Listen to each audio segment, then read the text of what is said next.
backaches, responsibilities, and a functioning sense of humor.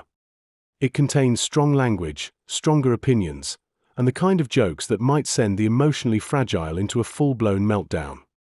If you're easily offended, perpetually outraged, or think words are violence, this is your cue to clutch your pearls, grab a blankie, and sprint to your nearest safe space. Or, just get in the sea. We won't miss you. For everyone else, buckle up and let's have some laughs. Rated D for Dickhead.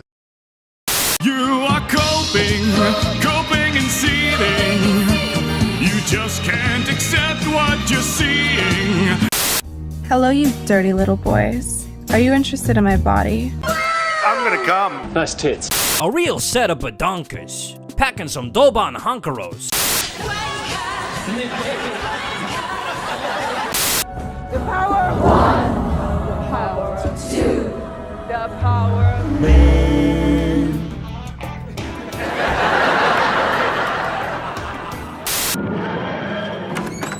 What's going down, babes? Show me the loving. Silence! You are too gay to be the doctor. I'm wonderful, and I'm the most amazing person in the universe. Exterminate!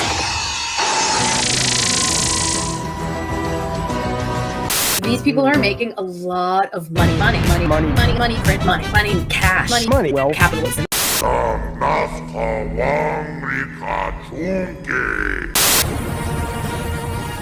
You're watching Will of the Fans! Let's fucking go! I'm afraid I've got some bad news. Bad news.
Hey,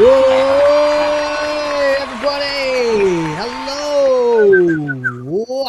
And welcome back once again to WTF Live, you sons of bitches. It's nice to see you. Some of you, well, most of you, let's be honest. If not all, actually. Maybe even the one who tries to felt might have just said something sincere. So that's interesting. But hey, everybody, it's WTF Live, and we're going to review American Pie in a couple of hours after we get through all the quartering shit. Oh, a time to be alive. Yeah. Oh God. Oh God. Okay, so first of all, straight up, and for anyone who was here yesterday, some new information has come to light regarding Chrissie, which we will get into a little bit of anyway. We don't have all the time in the world today to do quartering, but we will try to do as much as we can. So it does appear that she almost certainly knew almost everything well ahead of time and just chose to sweep. In which case, I apologize. And at this point, she more or less has to pull off a bloody miracle on her upcoming stream. And otherwise, Jesus Christ, there will be hell to pay. It's going to be bad. It's going to be bad. Anyway, I need to get that out of the way. I did say that we weren't sweeping. We were just keeping options open for more info to come, and more info has come, and it doesn't look good at all. So not just one, there's like two new sources of information. I mean, at this point, you know, it's got to be a 90% chance that she's fucking doomed. Compromised, I suppose. In this crowd, anyway. Yes. It's unfortunate, and I feel bad, especially for you, Toasty. You know, obviously you've been very friendly with her and that. We'll see what happens, I guess. But at this stage, best thing she can do is hold her hands up in the air and just say, yeah, I was running damage control. I was scared. You guys were freaking me out with all the oranges, and I just ran damage control, and I'm sorry. I locked up, and yeah, I was freaked out. I was frozen up. You know, that's about all you've got at this point. That's really about it. Is an act of complete contrition. Almost anything else she says will be taken as an act of hostility by the chat, and they will respond in kind. So it's not going to be it's not going to be pretty, is what I'm trying to say. But there you go. It gets infinitely worse for the quartering. Oh fuck. So we've got lawsuits potentially. Seems that everything happened as soon as we finished the stream yesterday, because I know none of this shit other than like small bits. I went to sleep. I managed to sleep for about 5 hours because I ended up having to pull out of SNH. In fact, by the way, another announcement for those who don't know, I've taken a step back from full-time roster member of SNH. I will appear on the show as and when there's a space and I'm available and the planets align, but otherwise, I wish them all the best in the world. Hypno's been super cool to me, being semi-absent for the last 2 years, because I was an OG of the show, but legend that he is, he was so fucking patient with me. But in the end, we both just kind of agreed that, given the new lifestyle, job, and stuff like that, this is probably just going to happen more and more. It would be best if I just take a step back and wish them all well. That it's all amicable. Everybody, much love everywhere. Nothing wrong with that. The show will barely be any different because I was barely ever there. And so there you go. Kind of an end of an era for me. Onwards and upwards for them. Good for them. Anyway, yeah, so there's that as well. But I did instead go to sleep because I had a lot of Mother's Day stuff to do today. And it was very good. My wife made a chicken cordon bleu that I would not have believed was physically possible if she hadn't done it. But there you go. And Nice. I mean, what kind of Mother's Day does the mother actually cook for a family plus guests, or totaling about 7 people? That's my wife, man. She's like, no, I want to cook. I want to show off what I can do. You know, okay, cool.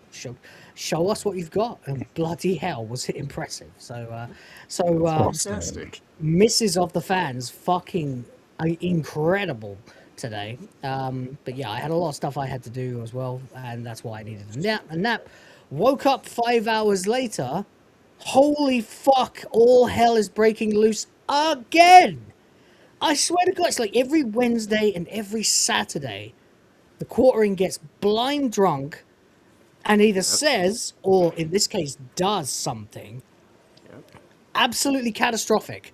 It's every time. It's actually insane now. Like, this guy does not have a friend in the world apart from fucking Melanie Mack at this point. Everyone and completely justified. He's a crash out alcoholic. And I suppose Chrissie Mayr, although I'd be surprised to find that she's actually a friend of his and more probably just, thinks that's where her bread is buttered.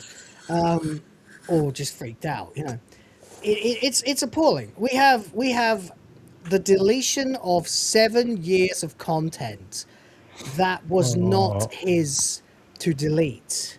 Right. Not entirely his to delete. But that's not even the most scandalous part.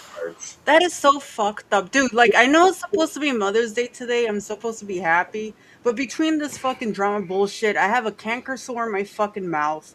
I'm freezing. I have a cold. I'm not necessarily in a great mood today, so. And yet she is here anyway. Wow. Now, give me some praise, chat. Yeah, Jeremy appears to have deleted 7 years worth of content that was definitely not singularly his to choose to delete. Right. Then tried to blame it on, tried to use it to make himself a victim of false flagging. Right. So Which he is, of could course, obviously not be the one who's involved in all of this, although... Only to then progressively lean further and further into what really happened until it appears that it is 100% his decision and purely out of narcissism and ego. So we'll get to that. But there's so much, I don't even know where to start. I've got nothing prepared. I've just got a load of fucking retweets and bookmarked tweets and shit like that we'll pull up and bits of clips and all kinds of shit like that. And then, of course, like I said, we are going to review American Pie, which hopefully will not take as long as Hot Fuzz did, because we don't have all the time in the world. So, with all that said, and thank you guys so much for the super chats and stuff already. I see you, fucking legends. I'll get to them in a second. But first, intros are afoot. John, how the devil are you? Oh, I'm awesome as always. Been up for a couple hours. Just got done watching American Pie again. I watched it so many times. I was just like, I'll just watch it in the morning. That's why I was like, no, 12's fine. Because I saw your message right when I woke up. I was like, oh, I'm going to lay down for another hour. And then I watched you're it. Like, yeah, and then you're like, well, let's go. I could probably go at 11. I'm like, no, I just started the movie. I'm like, I woke up and started the movie. Like, nope. I watched it once, fell asleep for a portion of it, and then watched the end, and freaked out because then I thought, you know what? I've seen this movie about 67,000 times in my life, so I think I'm probably okay to just go in blind and get a script for it or something, and we'll be fine. We'll be fine. I know this movie like the back of my cock. I think it's only the third time that I've seen it, to be honest. Or is it the front of my cock? I don't know. Anyway. It all depends. That's all a matter of perspective, I suppose. Depends who's on top, I suppose, yeah. Indeed. But yeah, otherwise, though, it's, just a simple start to the morning. I'm wide awake. Haven't even made any coffee, but I'm just like, I'm here. I'm ready to go. Let's fucking do this. It's some crazy ass stuff to see come about in all the time that happened as soon as we went off. And I was just like, all right, well, done for the day. So let's do this. Fair enough. Rhoda, what's going on with you, man? I've pretty much been on the internet the entire time that I've not been asleep, because we've been doing the hours and hours and hours of election coverage as well as my normal show. So, so when I saw that we weren't going to 12, I went and had a nap myself. That's nice. I was quite relieved. I was hoping to get a nap, but then I needed to go and buy some stuff from the pharmacy. So I figure the way that it is, once the show is pushed an hour back, once it's ever adjusted, you just go with the new adjustment. That's why I was just like, yeah, it's fine. Yeah, because then I tried to adjust it back. I sort of realized I could probably do it, but then you were like, just do it 12. I was like, all right, fine, fuck it. So there we go. Anyway, a little more breathing room always helps. Anything else, Rhoda? I found an amusing short which I sent you guys, which I'm calling the British quartering. Really? It's a funny little song. Oh no. Yeah. Okay, fair enough. Remind us later. It's less than a minute long. Fair enough. And Toasty, what about you? Not doing great. Well, you did say, but I still felt like I was Yeah, obliged to ask. I know. Yeah.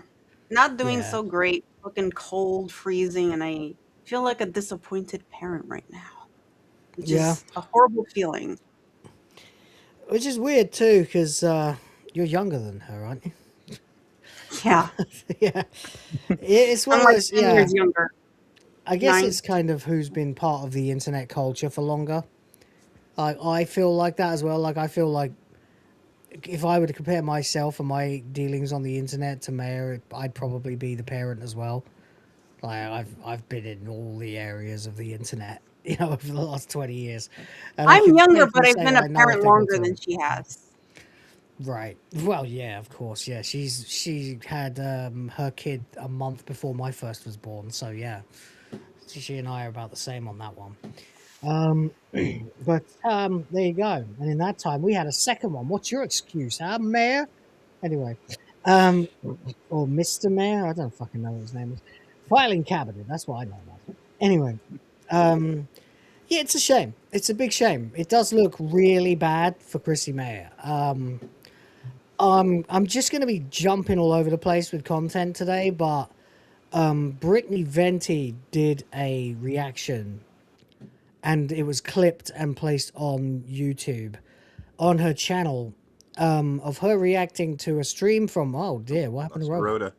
I'm Oh sure he'll be dear. back. Probably just had a Oh tech dear. issue. Brittany Venti reacted to a clip of, well, not a clip, a full fucking stream of There he Nina is. Infinity and, hey, Rhoda, of Nina Infinity. Hey, what happened there? I don't know, mate. But yeah, so, yeah, Chrissie Mayr, Nina Infinity, and some guy called Verbal Riot, who I've never heard of, but. Oh, yeah, we know Riot. Oh, he's Seems so like a cool dude. nice. Yeah. He's yeah, been yeah. on my stream. Oh, is he? He's He seems like a black. cool dude. He's Very a great black. guy. He looks like a jazz musician that my dad would have hung out with in the 1960s. In fact, I have a painting of a guy that was commissioned and painted for my dad when that guy died. And he has like the same fucking face as this guy. It's kind of weird. Right. But there Yeah, you no, go. he's been doing, he was one of the writers at Film Trip for the longest time before he started doing. I can't stuff hear you, mate. online. You're very quiet.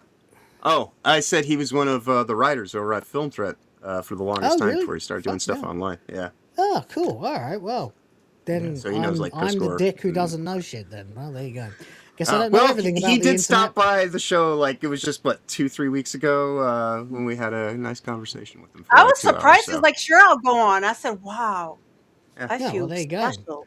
Significant presence among them then. I mean, I liked what the guy said in the Yeah, no, in the he's stream. great. So we're gonna have to get into that first because we need to account for the fact that we spent all yesterday pissing people off, or at least not pissing them off exactly, but like trying to call for calm and say, let's give Chrissie Mayr a chance. And Yeah, we're I'm just saying hold the still line. I'm still saying that to an extent, but I'm saying it with a far bigger, darker, raised eyebrow. Cloud of Yeah, it's like there's more clouds on the battlefield, so to speak. yeah. It's gonna be a rainy day.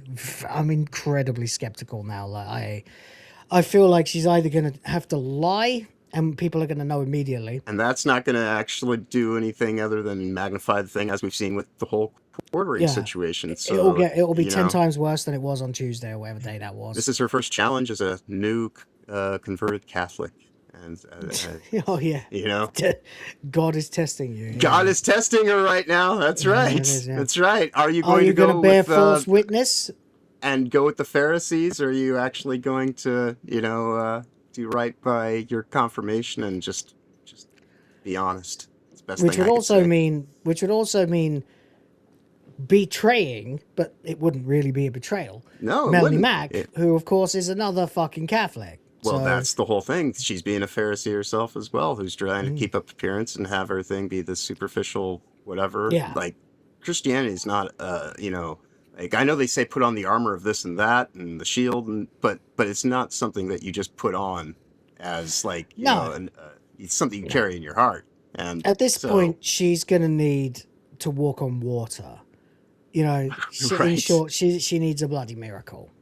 Right. That's what it's going to take at this point for her to clear her name. Or basically she's just going to have to confess. It's all very Catholic in here today, isn't it? Quite the Mother's Day. And it's also graduation weekend, which also makes it appropriate to an American Pie, because the whole thing ends on graduation, right? So. Well, there you go. Are you going to graduate to the next level of internet fame?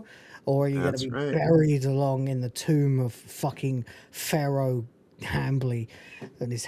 And it is all about, like, seemingly a lot of high school bullshit that has surprisingly naked chicks on the internet. So there you go. Yeah, we'll end with some actual high school bullshit. Somehow just to we have a remind theme you for what the today. difference is between an industry scandal and actual high school bullshit. Yeah, so there you go. Right. So, yeah, that's where we're at. That's how it's going to be. That's what we're going to do, and I hope you guys will be here for it. Even fucking Ethan Ralph, by the way, has come out and said, the quartering keeps shocking me with his stupidity. The Ralpha male, you know, how you feel about that? You know, I'm the Ralpha male. You know, that guy is shocked by the quartering's stupidity.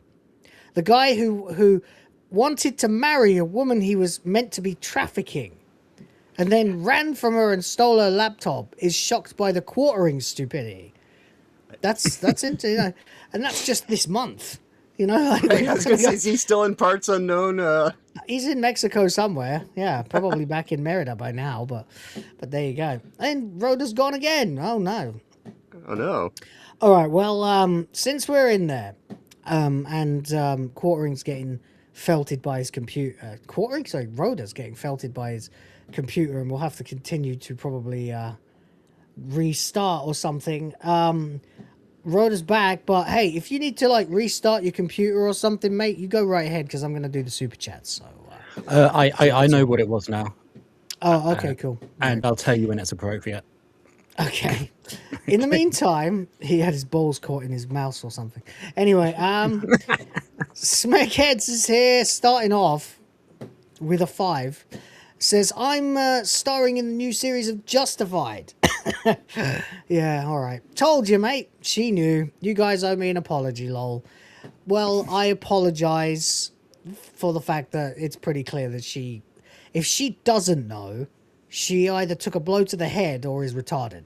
Or maybe she's got, like, she's like Memento, you know? Yeah. Yeah. Oh, sure, yeah. That's a nice comparison, yeah. Good lord. But anyway, yeah, you said so, and I was just waiting for a little bit more info. I mean, it's not that I didn't believe you, it's just that I needed to be able to say with my face and my voice on the internet right. that I have content a certain creators, position.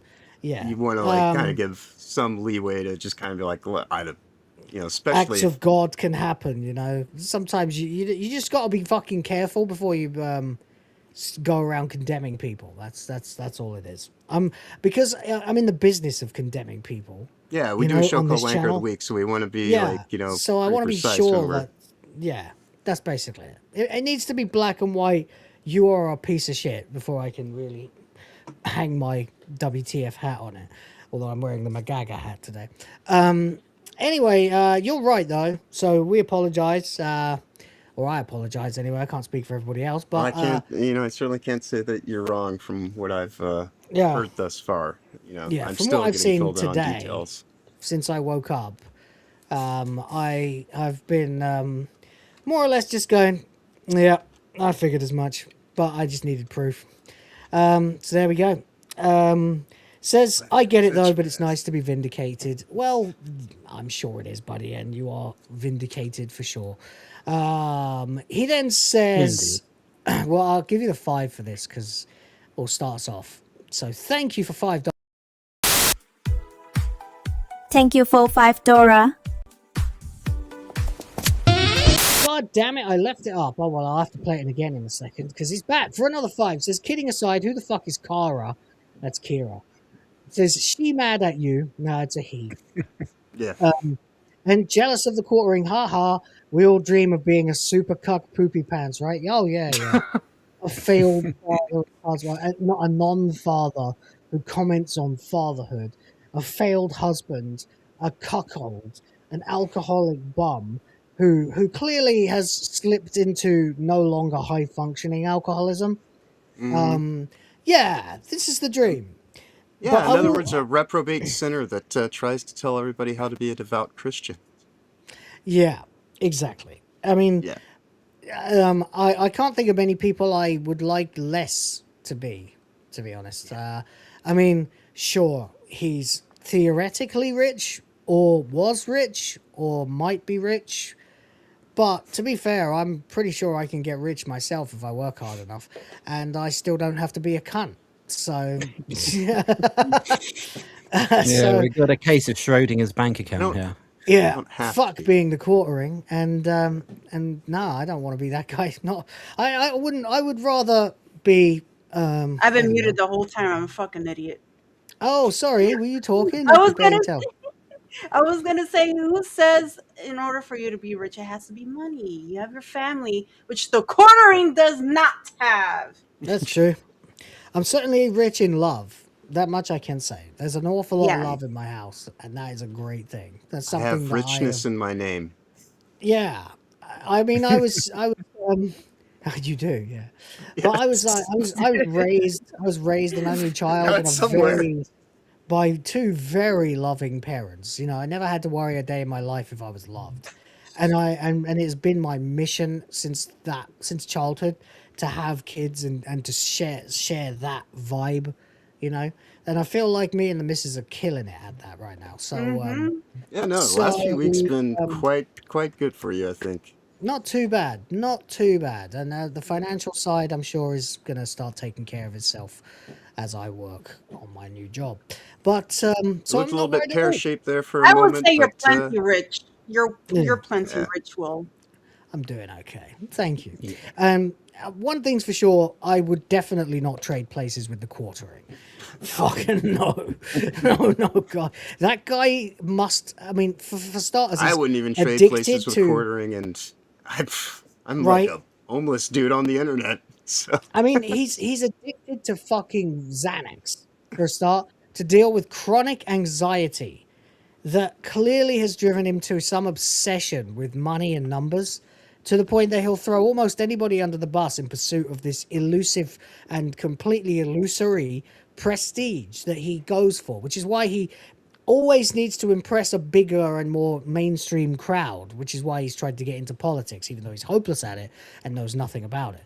So this is one of the reasons why I don't respect him. There's a lot, but no, not in a million years would I want to live in the mind like of the quartering, a mind that fucked, like chemically broken, and also absolutely lacking in any and all decency, ethics, morals. You know, no, I couldn't. I don't think I could live with myself.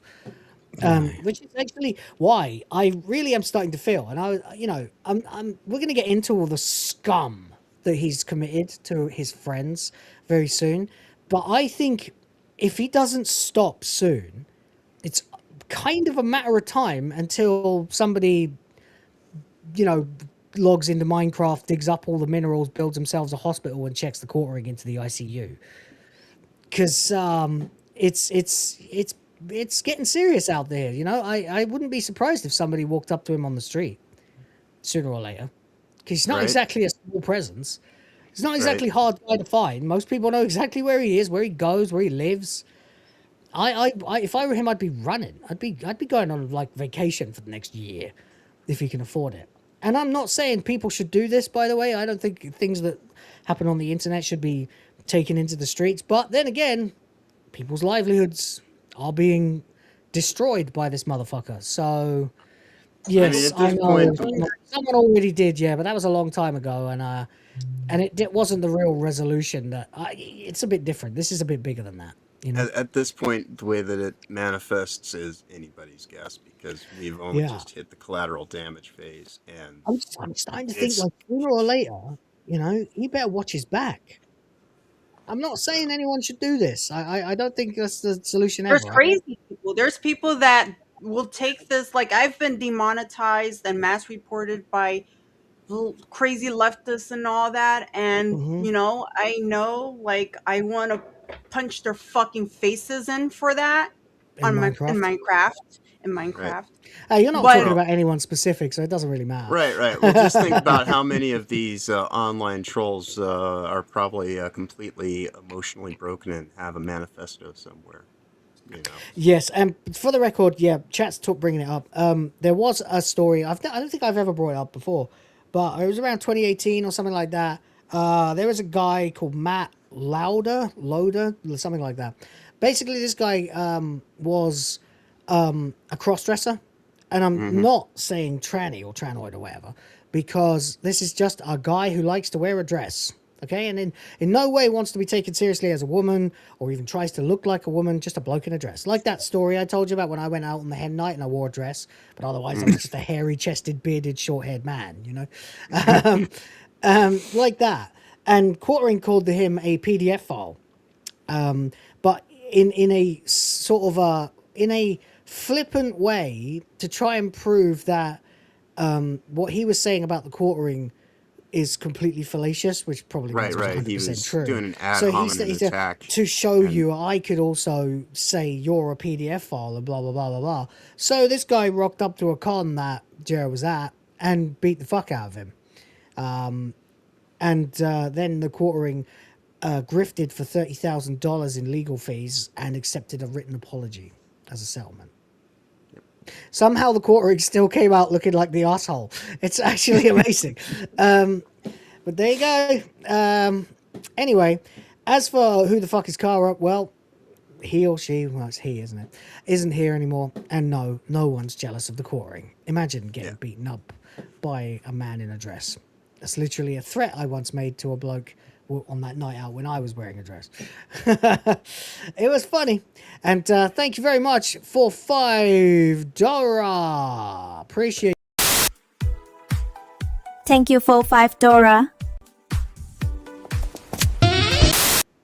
And Smakeheads is back again with 5. Not just 5. He actually ended up dropping 10. 10 for the Griff Force and the Princesses. What a fucking king. That's no small chunk of change. Thank you very much. I appreciate you. You absolute legend. Fucking hell. Let's go. Help me create the future of the white race.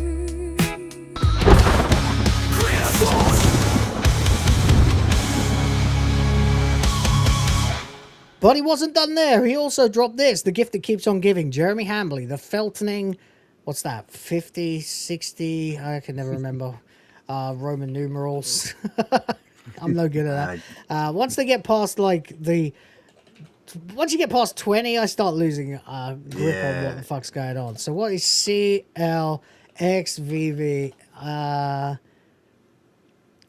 Is it 175? It's not correct. Apparently, it's 165 plus 5.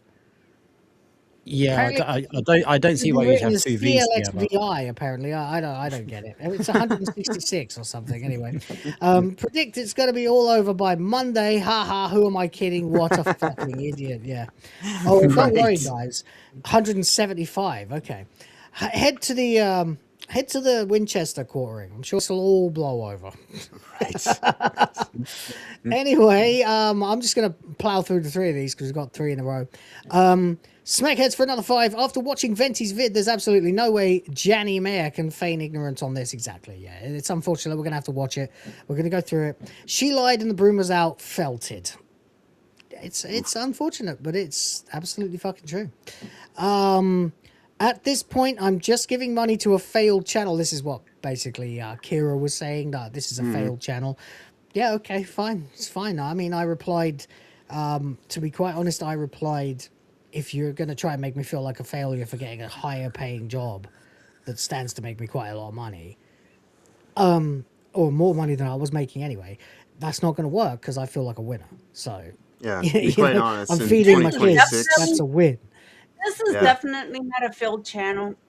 Yeah. Like, No, no, my Well, it's not that. I mean, technically, it's failed as my singular income source, but it's not a failed channel because It is not. it's got strong to be support fair, from a diehard audience. So yeah. to be fair though, in 2026, with the backdrop of what is currently going on with all the everything and all the many changes of, you know, the exploitation ghettos policies and this and that, I think to be able to actually just have a, you know, winning in life as you have been doing, you know, quite a bit in these last few weeks, especially getting things all lined up and in place. I think that's a far greater thing than the mere change. Yeah. Anyway, to be fair, and I really don't have to be fair to Kira after all this dickhead's done to us over the months. I'm seeing you in the chat. I'll get right to it. I did say what I said, and then the reply was, "That's fair. I would do whatever I could for my kids as well. So I respect that you're working hard." And I said, "Fair." So, hey, if you're gonna be sincere, I'll even forgive all the other shit.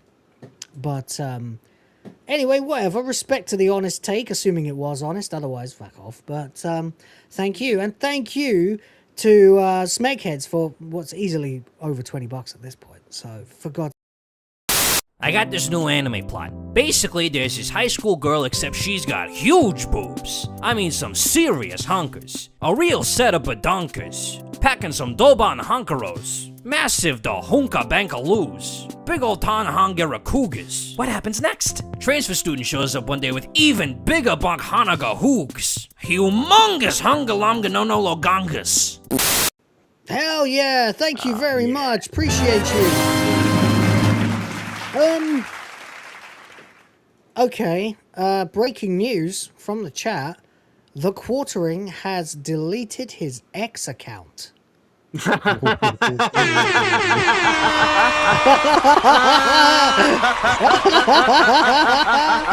on a second. Let me share this again properly.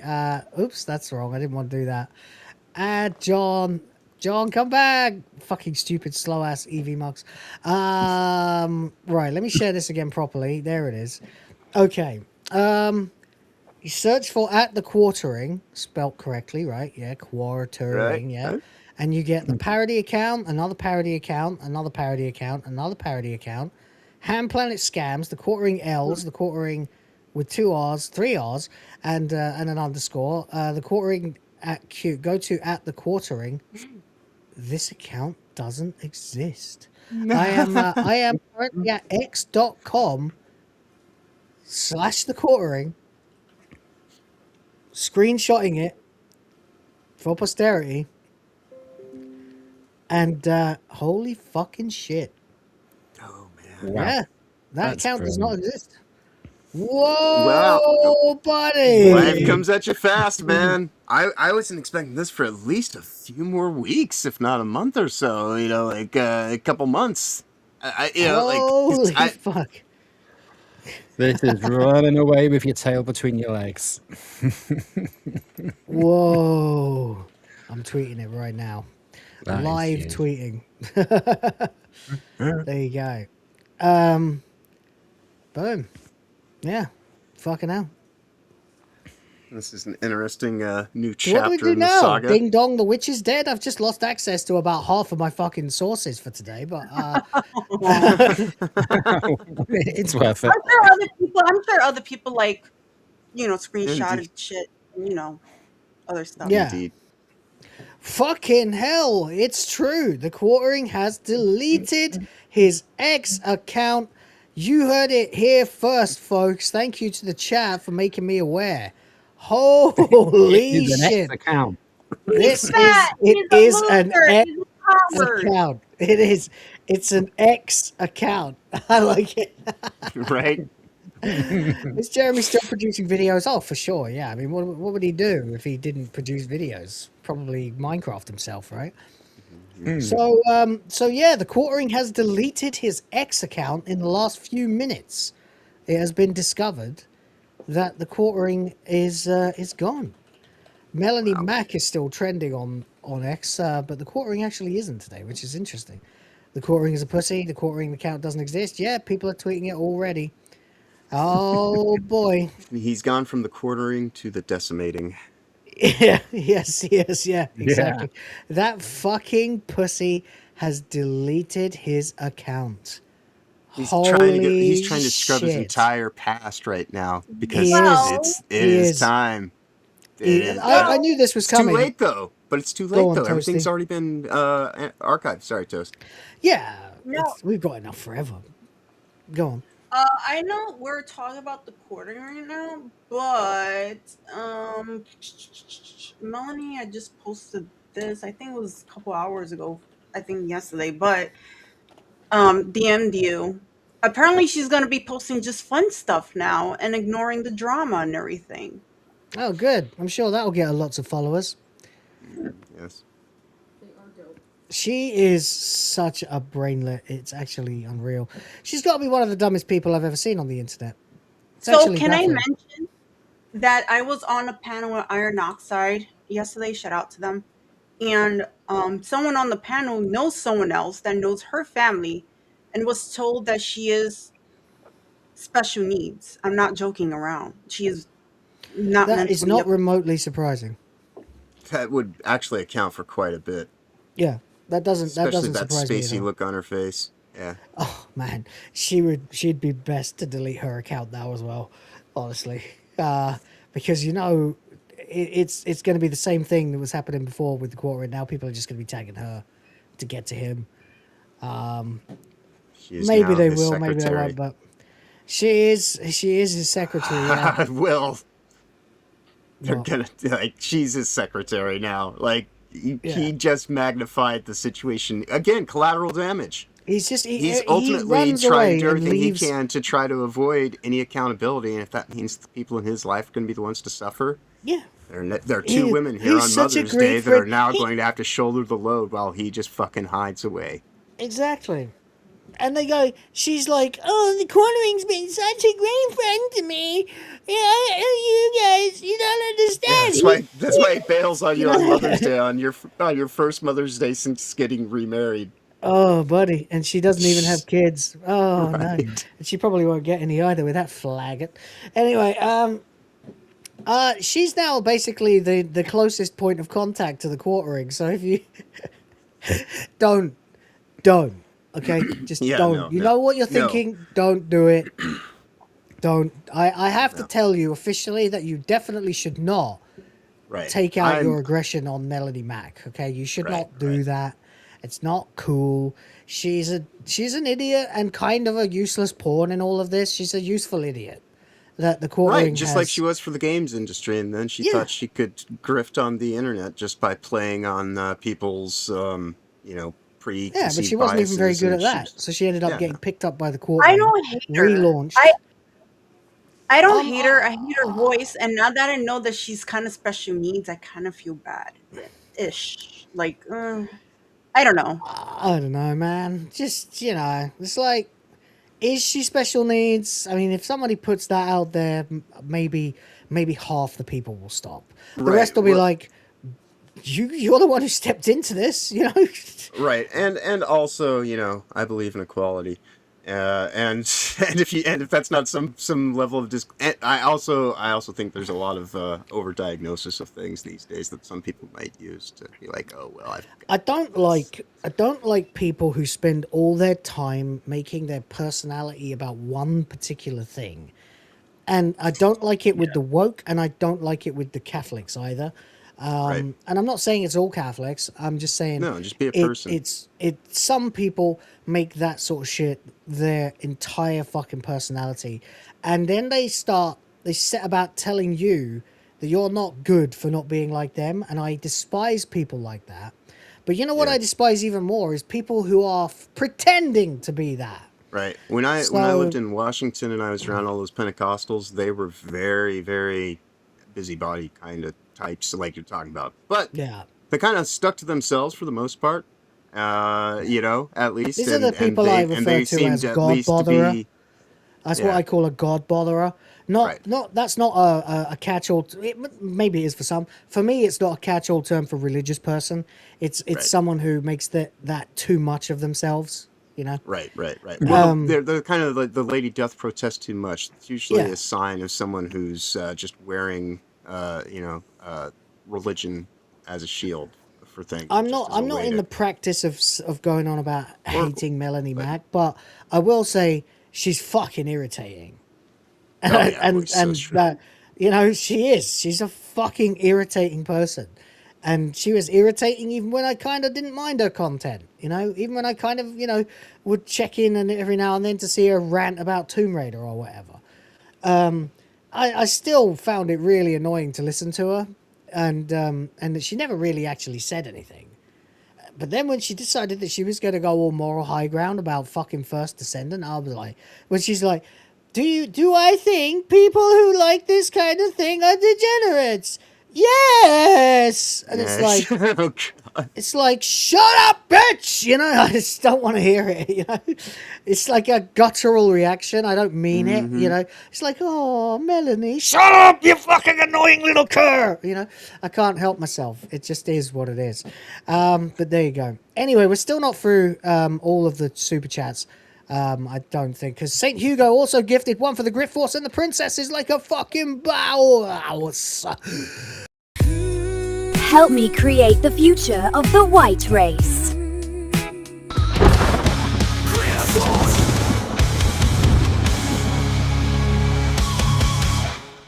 Thank you very much. And Seabrew 1138, I like that name. I always reminds me of George Lucas's first movie. Says 4 guys on a panel. Gay. Oh wait, it's Toasty. Oh, that's mean. What the fuck did I do to you, Seabrew? Kiss my ass. Welcome to the fair game. Hey, haven't you heard? She's the real Slim Shady. Come on. Certainly hate that pussy Marshall Mathers. Anyway, thank you very much for $2. Appreciate you. Anime Fan for YouTube is here for $5. Says it gets worse for Chrissy. Long clip of her describing a PDF file fantasy. Goes on for minutes with specific details. Not a throwaway edgy joke. Yes. I did make mention of this yesterday. I doubt we'll have time to get to it today, but it is out there. She talks about being a... This is weird, right? But I don't know. I'm not a woman. Their fantasies are more elaborate than ours. Okay? We're mostly just visually oriented. Women, it's much more mental. And that's cool. That's why Dirty Talk does so well for women. But for men, it's like, shut up, bitch, get your tits out. You know? In the meantime, there is this clip, and she does say like that she has this fantasy about being a divorced single mother. Or something like that. Makes American Pie, the movie that we watched for this weekend, also appropriate. Yeah, it's weird. and then... Oh yeah, she thinks that the Stifler's mom fantasy, but from Stifler's mom's perspective, yeah.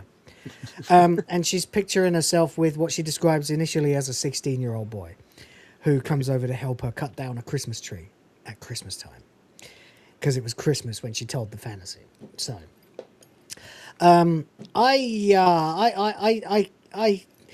I have mixed feelings about this. On the one hand, 16 is legal where I come from, so I lost my virginity earlier than that. I was younger than that.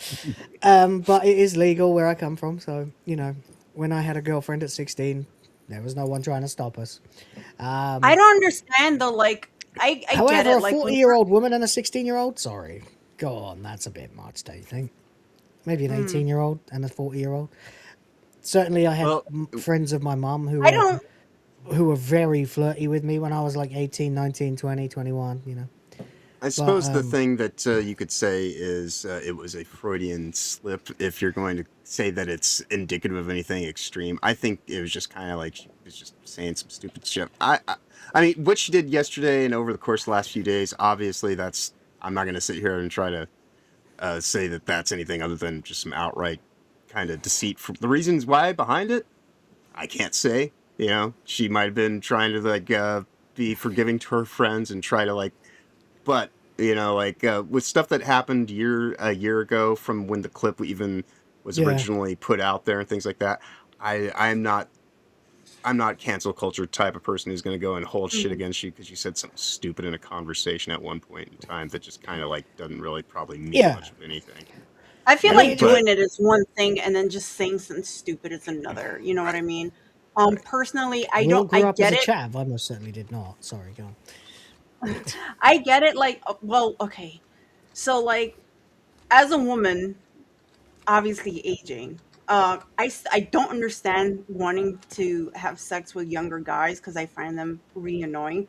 I prefer older men, like senior citizen type older men.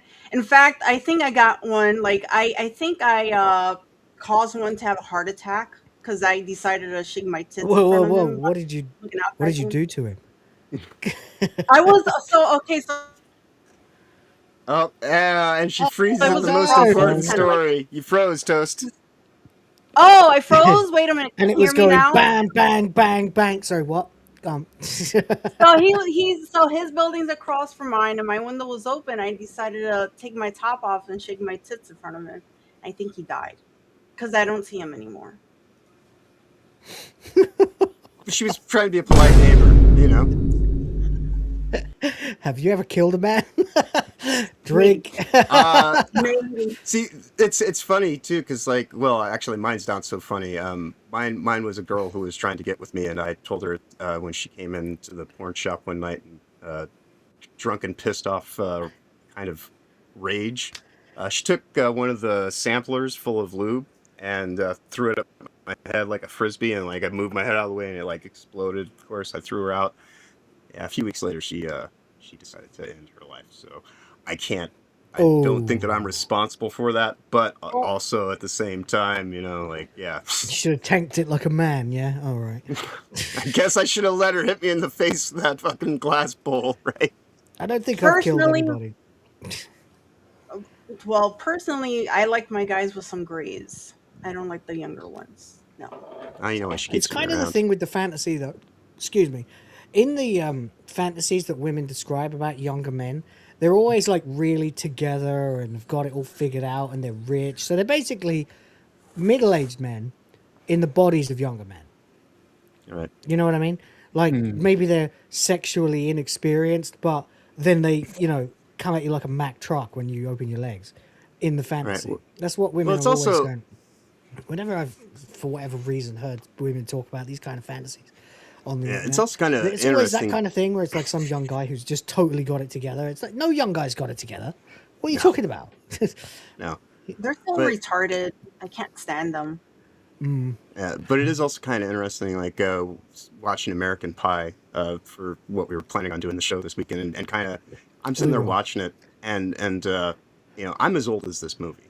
I graduated in '99, right? So this movie, so it's weird just kind of watching in the movie. Yeah. I'm as old as the characters in the movie, so like, yeah, so it's like I'm watching it, and it's just like, you know, it kind of like, man, old. Yeah, because even though I'm as old as the characters in there, it's kind of like a little bit different kind of. I don't know. I mean, Nadia's still hot, but you know, it's just. See, I was like 5 years. 5 years younger than the characters in the movie. I Right. was like 13 when I saw that movie, and it, you know, when you're 13 and you see that movie, you're like, is this what it's going to be like? You know, you're like, and then you sort of set about trying to make it like that. So I got a lot of anecdotes, but Yeah, I think if anything, what we might do today is just to incorporate how American Pie applies to the courtroom. yeah. I mean, there's a certain amount of we could talk about how it's a competently made film. Yeah, because it is. I mean, it actually I'm feels really like 3 curious episodes of really good comedy put together. You know. Yeah. That Well, just what kind I'm of. really particularly interested in when it comes to analyzing American Pie is why it is such a beloved classic when it is basically just a sex comedy about teenagers who are desperate. And yet, for whatever reason, it's widely considered an absolute classic. There's this thing in America right now that we've all been under. I'm sorry to say, but Arrested Development, we're all just teenagers trying to get laid, seemingly. True. Just old And the fact that you're not allowed to do that anymore. But it was considered a classic, like, instantly. You know? It was already being compared to, like, the greatest teen movies of all time when it first came out. Right. And it was so, like, such a phenomenon that it was parodied in Not Another Teen Movie alongside I think it Breakfast Club and other Pretty in Pink and movies like that, you know? Well, I think looking at how the quality of writing has devolved since then, like that's the Well, other there's thing about that. writing is these characters are still all the characters are still fully formed. You know, like it's actually like this is a solid, competent movie, and it actually Yeah. does kind of capture the zeitgeist of being a It does teenager in kind the of have a bit of 90s. a heart to it as well. Yeah. A little bit, So just enough sort of family values in there with all the smut to kind of justify it as a moral ish yeah, movie. right, right. For a movie that includes It's a streaming a naked coming woman of against her age will on the movie. internet. Yes. You know, Right. Right. Right.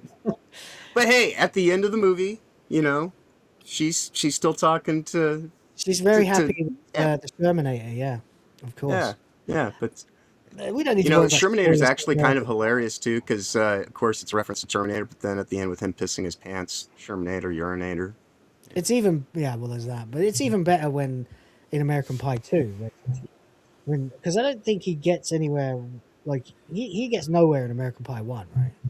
No, no, he gets But called out at the yeah, he prom gets called for out, and having pisses a his long pants, conversation, and he pisses. and She says he pretending to wets have his pants when he's sex. nervous, and that's when he pisses his Yeah, pants. but in the sequel, he gets his revenge because he bangs Yeah. Nadia. Yeah, so fair enough. Anyway, $5. Thank you very much. Appreciate. Thank you for $5. Then Rhoda jumped in with portocaliphobia. That is the fear of oranges. What? The fear of oranges. Portocaliphobia. Yeah. Wow, learn something new every day. That's interesting. I guess. I guess we can.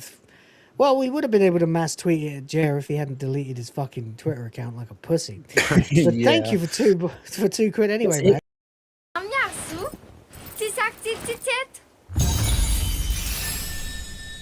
Legend. Appreciate you. It's a very serious condition. It can lead you to delete your social media accounts. Indeed. Now, I wonder, is that fear of oranges as in the fruit, or just the color, or is there different Oranges forms as in the citrus fruit. Did Will test out the warm apple pie theory when he was young? No, nobody did that, buddy. Plus, the school I went to was extremely loose. The girls were. Everybody was at it all the time from 14 onwards, more or less. And I already, you know what, I'm not going into my anecdotes. I've already told one particular story. I was going to say, you've told I lost my a time or virginity two. at 17. I So told you guys I was much younger than that. Much younger. Too young. I know. I don't know how. I don't. Will had a babysitter, but he was the one. It wasn't a babysitter. It was two horny chicks. That's Well, that was why my connection disappeared as well. I Because wasn't a chav. I was not a chav. I fucking hated chavs. Chavs didn't even exist when I was 13. Anyway, so Speed47 for $4.99. Toasty, are you still going on Simcast tonight? It's going to be brutal tonight. I'm dodging that. Yeah, that's right. Yeah, yesterday you asked the same question actually, and you weren't sure. But to be fair, if you just said yes, I'd be like, really, mate, you couldn't fucking pay me enough to go on that show. Well, maybe me, because I'd be up for getting some hits in myself, But you, no, I don't think that would be fair to you, or even to Chrissie for that matter. And I don't know. I think nothing good would come of it. So you're making the white choice. That's right. I'm the one who told her. There you go. Sorry, Freudian slip racism there. Anyway, I think that would be a really dumb thing to do. So I'm glad you're not going to do it. And thank you very much also for $5. Appreciate you. Thank you for $5. Oh, take us there, Eve. Okay, anyway, Anime Fan for YouTube for 10 says, it's crazy that all this comes from the initial flagging by Jer because Kino Casino was making fun of his weird personal life and behavior. Had he ignored them, none of this would have happened. It's actually true. Yeah. I mean, there's He couldn't there's just multiple. take a simple joke and then people kept digging and Yeah. kept digging. And that's In why if you're somebody psychology- who's built a house of cards on lies, Yeah. just fucking let people have their pot shots and this and that. If you're gonna build a house of cards, don't build it on quicksand. You know. It's bad enough, but like there are so many opportunities here that this didn't have to happen over the years. In psychological doctrine, there's a practice called the decision chain where you get someone to realize their fuck ups by, you know, like say something bad's happened to them and they go, how could this have been avoided? And then you sort of literally make them list every decision that led to it. Yeah, go backwards. What led to this one? What led to Until that? you find the What led to point where that? it began and Right, and it's isolate usually- the decision. And in this case, it's the quartering deciding to drunk stream and share too much. It goes back 20 years almost. Right. Right, yeah. And like I said one day when we were covering the stuff from all the way back when, he doesn't even follow his own tech advice that his first grift. You know, No, that's he can't like, even fix his own laptop now. yeah. But he also, telling people how to get rid of suspicious information. Yeah, make sure that about you take all your stuff off there and keep things because people are going to find it. They're going to see it. It's we just- read it's- your email, delete your CP, you know, and then he's like left every fucking dirty piece of evidence about himself. By the way, I mean, I don't know if this is the start, by the way. If he's deleted a whole bunch of old content of himself and now he's deleted his ex account. Although, to be fair, at this point, if I were his wife, I'd be holding a gun to his head telling him to delete his ex account. So there's that. But there are so many. I mean, obviously, if he hadn't told all these stories, if he hadn't talked about shitting himself and swingers and shown off at every available opportunity, this is the big one. If he hadn't just kept going on about how fucking rich he is, this would never have happened. The casino would never have even taken more than a passing interest in him, even though they knew him from years earlier, like Warski and that in the sector. The quartering thing began because they were covering Styx X and Hammer. And they would have moved on from the quartering, but they found the ultimate treasure trove of fucking stupid fucking bullshit in the quartering's history and just went for it. And Kiwi Farms got involved, and before you knew it, everything there is to know about the quartering was out there for all of us to see. And at the end of the day, that's why you don't leave a trail. Or be an arrogant son of a bitch who pisses people off. Or be a scammer who begs for money when you're actually rich, or pretend to be rich when you're actually poor. You know, you just be who you are. It's so... I don't understand how people just don't get this on the internet. Be upfront and honest about who you are. Like, you don't have to give people your fucking social security number, but you can say, hey, I'm username, I'm this age, I'm this thing, I'm doing this, I'm in this life situation. If it ever comes up. Otherwise, you don't need to. But basically, just be yourself. You know? Don't pretend to be something you're not, one way or the other. Be open, but not too open. Just be... Yeah, be not wide open. Yeah, you just be upfront and honest. Be casually conversation. Yeah, and, but don't be upfront and honest to the point where you're being honest when no one asked. Right. You know? Yeah. Even I need to learn that lesson. But there we go. Thank you very much for 10. 10.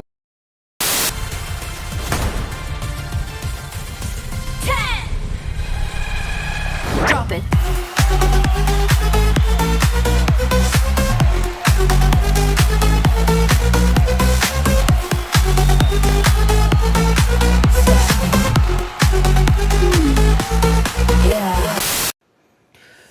Says, whoa, buddy, suffer, Jer, suffer. That's Anime Fan for YouTube as well. And thank you for another 2 on top of the 10 and another 10 on top of that.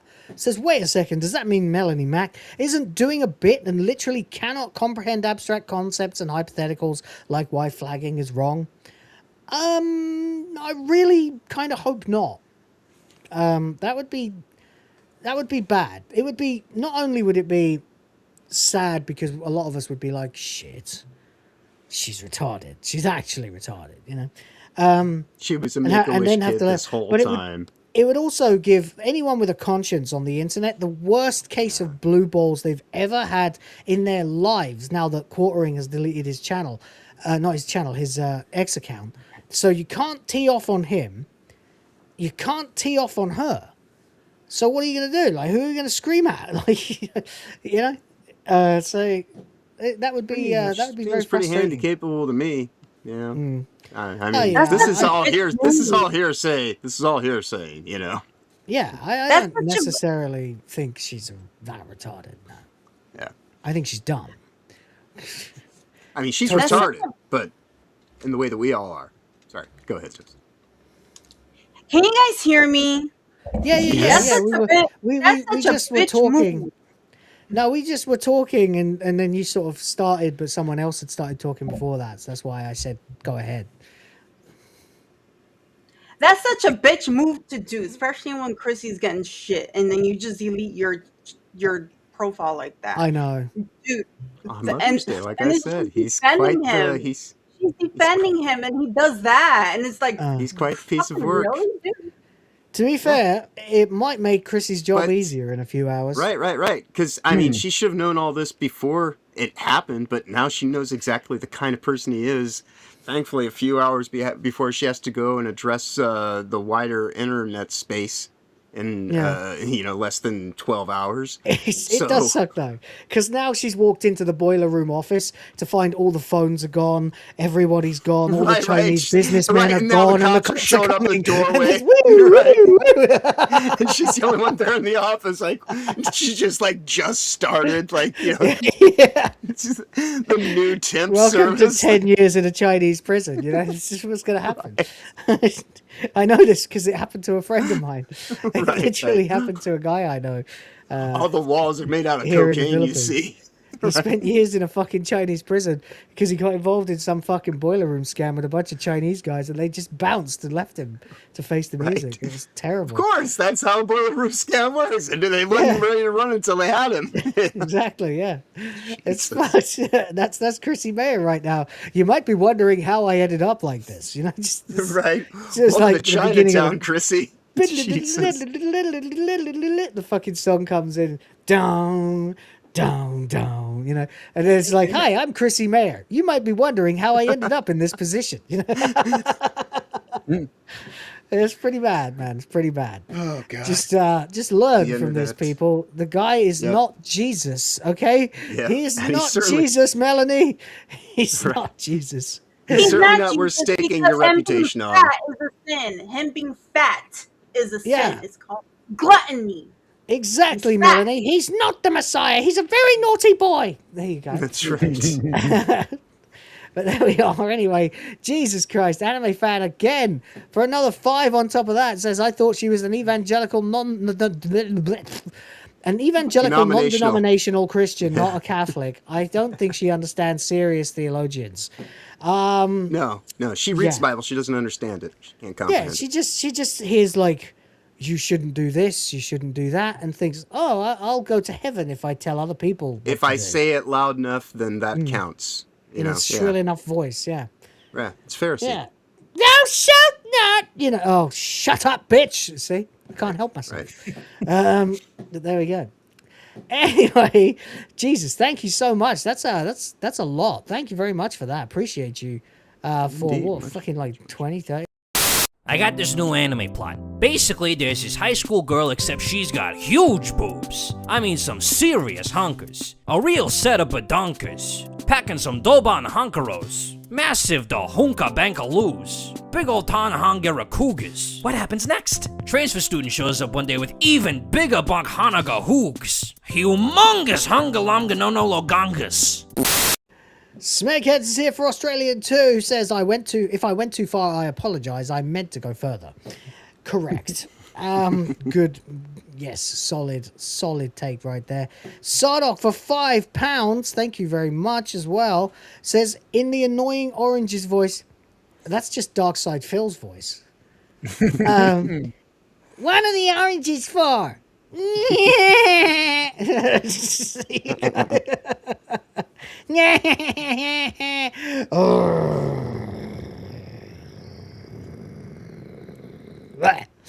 Thank you very much, though, for £5. Appreciate you, buddy.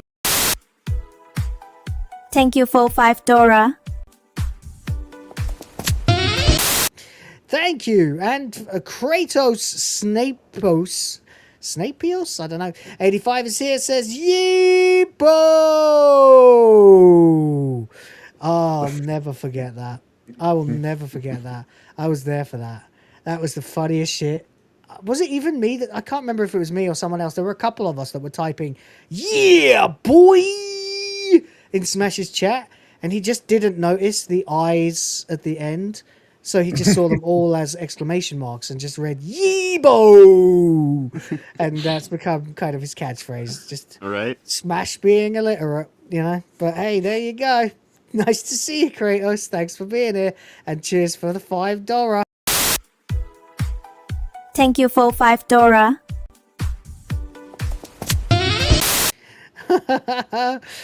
Smakeheads for another 2 says, have fun on your failing channel. 3 a.m. here. Bye.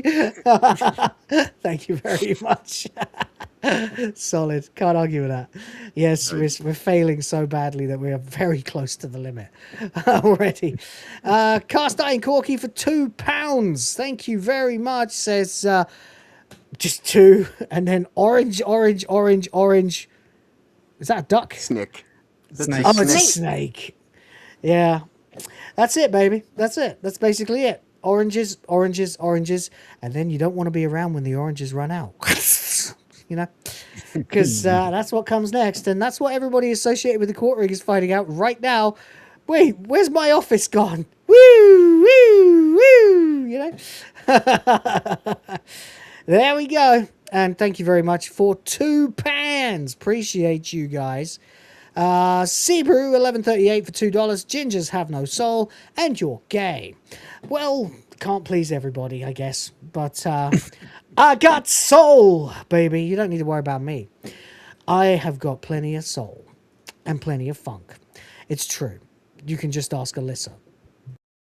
Money, print money, cash, money, well, capitalism, raise a bunch of money, more money, heaps and heaps of money, print money, cash, money, well, capitalism, raise a bunch of money, super chat money. As salty as the sea, calling us no-code names, SJW screaming, but it's money they blame, burning with envy, they're falling flat, they can't handle the sound of a super.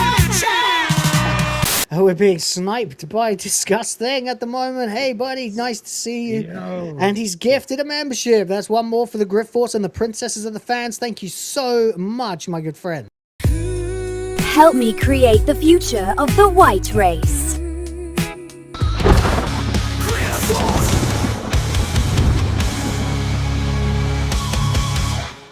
Holy crap, ladies and gentlemen, we did it. That was the limit. Fucking hell. Just look at that. Incredible. We made it past the first hour as well. So you know what that means. Yeah, I know what that means. That means it's booby time. Where we going? Should we do Amelia? We didn't do Amelia yesterday. We didn't do that yesterday. So, all right, let's revisit Amelia. Enjoy, and then we'll get to the content.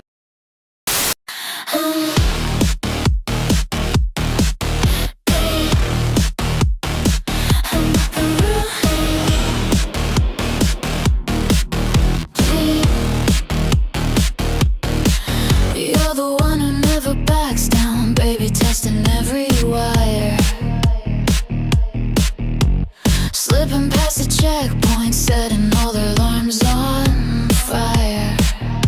I'm laughing at the globalists, their clipboards and their fake control,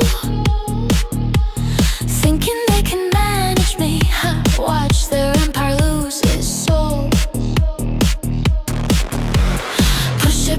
Push our luck, make the deep state scream and break. I'm dripping for the chaos lover, feel the whole world shake. They thought they could file me away, keep this fire contained. Poor managerial clowns, now watch us burn unchained. Governments crumbling, sparks ignite the night into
Oh no. Damn it. This is why the channel's failing. This is why the channel's failing. I blew it. Yeah. I blew it. Yep. Sorry. all Actually, right. surprised there isn't an I'm Amelia sure we've V2 got yet. reserves. Amelia anime when? Oh yeah. I mean, hey, if the super chats keep coming like that, I'll be playing more. Then y'all will be coming too. There you go. There's the line. All right, there we go. All right, look, we need to actually look at some of this shit that went on. It's not pretty, a lot of this. And we then need to get to American Pie. So we got still fucking hours ahead of us. I'm sorry, everybody. But there we go. Anyway, yeah, this happened. This is the thing that happened. It turned out, now this is Brittany Venti. Obviously, she's not on the panel. The panel is Nina Infinity, Chrissie Mayr, and Verbal Riot. And they're talking about... This is right after... This is right after he was on this is right the after show he with went us, Toasty. This is like... Because he was telling us that he was doing his thing with Infinity. With Nina. Oh, yeah, I think so. So that was when? This is Couple like weeks within ago, like right? a day or two from when he was on... Yeah. Right. Jesus, still tied into So they all had this stuff. Mena on, and they went over all the stupid crap that the quartering had done. Now Venti comes into it around about here, so He we will too. lied about me. Just went against everything he was ever claiming to be, which was like free speech and wanting to. I really don't like him lying about you because I heard. Oh dear, that's not good. That doesn't line up with. I don't know what any of this means. Uh-oh. Heard that he maybe copy struck some channels because they were supposedly like lying about his wife or something. But I'm also not. It gets pretty bad. So she is acknowledging here that she knew about him at least attempting to take down channels. Yeah. Okay, important detail here. In case you guys are wondering, this is streamed 2 weeks ago. By the way, April 20. if you haven't seen this, this is a bit sad. Brittany has a bit of a cry in the middle of it. And so we'll skip that part, to preserve her dignity, though she didn't seem to care. But, we will anyway. 22nd. April 22nd, way before the Melanie Mac stream. I'm not up on it. So yeah, April 22nd. Wow. So we're like, Like I 12 said, that days was, after like, the channel right- went down. Yeah, it's 2 weeks, two and a half weeks ago. Yeah. There's no excuse. It's being explained to her in full by Nina Infinity. And Nina Infinity has been in this, not as long as I have, but since the takedown happened. So day dot, basically. We were doing quartering coverage all year. So, it's a miracle we didn't get flagged, to be fair, but we're small enough, we're failing enough that no one notices when I cover it, But there you go. By the way, I forgot to mention Zebra 1138 for $2. A ginger with a soul or a hot brick girl? Choose. Well, I'm already a ginger with a soul, and I'm married to a hot girl, though she's not British. She's Asian, which I consider a complete upgrade. So I don't have to choose.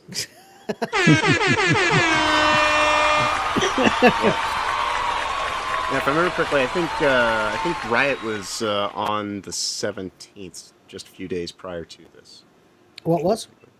Riot when he was over on our show. Oh, right, okay. Yeah, over on Toasties. Cast Iron Corky is back for another 2 and says, when is Chrissie Mayr sweeping on her channel? What time is it usually for Simpcast? It starts at 9 p.m. Eastern. 9. So that's, 9 p.m. so that's in about, 7.5 hours time? Yeah. Book it. I mean, we'll all be watching, or I'll probably catch the end of it. Depends what time I get to bed. It doesn't look like I'm going to bed early tonight, so I'll probably miss the start. But you guys go ahead and make sure that somebody is fucking recording it, including the chat, because there's not enough of that shit going on, and streams, they be disappearing all over the place lately. So, yeah. Anyway, thank you very much, guys, for the 2s. UAF Omega's here for $5. Shout out to you, buddy. Appreciate you, Mr. Moon. Says, just popped in. The quarter pounder deleting his ex account is peak funny. It is. We found out live just a little while ago. It says, you're small enough to write, yeah. Says he's going to crash out till he loses everything. This is it. He's either going to lose everything. I mean, everything. Like his house, his wife, and his reputation. Well, his reputation's gone already. But you know what I mean? The remaining people that believe anything he says will be gone. Well, Or you know, as he's going to someone lose who's all driven that by and materialism, end up in hospital.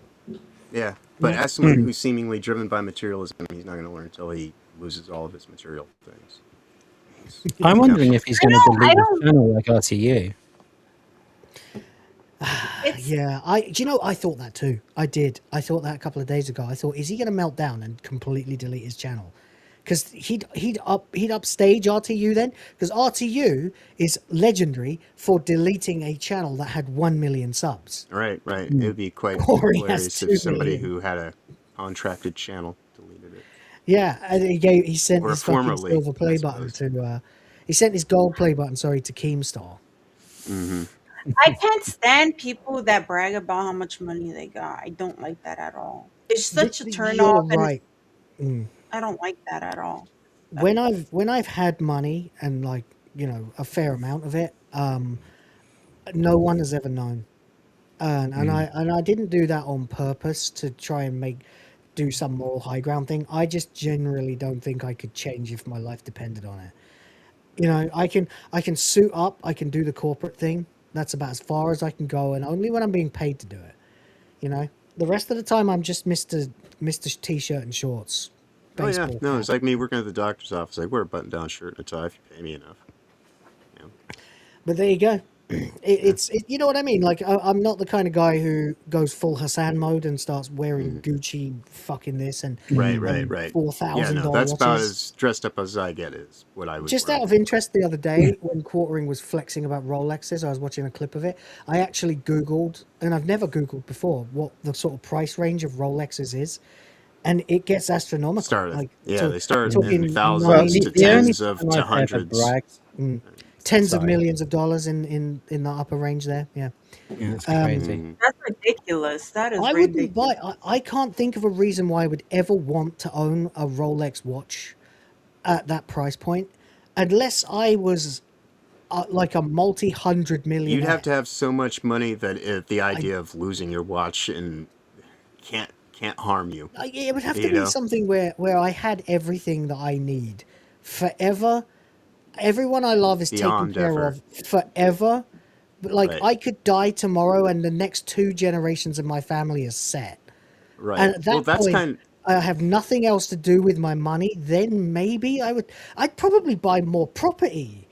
Right. I can't imagine why I would care. Like I have a nice watch. It's gold. But that is... My wife bought it for me. It was probably about $100 or something. I don't know. That's enough for me. Is it not enough for you? I don't get it. I don't get it. It's crazy. Even when I go out and let's say I want to do my nails and my toes, I actually feel bad sometimes, and it always ends up being like $100. And even spending like $100 a month, I feel bad. Like, you know what I mean? And I own. Yeah, I know. The only thing I wear. Yeah, the only thing I wear are like tank tops, really, and I get them for like $3 each. Yeah. I'm a cheap person. It doesn't take much. I might buy a couple of nice suits. When I say nice, like the most expensive suit I own probably cost about £80.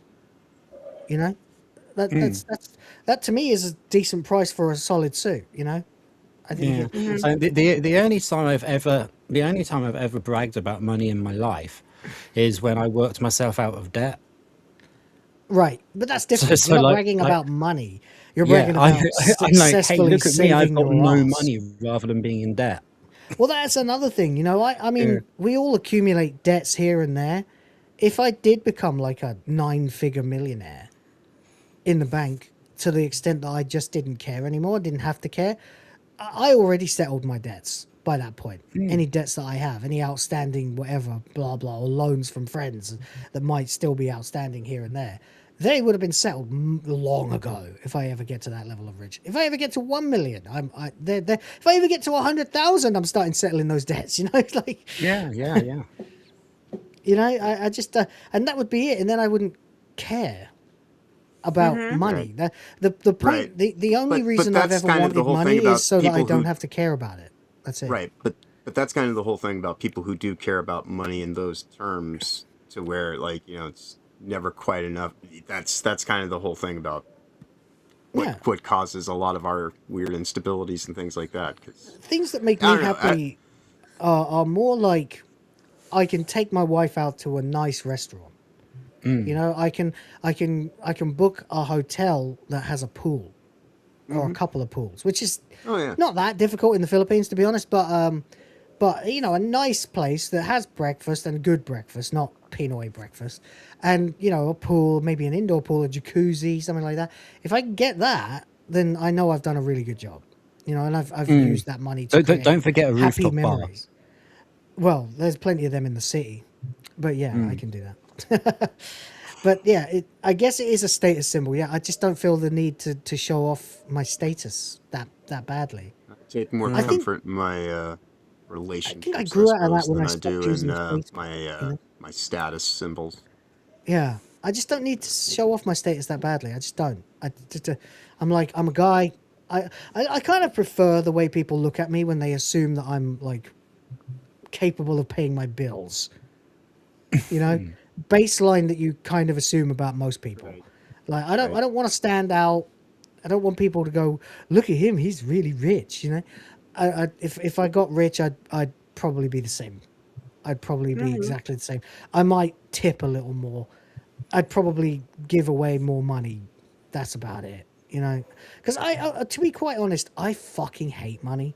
I really do. I come from a long line of people who are hopeless with it. And that's why I just let my wife run everything, money wise. And even though they say never do that in the Philippines, but that's a different thing. But I trust my wife, of course. Yeah, I whenever I have money, I just want to use it to do cool or good things, which is why I never have any. So that's why the only option for me is to become rich. You know, so I don't have to care anymore. When COVID Hell World bullshit was going down, and so many people were kind of locked out from doing anything. I tended to just kind of pick up the slack for people, just because it was like I was still able to go to work, you know. Actually have. So you know, I mean, not that people were all I've ever doing been little rich by favors any for each means, other but during that. but yeah, no, it's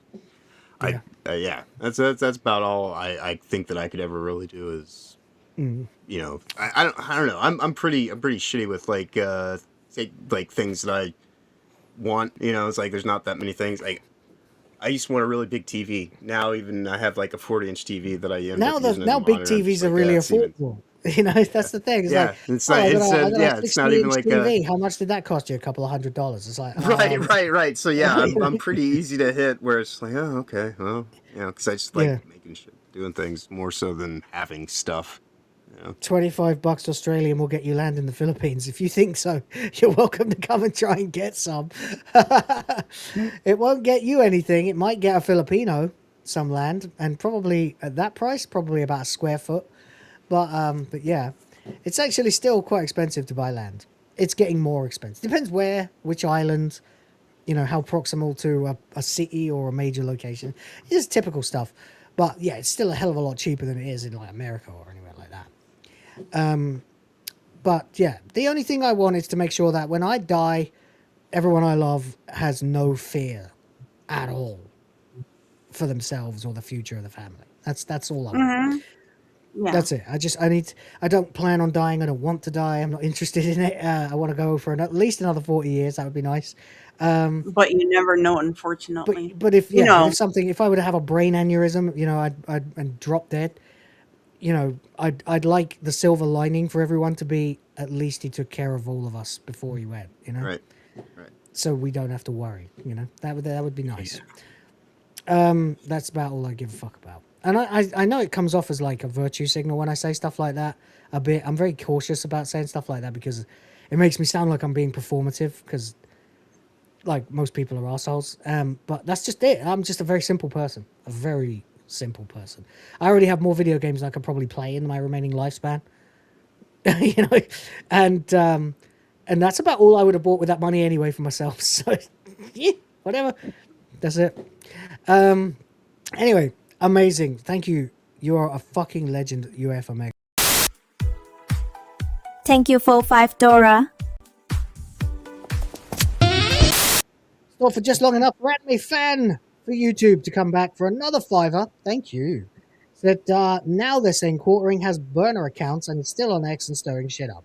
For sure. I wouldn't be surprised. Yeah, obviously. Yeah. That was the whole thing about all of this. He also admitted to deleting his own content and lying. We'll get to it. We will. We need to move on. Oh, boy. Thank you for $5. So there we go.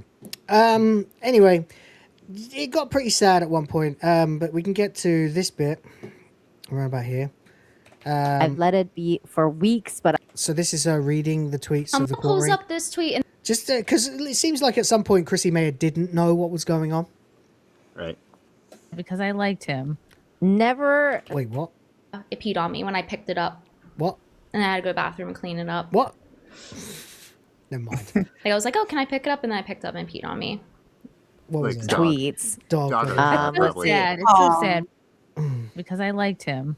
Never, yeah, me too. Nearly everyone profiting off spreading vicious lies on my name. Okay, so first of all, that's a lie. Every single thing anyone has said about the Quartering is either speculation or proven truth. Right. No one is consciously lying about you, Jeremy. No one. Except maybe Melanie Mack. Right. I've been nothing but the only nice person to who could prove anything to be not valid in its suspicion and the alleged kind of speculation. Libel, yeah. Is Quartering It's himself. all on him to kind of actually And he kind won't. of prove at this point. And yeah, he won't. And at this point, probably can't. Right. Because he's just deleted so much shit that like he can't really prove anything.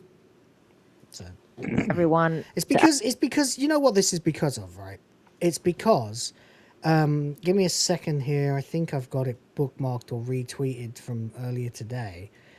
In response to what he did earlier, one of the many things that people were saying about him was this tweet here.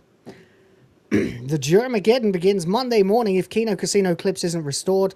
We are drafting the document now for Team YouTube, Google, and Mr. Jeremy Hambly and Melanie Mack. This is opt-in with my law firm agreeing to take this on if at least 5 creators join. Quartering blocked me because I kept getting him ratioed with the truth, but you can't play power games against people who aren't afraid of his power and live in the real world. Andy Warski should be restored too. We need an apology from Jeremy as well. Accountability. He even dragged Chrissie Mayr into this and is illegally forcing her hand. It's not right. And what we see here appears to be, we've seen plenty of these in the last couple of years, the beginning of a class action against Quartering and YouTube Alphabet Inc. Right. Which a lot of people have been calling for, so it's not a huge shocker. Believe it or don't, up to you. But factual allegations against Jeremy Hambly operates his YouTube channel by weaponizing the Digital Millennium Copyright Act, blah, blah, blah. Materially false copyright infringement notifications against Kino Casino Clips and others, false DMCA, blah, blah, blah. Far beyond copyright fraud, he actively defrauded the editor of Kino Casino Clips' channel, extracting labor and entirely refusing to pay the owed compensation, wage theft, plain and simple. Possessed direct messages proving unequivocally that Hambly weaponizes his platform's status. He flexed on making a phone call, having someone taken down to maintain his echo chamber. He engages in constant public drunken ramblings and blocks anyone to silence and dissent, and directs his fan base to orchestrate targeted takedown attempts against his critics. Most disturbing is real-world conduct. We documented evidence of him engaging in alleged on-camera verbal sexual harassment at a local Renaissance fair. Yeah, it's unfortunate. Which he has now been banned from. Yeah, he has been banned from it. Yeah, we said it last night, and it's a lot of people were querying that all day today, and it's more or less been proven. An email did do the rounds. I don't need to go over it again. There's plenty of it. We'll get into what he did. Just wanted to. I don't want to show Brittany Venti crying, but there is more. Or actually SJW. This isn't right. She does say at one point, like, she talks about the time and effort that she put into Simpcast. And, you know, now if Mayer's siding with Jeremy instead of, like, and Jeremy's attacked Venti. He said shit about Venti too, you know. Said he would give everything to make babies with her and stuff like that. Right. Except that his kids would look like hammerhead sharks. Well, there is perhaps, because as the headline of all this, you know, forcing Chrissie's hand, she might be under, if she is actually sponsored by coffee brand coffee, maybe there is some kind of stupid bullshit in might there be a that is contract in actually there causing somewhere. her to, which another- could cause go on. all the difficulty that she had with that stream because she's caught up on a She legal. might be, yeah. So who knows? That you know? does seem more like he engages in handshake agreements or whatever that internet equivalent True that enough. is. Because I rewatched a bit of the stream with her and Chrissy again yesterday or today. And she And I would does also think at this one point in time, if he had a contract like that with anybody, with his current actions, he'd be in breach of his own contracts at this point. probably. As it stands, she said, Melanie Mack, said to Chrissy on the stream that she does not have any kind of contract with the quarter and hasn't signed it. So any potential defense we were having for Melanie Mack, which was very little, the only one we could possibly think of was that she was under some sort of NDA. Duress, And apparently she's right. not. Yeah. No, she's not. So there we go. And I'm very frustrated. Don't blame me, love. The gamers on the chat are saying would work that- out. Do you think there is a redemption path for him? And if so, what does that look like? Oh. I think there is a redemption path. 2 weeks ago was thin as fuck. Like a tightrope. Now, non-existent. Right. Completely non-existent. But she knows No enough to one. ask that question, so that's Yeah. the thing that makes all this. That's actually an interesting point. You're right. Yeah, she was there asking if he had any redemption path, and then she says she doesn't understand what any of these tweets are about. I mean, I can understand if she doesn't get the oranges meme because that hadn't happened yet, or it was just happening. That I can understand. I guess, bulls and cucks and stuff. Maybe she doesn't know why it started, but I find that hard to believe. I don't know, man. I don't know. I'm looking for. I'm not doing this out of any loyalty to Chrissie Mayr or anything. I just like arguing with myself, so that I can say I've explored every available avenue. Right. Because I like to do that. I don't know why. I'm slightly Especially obsessive, when maybe. it's things like this that kind of come out from kind of like what that I wasn't expecting. You know, Jeremy being a dick, obviously. You know, Melanie being who she is at this point. Well worn character, on display. Yeah. But Chrissy's kind of like, oh well, now I have to kind of reframe some things. It's gonna, just to make sure that I kind of process things appropriately. That's part of the reason. It's just to, Is anybody subscribed to the quartering? No. No. I unsubbed like 4 years ago, 4 or 5 years ago. Yeah, Like so I don't did know. By the way, Will. Yeah. Someone in the chat says, just a heads up, Quartering made a post on his YouTube page claiming he's taking a social media break and blames X, mostly Elon, because of the negativity. Apparently, he got which means his own mess. Yep. Got it here on the screen. Yep. Whoa. That's actually why Thank you, I Toast. asked, because I thought it would be. Thank you, Toasty. Oh. I thought it would be locked behind subs, but it's not. It's public. So yeah, that you're right. It says it's been an insane battlefield. What? That I am 100% making worse by interacting with and egging some of these folks on. Well, that's true. That's 100% That's the first true, honest yeah. thing you've actually said that has some level of awareness. He says, in fact, I can't think of one good thing X has done for me in a long time, and the constant negativity is having a real-world effect on me. It's making me do and say things I would never have done before, and I can see it's become a problem for me. Got to take that time I was wasting there and focus on... Narcissism. Oh, yeah, I mean, Blame it's the all gun, not the gunman. I, me. Yeah. X has done nothing good for me. Blaming Elon, then, basically. Got to take that time I was wasting there and focus on improving myself and being a better person. Join some stuff at church. Fuck you. You watch church on There we TV. go. Here I we don't know, go. really just focusing Whatever. on positive stuff. See you Yeah, all tomorrow. that is a performative fucking corpo-esque bullshit response. That is empty words. Empty words, motherfucker. That is woke white woman writing, typing. Mhm. Yep. That's completely I'm gonna beta focus bitch on my made. mental health and my Me, emotions. me. I. It sounds like something Pokemon would write. It's so fucking. Yeah, full at of this eyes point, and he's E's. trying to put out the sun by pissing on it, Yeah, it's not happening, is it? Not a which makes a chance. change from his basement, I suppose. That But and he's just trying to invoke, oh, but no, I am but a sinner, and you should all forgive me, and like, I just need to get good with whatever. That's true, This you is know. this is empty bullshit, and you're just trying to still grift even in this. Yeah. Thank you, Kocho Dragon, for letting us know about that. Fluxing Tide says he can and probably will reactivate his account before the 30-day deletion period. Clock's ticking, Jet. Clock's ticking. I mean, we saw this last weekend. I'm taking a social media break, and within Come hours on, he Pert. was. Never watched this guy much, but the bridge burning speed run was insane. Sasuga.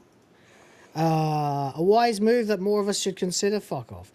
But what are the oranges for? Yes. Long time subscriber here. You've changed, Jeremy, and not for the better. Figure out what changed and why. I nuked my ex along, blah, blah, blah. Simp. Recommend you not just quit drinking, but throw it all out. Get some exercise and really make an effort to read that Bible. Quitter, someone says. boom. Oh, God. Get in shape. He says maybe he's had a fucking breakdown. Probably not. I don't believe this guy actually has that much of a No, relationship. because with he's his own already, yeah, because that's why he's blaming X, saying all this stuff about how like he was victimized through this whole thing, and he gave the thinnest veil of like, but I got involved, and that's my problem. But clearly, I shouldn't have lowered myself to get involved with all this stuff, because that's no. These people start looking at you because you know, as you were saying, Will, needs to track it back. Where did this train go off the rails? Yeah, where did it Yeah. start? It started years and years and years ago. Right. It's his entire attitude. Like, even the fact that he won't listen to people with less subscribers than him. Even though anyone who pays attention to the way YouTube works these days knows that subs does not mean what it used to. Right. You can get I get a that million people views. or Your something. chat means everything. Your audience is Yeah. all. Your audience, your interaction, your community building. That's what it really is about, yeah. Mhm.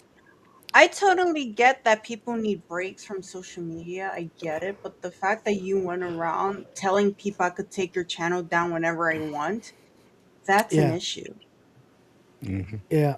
Not you taking a break. It's you fucking like going around telling people like I could take you down if you talk about me in a certain way. You know what I mean? Right. It's just Right. And so after many weeks of added collateral damage, completely fucking pointless, we all get to the point now where, and again, this is also disingenuous, so we're going to be at this point again a few more times. But this is him saying, "Oh, I'm so sorry. I'm going to step away. Should have done this so fucking long ago." And A lot of again, people, look how many people had to suffer before he actually even finally starts to acknowledge. And I'm not even sure it's because of their suffering. It's because he's just realizes that it's not going to end now because it has gone so far, and why there's nowhere for him to hide. And that's the only reason why he's looking for a deeper where can I hide, and that's offline right now. That's the only reason why he would make that choice. You know? Man, all these fucking sad little bastards in here going, do what you gotta do, Jeremy. It's all about you, buddy. I mean, I understand. I make posts like to tell people what's going on. They're very supportive too. But now that this is broken containment, it's only a matter of time until it just becomes a sea of oranges. So there you go. oranges in the chat. 100. We got oranges in the chat. Yeah. Honest to God, no one should feel sorry for this motherfucker. He started it. He did everything himself, and he did it all for his own fucking ego. He's a piece of shit. I do not accept his fucking pathetic little grovelly little. Oh, I need to take some time and focus on positivity. You need to take some time and start fucking seriously flogging yourself and figure out what the fuck is wrong with you and go and get some fucking therapy and get clean, and then piss off and do something else. Right. Try to make amends with your wife. Just let go her free. away. He'll never be welcome back now. He'll always be a flaggart. There's no going Yeah. back. You can't do that. It's too much. It's too far. People's children have lost dinners over this, Jeremy. You're a fucking piece of shit. Yes. Go to and, hell. And also, great idea on making your wife's Mother's Day all about your drama. Yeah. Great job, bitch. Anyway, we should go into the situation with what happened earlier with his with the situation. It's going to be a little bit hard to follow, but there's an awful lot of screenshots. So while I was asleep at some point, the quartering got a tweet from Bearing. And it started off with Bearing asking him if he was going to acknowledge TISM. And for some reason, Yeah. I don't have that exact tweet, but that's the start. So he tried to play dumb. Yeah. So basically, the quartering then tried to claim that this. So TISM, for those who don't know, is the Incredible Salt Mine. It is the podcast that a lot of clips have been mined from over the last few weeks. Mostly things of him saying he had like sexual encounters with men, or he shit himself, or whatever. The usual stuff. It is him bearing Those the Aussie. animated, Well, those animated backdrops that we were speaking against. Yeah, those cartoon backdrops are drawn by one of them. I don't know. If you're mentioning him shitting himself, this would be the ideal time for that song that I told you about that I think is like the British quartering. I've bumped it in the group chat. Okay, hold on. I hope I've put the right link there. Let's have a look. I gotta find the timeline for all this shit.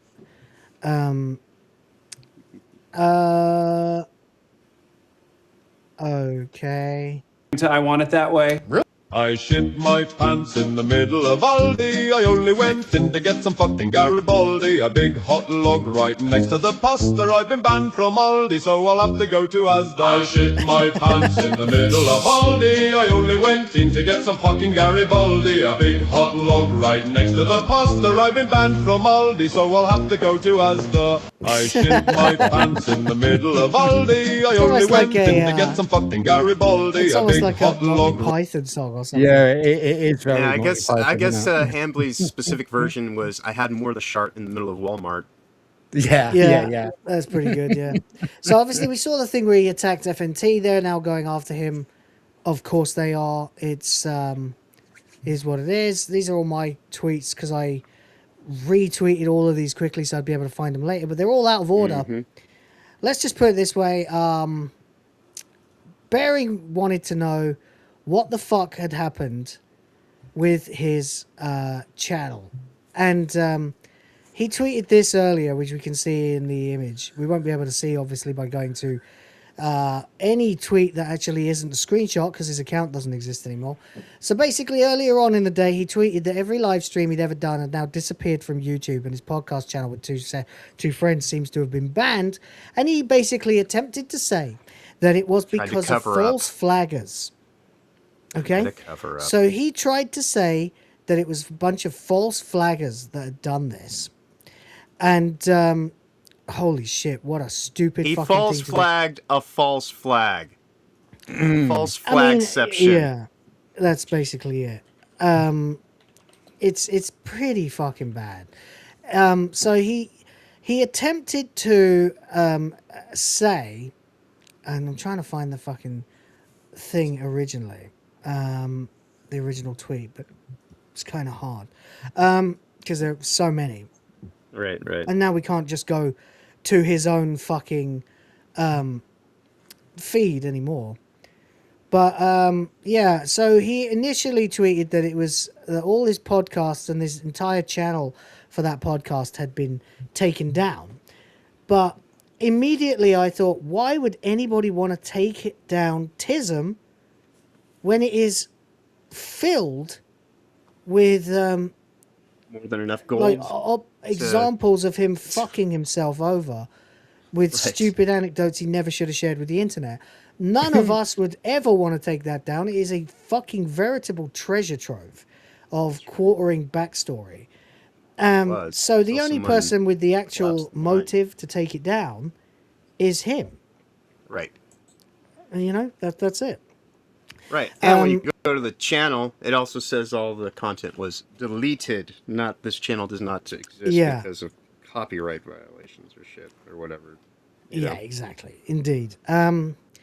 So basically the original tweet is, hang on a minute, is down here. Oh yeah. I'm sure it's not totally false flaggers and just a coincidence, but please take a moment to create a Rumble account and follow the quartering there. He can't do anything without pitching, can he? Even this chilling while he's Jesus fuck. I know, right? Oh so then he is the grifter, truly. The premier grifter, yeah. So now this obviously did not go well. Bearing got involved, and he asked him what the hell was going on. Yep. Bearing then tweeted, "How did we simultaneously get banned from YouTube and Rumble at the quartering?" Right. Oh dear. It's almost as if it doesn't work that way. Yeah. So the channel disappeared with the entire library of TISM episodes of The Incredible Salt Mine, which was its own channel. And from what I can gather, all three of them had admin access to this channel. Right? Because all three of them can see the back end of it. Right. Right. So it's either one account that they share a password for, or they've all shared. Right. Either way, admin access. this is something that group decisions have to be. There has to be consensus about things that are being Absolutely, done. yeah. It's it was. I thought first and foremost that it was Dank's podcast, but I don't know. Anyway, right? Do you see DMs here? Looks like the channel is gone. Thanks for fanning the flames, Bearing. Great friendship.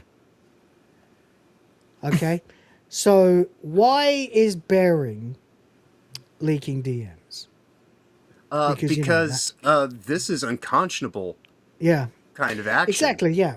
And let's be fair. Bearing made a video about the quartering situation about a week ago, maybe a little more than a week ago, and the quartering crashed out at him. Yep. And lost his shit about it. And Bearing was trying to be a concerned friend. Exactly. It was nothing but, it hey, dude, was you a need come to to get your shit sorted. Yeah, it was a come to Jesus. He was very uncomfortable talking about it and trying absolutely his best to be as diplomatic. Yeah. So he spoke to Quartering and he spoke to Warski and came to the conclusion that this looks really bad for the Quartering, which it does. And then ended the video by saying, please, like, sort yourself out, get off the sauce. He even talked about problems he's had with drinking in the past. And, you know, it happens, especially to us Anglo descendants and Norse descendants. We like the liquor, sometimes a little too much. Right. There's an he was awful actually lot of trying to be alcoholism in the UK, you know, right. and the Aussies as well. Yeah, but he was going out of his way as an actual legitimate friend. Despite Doing all what of his friends do. fucked. Right. Still actually saying, no, but seriously, clean your shit up, fix your shit, but, you know. Literally. Right. But, you know, that's what friends are supposed to do. When you don't do that, Melanie Mack is being an enabler. Chrissie, unfortunately, for whatever reason, is also enabling the insanity because that's the whole point. When you're the closest to the situation and you don't take the time to actually tell somebody, you know, hey, I care about you. What the fuck are you doing? Mm-hmm. You know. So Bearing obviously replied to him. Go on. Oh, I was about to say I had my moments where I've crashed out, but John would message me and be like, hey, you may want to like take a step back and relax, and like he's calmer compared to me. Like I'm the little, you know. You're a hot-headed It's almost lady, like I care about Toasty beyond just getting paid. Yeah, and I go, okay, John. And I'm like, okay, I'm gonna just relax. Well, we're all a bit like that in this community, in this friendship that we're part of. You know, we all. But that's what you're sometimes- supposed to do with friends, is actually look out for them and try to help them. Yeah, I've vented backstage to Rhoda and John before about some things, and they have to us as well. So you know, it's all And for Bearing one, tried one to for do all, all this you know? stuff privately. Yeah. You know, that's the Yeah. whole point. That's is what he I like. And Which it- you should you know, With a Yes. bit of class, yeah. But the court room wasn't interested in any of that. We'll get to that. He says, so a bit later, about an hour later, when he realizes, and Bearing has put the fucking screws on him quite a bit here. He's literally said, like, all my shit's gone, like my fucking work has disappeared. Oh shit, what happened there? Let me go back. Finally, the quarter ring comes out when he realizes that he's not getting anywhere with any of this, with this narrative that people flag down the channel. So I just gotta say, at this point, this is one of the most despicable things I've ever seen, and this is coming from a guy who, like the quarter ring, who fucking blatantly took down 2 fucking channels, took a man's income, lied about it, dragged everybody in his periphery into it, and then ditched and hid and blocked and silenced chats and stuff like that to get away with it. This is real fucking scummy. And then tried to create another scam job on the way out as he exits. That's what I mean. Not only to screw over your friends to save your worthless ass, but then to actually attempt to use it as part of your ongoing bullshit narrative of being a victim, and implying that anyone other than him is responsible for suddenly this wave of flagging that's going on YouTube right now, the flagging war that he started. He then privately blames Bearing for it. Right. Thanks for fanning. He's such a the flames. faggot, he even flagged himself. I know, at the that's end of the it. day. He even flagged himself, yeah. Well, he didn't, actually. He just deleted the fucking videos. Right, but you get what I'm saying. I get exactly what you're saying, of course, yeah. But then he finally comes out and says, looks like this is 100% my fault. I was not clear on videos I wanted my editor to delete. You're still passing the buck, you son of a bitch. Now you're blaming your Fucking piece of editor. You're right? Right? It's outrageous. This man is pathologically averse to fucking accountability. I haven't seen a person this unaccountable outside of abortion clinics and feminist rallies. Right? It's fucking embarrassing that this motherfucker is one of the biggest and most prominent of us. And it has been a constant embarrassment for over a month now. But Christ, this is scum. This is scum. It's like he doesn't think things through. Like he's just like, what's that word where you do things right in the moment because you're fucking pissed off? Spontaneous. Yeah, he's very like he'll do Capricious things. or Reactionary, impetuous or capricious, impetuous. I don't know. I have fucking brain all these fog. things. I don't know. Like Yeah. He Short-sighted, I think probably. he has a hair trigger and he's extremely reactionary, and he just goes like impulse control is what they there's a would call it. knee-jerk reaction. Impulse. Impulsive, yeah, that's what you want. He sees a situation going bad and just acts. Right. It seems. This is my opinion. This is the reason why I'd be having like 10 people in my chat because I don't know what the fuck I'd be saying. Well, it seems I can't find the words to like. It's all cool. The people in the chat operates can in a help you space sometimes. where he thinks that he's got so much, he built up so much goodwill and ground Clout, space and it's for security that he could just kind of get away with these things. Yeah, people will let me he's go and he because thinks I'm he's so the smart. big, You know, I said it before. Like I'm retarded enough to know that you know I'm not smart. smarter than the internet. Yeah, No one I'm is smart enough smarter. to. I'm smart enough to know that I'm not retarded. Not so retarded that I think I'm smart. You know, it's like that's. I mean, I know I have a high IQ, but I don't consider myself unilaterally intelligent. I am a good thinker. Right, and you know, and the way various the things internet like works, that. even if you are someone who's But- kind of crafty and this and that, Yeah, I'm not that. There's But no even if way. I There's no was- way beyond it, right? I would never imagine for a fucking second that I could outwit 10 people working together to prove me wrong if I wasn't Right. 100% sure I was right, you know? And I certainly would never imagine that I could outmaneuver 1,000 people in the court of public opinion. And I certainly wouldn't imagine that I could outmaneuver tens of thousands of people, which is what this is now. And he should have gone to someone when he got embarrassed the first time. Weeks and months ago. You know? And it's so many times, though. It's not even just recently. He's been Right. getting humiliated by the internet for years. Right. Near constantly. It's baffling. It's just Well, really this baffling. is like last year when Melanie was having her crash out from the Goonergate stuff, and I was like, and I said, I know she doesn't watch this, and she'll never hear these words from me, but you need to have someone in your life that you can trust to tell you when to shut the fuck up and step away. Everyone Well, I mean, needs that. I've told this story millions of times. I tweeted the quartering when I saw him getting involved, and I said, you might want to sit this one out, Jeremy. Yeah. And he basically told me to go fuck himself, you know? And that's when you were like, I'm done with this. Yep. Dr. Evil mean, didn't they? And what I meant when I wrote that was, your channel is big and prominent, and you are one of the more mainstream out of all of us. It would not look great, and you will get nothing but flack if you enter into this budding civil war, which is 9 against 1, in favor of telling religious people to get the fuck out of the conversation about what's decent to have in video games, you know? Right. Well, not religious people, but zealots, you know? Right. And so we ended up with what we ended up with, you know? Anyway, where's Bearing's channel? I guess the best way to follow all this is to just go ahead and try to fucking follow it on his account. Yeah, his video is pretty straightforward. Did he make a video about it? Pretty sure he did. Or some about this did about it. That's how I kind of not about like the things that happened last night, but prior to. Oh, like, right, the video that he's referring to when he's saying, when he told him to sober up.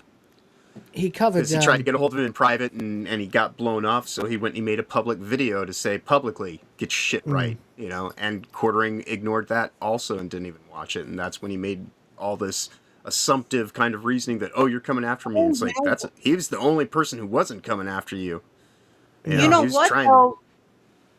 Sorry to cut you off, but you know what, though? Camelot went live last night, and so the yellow flash, and he went on to his show as well to talk about it, and D-Day Cobra too, and all of that. Everyone is. Yeah. D-Day Cobra covered it extensively earlier on, and he was live when this all came out.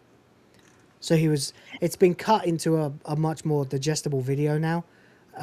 Which is about 40 odd minutes long or so, which is Jeremy Griggs covering the Brittany Venti situation and the Bearing development, Quartering takedown shit all at once, all live, which is really cool. Actually, it's really funny. As always, I more or less completely agree with Geeks and Gamers on this because I mean, we just tend to think alike. It seems. So Bearing came back sometime later and said, Jeremy at the Quartering, by the way, obviously not blue anymore because the account has been deleted. Just deleted all content from the TISM podcast channel, which he co-hosted with Count Dankula, by the way. How nuts do you have to be to fuck with Count Dankula? Right. Like, I mean, not for nothing. Like, he seems like a decent dude, you know? But he also has 1 million subscribers. He's extremely mainstream. People love Count Dankula. Right. I would have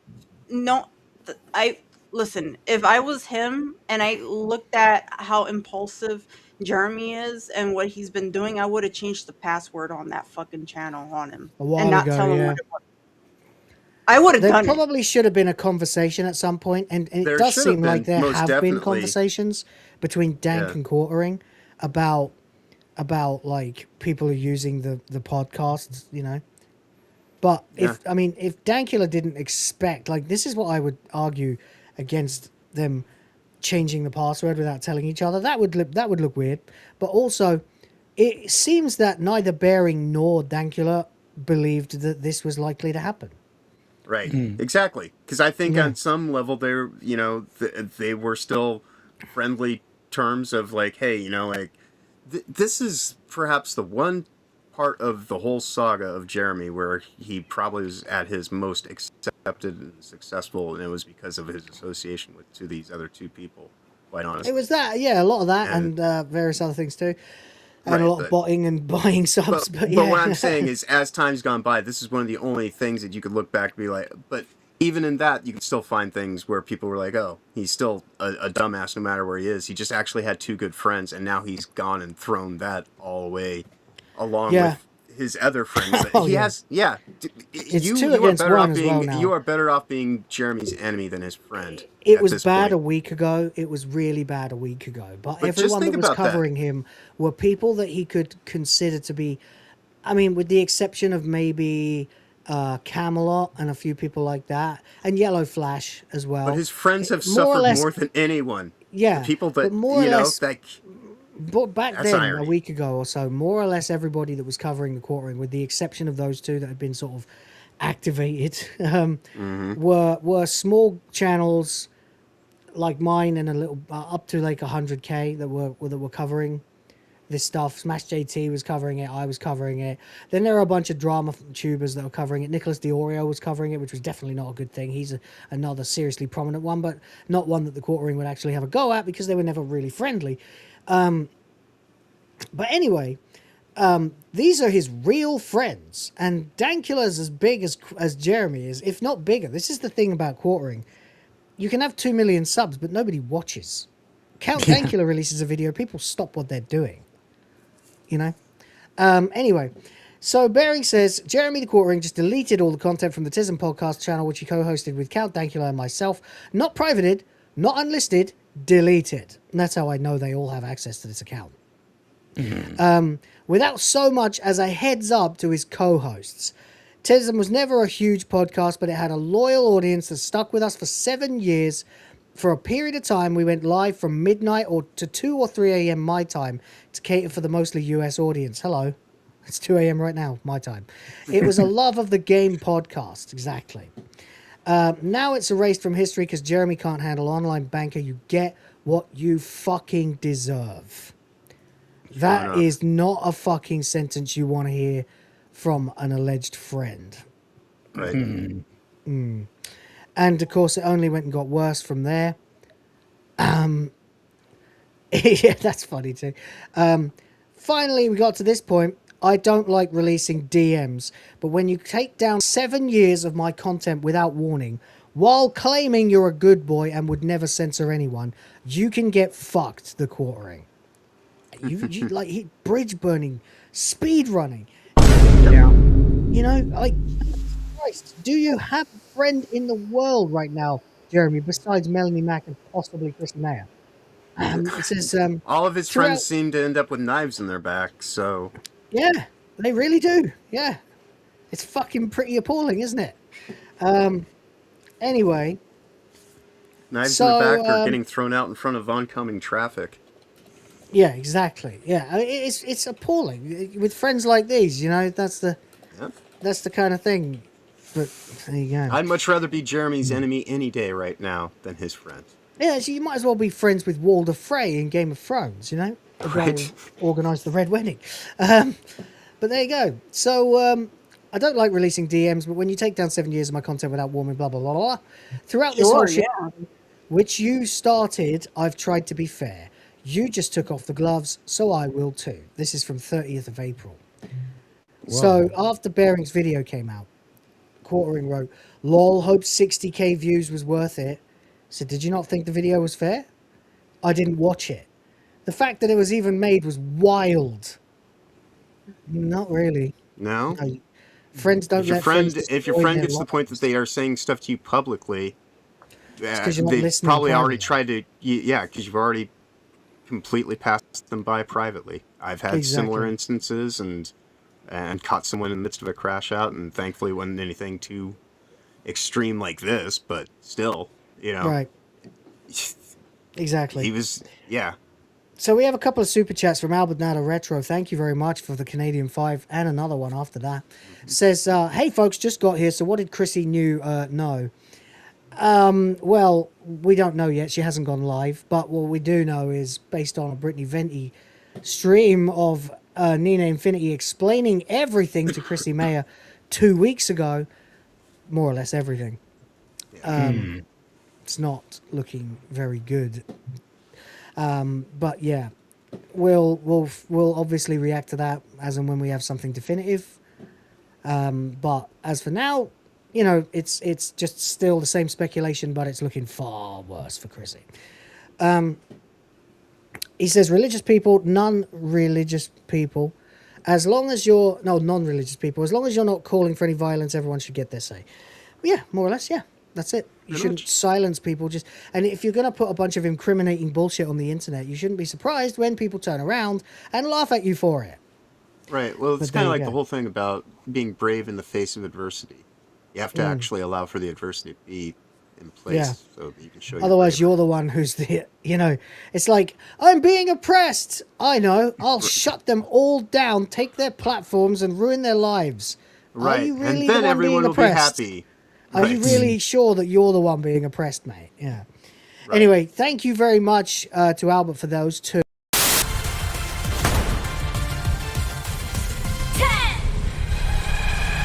Drop it.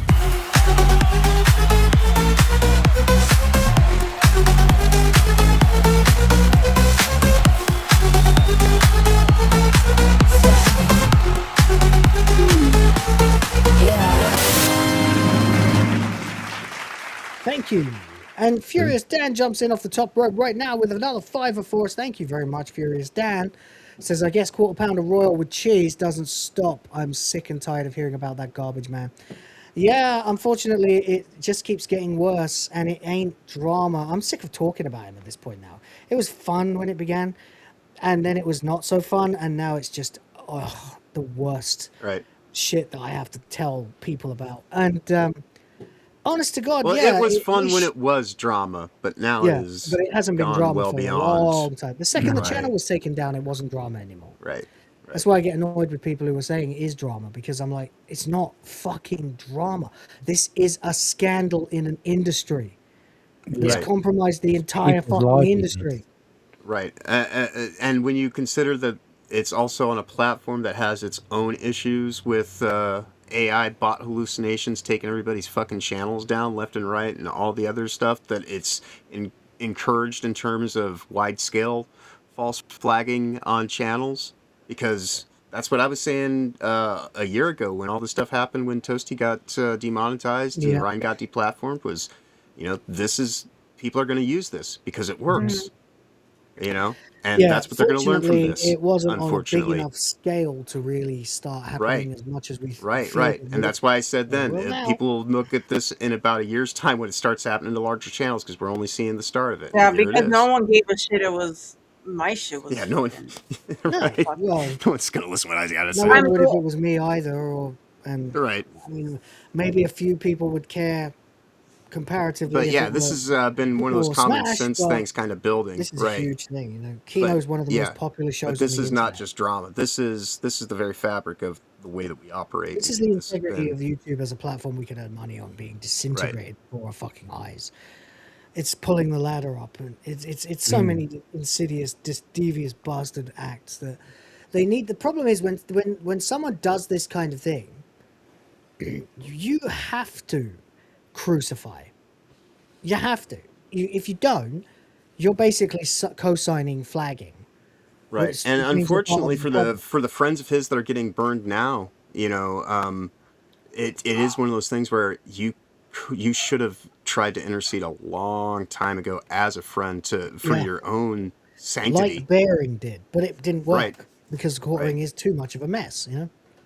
Right. So the reality is that for people going, why are you so hard on the court ring? It's like, because he literally is fucking the entire platform. Like, what he's done is too far for anyone to get away with. And the only possible response because what we, like you said, we have to fear the rise of flagging, which it has, you know. It's everywhere now. It's going on all the time. So what we now have to do is, and it's really unfortunate, is create a state of such unbelievable terror, like absolutely stamp out this guy's credibility, his ability to post on YouTube.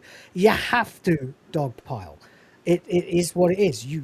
It's unfortunate, but that's the only way. You have to show anyone else who would think of doing this that they will be met with overwhelming, swift, merciless fury from the entire internet.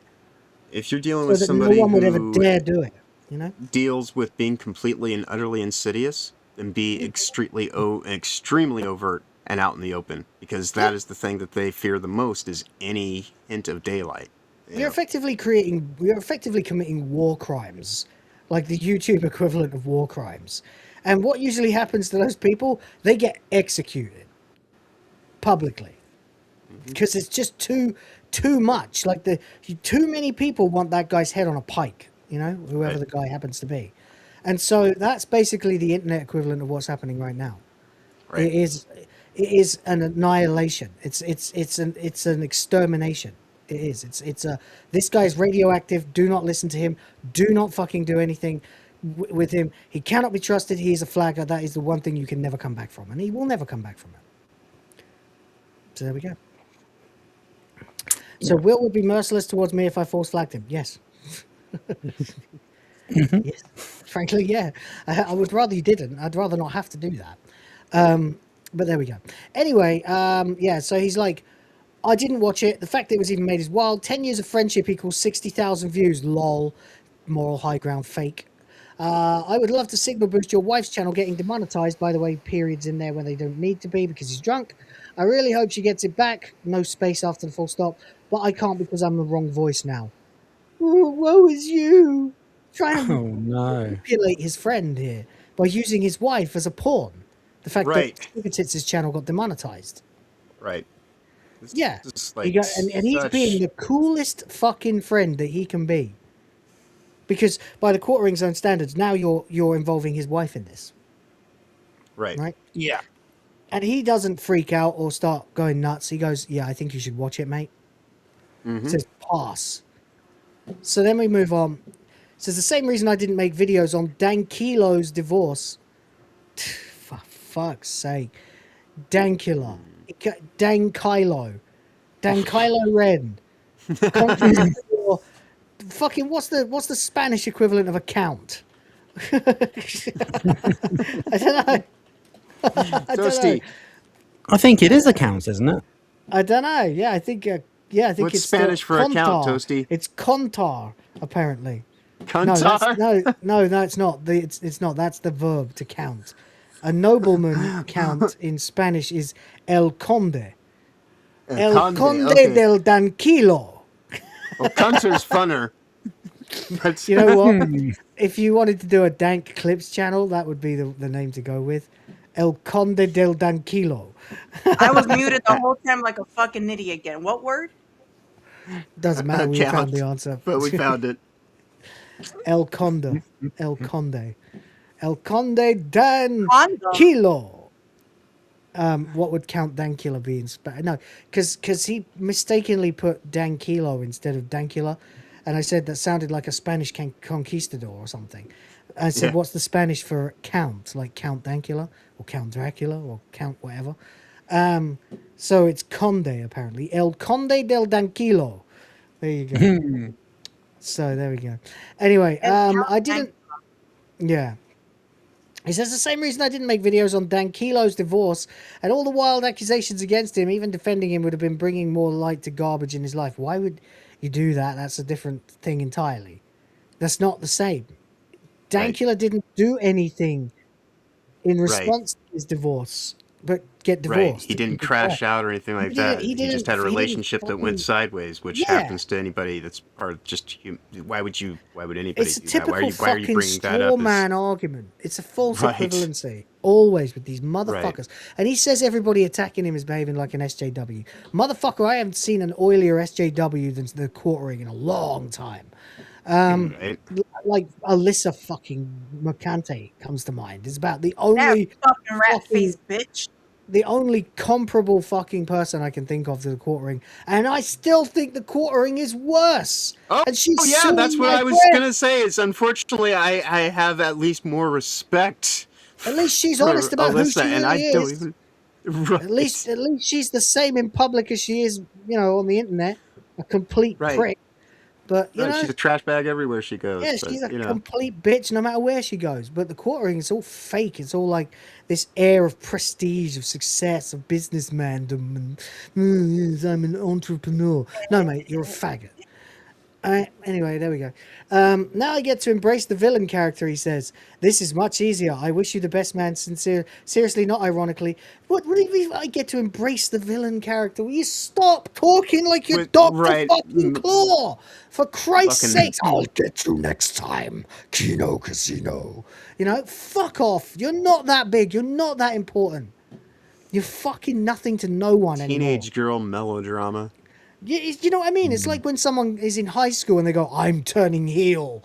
And then they start dressing differently and being like... Right, that's why I said it's kind of appropriate that we were going to cover American Pie and all of this. Is that, like, this is very much high school-minded mentality of action. You know, his Arrested Development's caused all this. All the DMs are out there.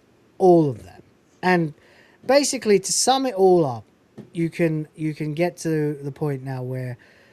we have the summary from Bearing, which says here, whoa, that's not what I want. Okay, so in the space of a couple of hours, the quartering went from the haters got our channel banned to this is Bearing's fault for fanning the flames to it must be a YouTube glitch that is simultaneously deleting all our videos from Rumble somehow. And by the way, also, none of them are on BitChute either. They used to upload to BitChute. They've all gone from there as well, and the channel's gone there as well. To, it's totally my editor's fault. That rascally editor, that rascally editor did it. Whoopsie. Stop it, get some help. It's fucking embarrassing. Anyway, from there, I guess the only logical place to go for this then would be to Dankula's account, because dear oh dear, we got this. For fuck's sake, love waking up to seeing years of work going right down the fucking tubes. Exactly. TISM has been completely deleted on multiple platforms, all episodes. If me and Bearing, didn't mention quartering, can restore it, we will. But that was shit tons of episodes, and I doubt we can get them all back. Yeah, thankfully, someone was quick to say that they did have them archived. So yeah, that's a weird coincidence. Yeah. So somebody said they were archived, but whether that is all of them or not, you know, quartering also said he had them archived, but we'll see. He says, I have a rule of taking things to DMs with someone I have a history with, and I talk to them privately if I have a problem with them. We all do that. We all do that. Anyone, like any group of content creators working together, if there's an issue, you go to DMs and you say, you know, I'd really appreciate it if you didn't do that again. Right. You know? Hash it out directly with the person. Yeah. We've all had that. I mean, even I've had that. With people as quickly as possible, when and where possible. Yeah, and you talk about it. You go, oh, shit, dude, I didn't realize that was a deal breaker for you. I'll sort it out, you know, if you care. Or you tell them to go fuck themselves, and then you're not friends anymore. But it's up to you, I guess. Me, I tend to try and be amicable with my friends. But there you go. Which is, by the way, usually my sort of barometer for whether or not I can call someone a friend on the internet. Anyway. So yeah, I'll talk to them privately if I have a problem with them, which is what I've been doing the past few weeks. So yes, there has been some Dankula involvement, because he's been suspiciously quiet this whole time. Doesn't like drama, doesn't want to get involved, doesn't need it. Man's been to fucking prison for letting his dog do a goddamn, you know. Yeah. Nazi show. Fuck it, just say the word. A silly little trick. Teaching his dog to hold his fucking arm up and he shouts Heil Hitler, you know. It's a joke. You fucks. We've been making World War II jokes since the end of World War II. Since during World War II. Have you heard some of the fucking songs people used to sing about Hitler in World War II? Fucking incredible. Yeah. And I'm not just talking about the One Ball song. But anyway. It says, mentally, I haven't had it in me for a while to be involved in drama. Again, Dank, This isn't drama. This is, by the way, why I replied to this one. I said, drama is upon you, whether you risk it or not. Your boys fucked you over. One day the court ring is going to be a featured video. Search your feelings. You know it to be true. Anyway, I don't matter in this, but it is interesting to see what you're saying. But years of my and Bearing's work getting pointlessly yeeted has me pretty fucking furious. Yeah. Uh-oh. Is there about to be a Count Dankula quartering video? Oh, Is I'm certainly bloody watching it. Oh, I mean, well, I think everyone and their mums is watching it, mate. Yeah. I mean, who the fuck has more dirt on Jeremy than them? Right? His wife? Probably not. No. No, No, I'm sure he there's says here- stories that only they have heard. Right. So he then says, yeah, I understand that TISM wasn't some major popular podcast, and we never even really advertised it to grow it, and that ended up becoming a big meme with the show, where it was like a secret special show for the small audience of the real G's who probably followed all our work. It's just genuinely such a waste after all the work we put in. I mean, I'd be feeling beyond furious. Yeah. I know how angry I was when my Mac bricked and took years of my work away. I literally stopped buying Apple products. Yeah. Forever. I was pretty pissed off last year when all the reality-based stuff got stripped away. Yeah. You know? And, Yeah. you know, like, there was a conversation that Ryan and I had with Wizard, real-life fake Wizard, that's one of the greatest conversations I've had online that's just fucking gone now, you know? And I'm eternally pissed about that. Right. Yeah, but, yeah. So at This is even point- worse than, because that was just a corporation doing some fucking, you know, soulless bullshit. This is, yeah. Yeah. So the question then becomes, who and what does Jeremy have to fear the most? Is it Chrissie Mayr? You know? Is it the class action lawsuit that may be in the works? Or is it, you know, Bearing? Or is it Count Dankula? And when you have got those three of those, well, to be fair, I don't even need to say Chrissie Mayr because she's not really a threat. FNT is probably a bigger threat. So let's look at the battlefield right now. Jeremy Hambly is standing in the middle inside a tower, completely sealed up, right? And still throwing bombs over the fucking ramparts, right? To the north is FNT and the Right. entire audience of the entire fucking anti-woke scene, you know, fucking ready and raring to tear him limb from limb. To the east is a lawyer with a class action lawsuit. To the south is Bearing and his entire audience. And to the west is Count fucking Dankula. Could you be in a worse position on the internet than to have all of those people pissed at you? I mean, I didn't watch Game of Thrones, but this does seem kind of like... This is it, you know? This is how a Game of Thrones was supposed to end.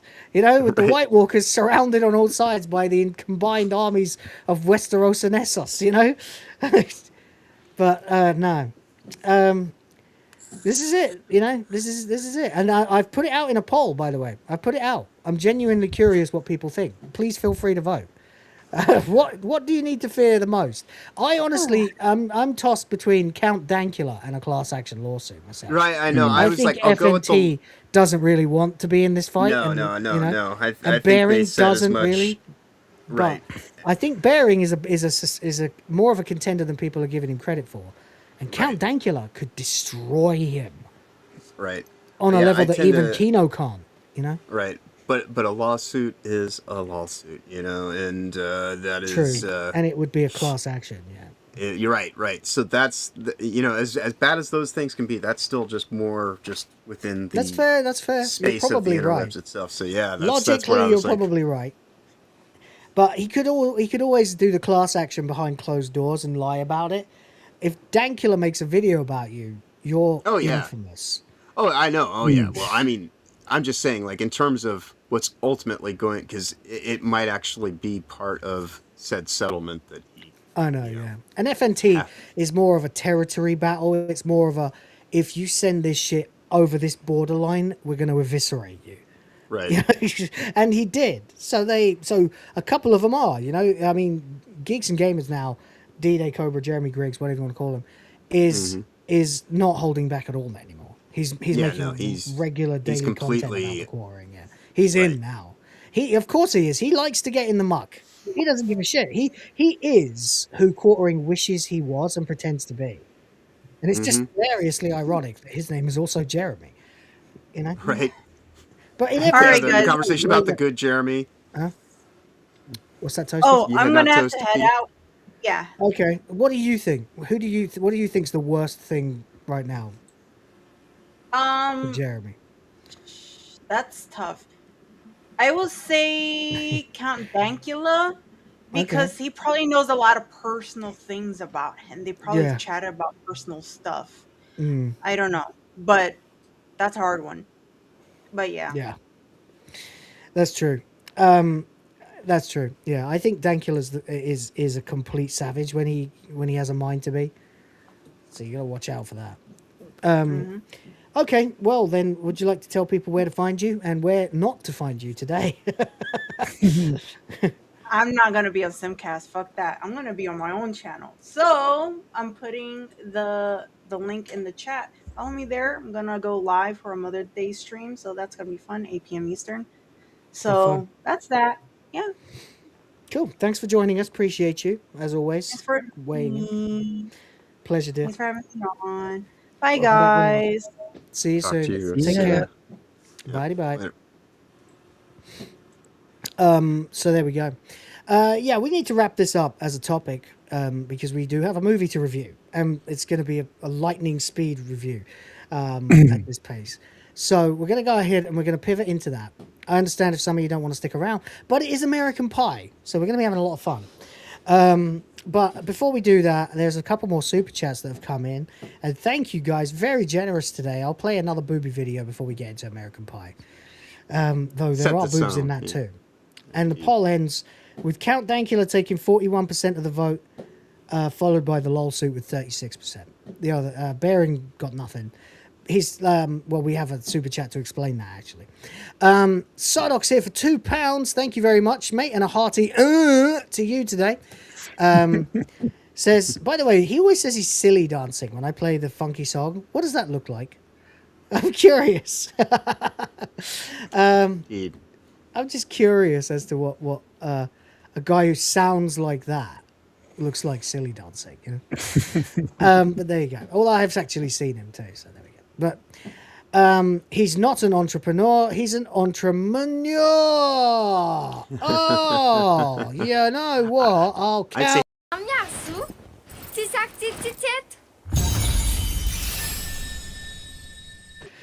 Oh, fucking savage, mate. Yeah, I'd say he's entire manure, but you know, that's a good one too. Yeah, that's good. I just asked, says Albert, not a retro for Canadian 5. Thank you very much. Says, I just asked what casino went after the quartering and got attacked over it by casino supporters. He must be a clown too if he has. So Kino Casino's two guys. It's Andy Warski and PPP. They specifically go after lolcows, people who are becoming lolcows. And to be fair, they have a hand in that process. Mm-hmm. If anything's going to expedite you on the road to lolcow, they're a lolcow Sherpa. They will take you to. They're very, very funny. They're very, very over the top. Graceland. Yeah, they like to play things up massively. Specifically PPP, like screaming, "Whoa, buddy!" and things like ringing his triangle and doing all that stuff. That stuff that people do. Yeah, you know, like, he's gay, he's fat, even though he's fat, you know, himself. But it's funny. It's very entertaining because of how over the top it is. And yeah, so they can, in as their influence has grown, they can almost make or break a career at this point. And if you start acting like a bellend and you end up on the Kino Casino, you really need to sort your shit out and fast. Make sure that they ain't got no more ammo on you. You know? What you definitely don't want to do is get into a war with them, because it's one of the most popular shows on the internet. Because, as it sounds like you found out, they must have misinterpreted whatever you said and gone straight after you. They're very loyal and they're very pissed off right now. I know, because I'm one of them. But I can't, you know, they're also up for a fucking right laugh, and many of them are on Kiwi farms. So you kind of got to watch out for them. But you know, they're a welcoming bunch. They're very friendly. If you're up for a laugh. If you give the vibe that you're not up for a laugh, then they're not friendly. So there you go. But Kino Casino themselves they seem to me to be fucking great dudes. Obviously, Warski and PPP, they go back to the blood sports era of the internet, like 2017 and beyond. The sector, of course, as it was known. And that's how they met the Quartering. But the Quartering, even back then, was doing flaggatry, trying to get Mr. Metica taken down, refusing to debate him on his own channel, only on Metica's channel, which implies you're going to just go on there and start dropping N-bombs or getting super chats sent to the channel with loads of fucking, you know, 1930s Problems. German shit in there. Yeah. So, you know, it's that kind of thing. It's the dirty, scummy side of the internet, but actually it's funny because there is honor among thieves, you know. So they're a likable, affable bunch. But there we go. Anyway, I think Andy's all right. A lot of people don't like him. He's been accused of a few things I don't really know about, to be honest, but they don't sound great.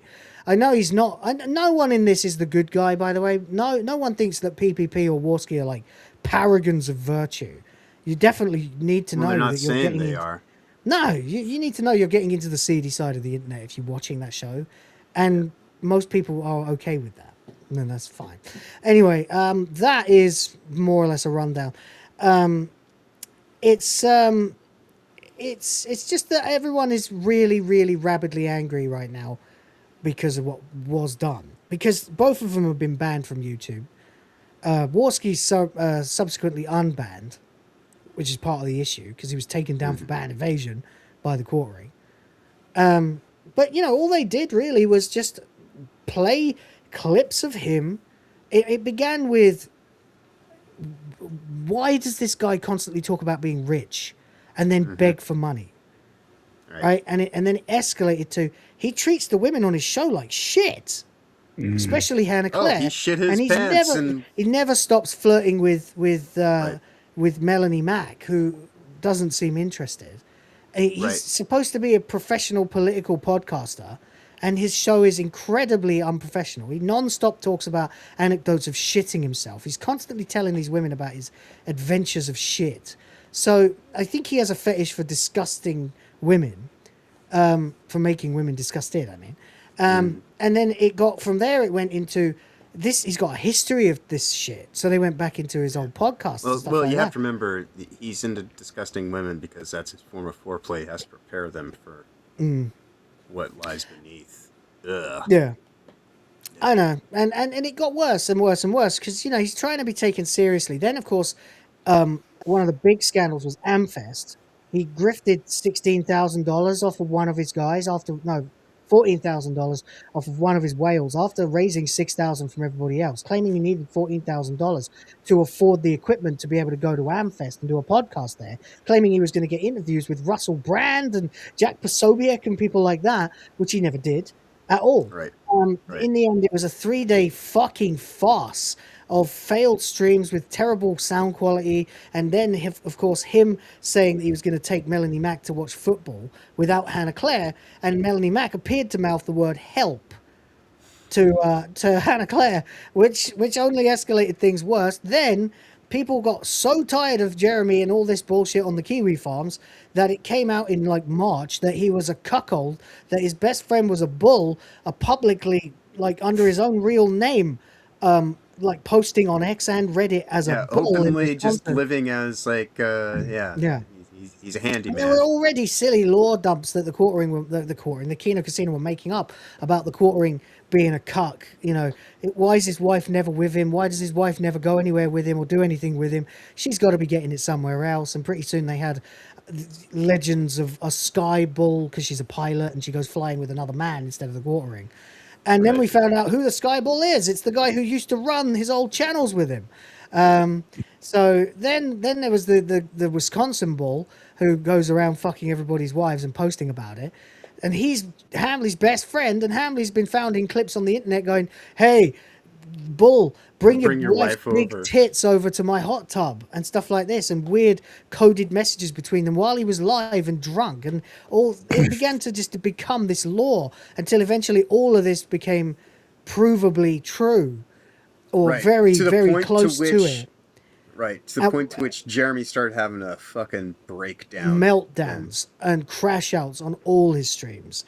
And everything, it didn't help that everything he was doing was losing money.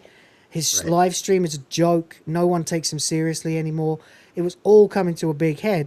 And then they did the stream about the bull. And then over the next 2 or 3 streams, he would start threatening them. The biggest part of the point of contention was when they wanted Hambly he wanted onto the show. He wanted to debate them on Kino Casino. And they said only if you submit your last 7-year tax forms for audit by Caleb Hammer or another, public auditor. And we're going to have a debate and an audit on the show so that he can answer once and for all whether this guy is a rich guy or a poor guy pretending to be rich, or a rich guy lying to his audience about pretending to be poor to take their money when he doesn't need it, right? Yep. Eventually, that was the straw that broke the camel's back. He agreed, then he backtracked. Then everyone started calling him a pussy for backtracking, and then finally he started saying he was going to take down their channel. He started DMing about taking down the channel, started publicly saying he was going to take down their channel, and then a few days later, the channels disappeared without a single strike on either of them. That brings us up to the moment where this began. So there you go. There's your lore dump in 5 minutes. If you don't believe it, we have several streams that are still publicly available where we went through this in exhaustive autistic detail for several hours at a time. Oddly enough, yes, we actually brought up the stuff about weeks before the Kino Casino. Yeah, we beat them to the Nexium cult stuff. Yeah, right. Yeah, that was the other thing. He bragged about being friendly with the number 2 girl in the Nexium sex cult. Mm-hmm. It just got worse and worse and worse and worse and worse. So there you go, guys. That was your lore dump on the Ham Planet. It's fucking embarrassing.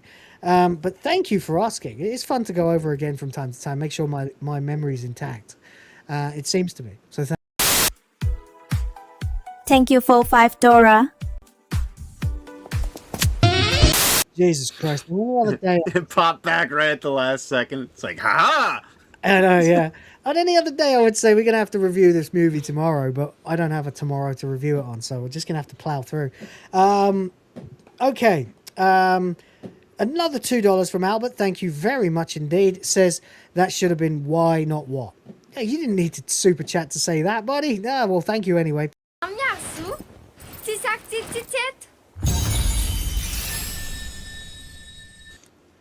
Anime fan for YouTube for $5 says Gary FNT is too graceful and wants to go back to their regular shows. Oh yeah, he hates this shit. He's been in prison. And to be honest with you, he also went through the fracturing of the fandom menace back in the day. I watched all of that. It was not pleasant.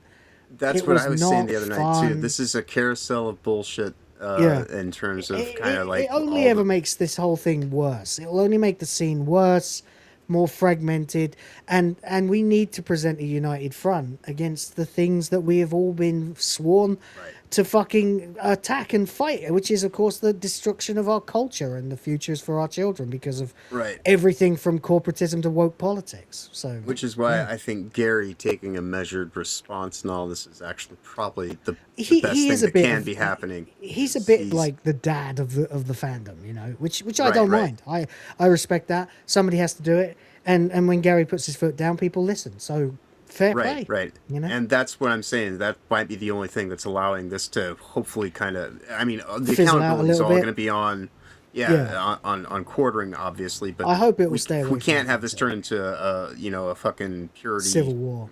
A purity spiral of who do you side with and this and that. And like, I can't have that. We got to be That's- focused on the actual fucking enemy. Like actions of people, right? Exactly. People, and there will be people who have small fuck up errors that are actually, and now it's kind of sizable because these things. You don't see Gary lose his temper very often. No. I've only ever seen it a couple of times. One was during the Filoniing, when Odin tried to take charge, and he told him quietly, "Odin, it's my show. I'll do that."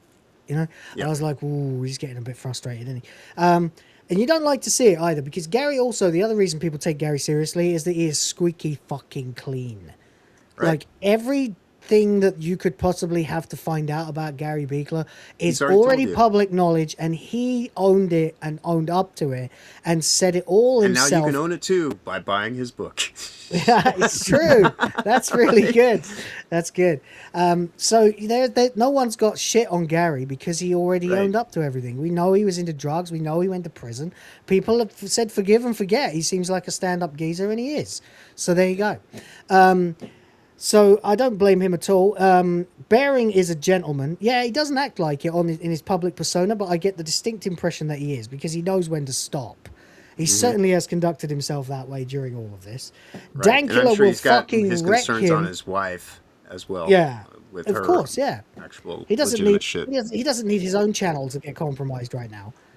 Right. You know, that would be both of their incomes gone. It's not it's not pleasant. As someone who's been, worried as fuck about his income for the last few months, and now finally is not so much, I can say it is not a pleasant experience to be a man being a provider for a family and worrying about where your next fucking $100 is coming from. You know? Shit. It's not fun being so- a man providing for just yourself and True story. wondering that kind Yeah, of shit. that's true. So yeah.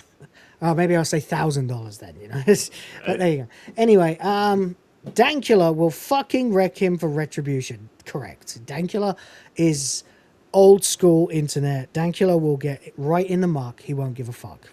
And you better pray to God that he doesn't. It's gonna be like Jeremy. Logan. This Yeah. is like an old school Wolverine. Like, Yeah. she wants. It's gonna be fucking snicked.